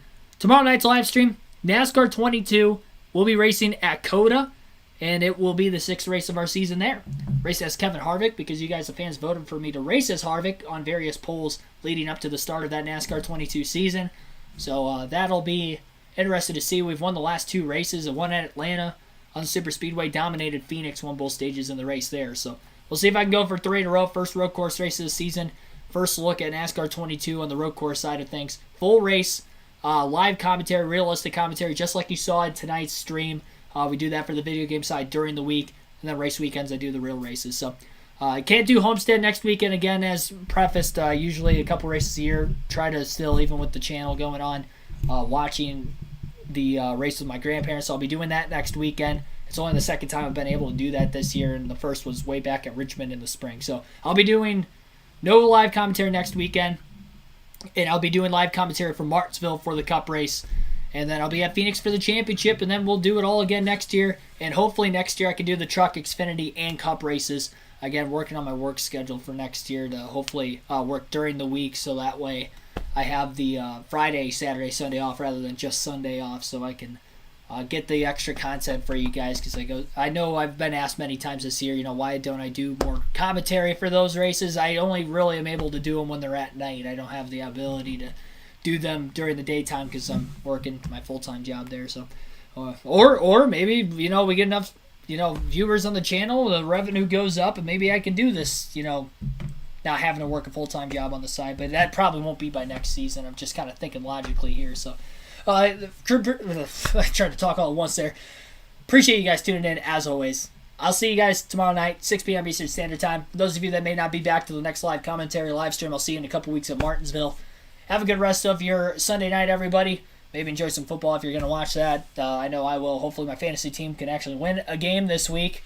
And I will see you guys tomorrow night. Thank you, everybody, for your support. As always, road to becoming a NASCAR commentator for future races in real life down the road. Road to 5,000 subs on the channel right now as well.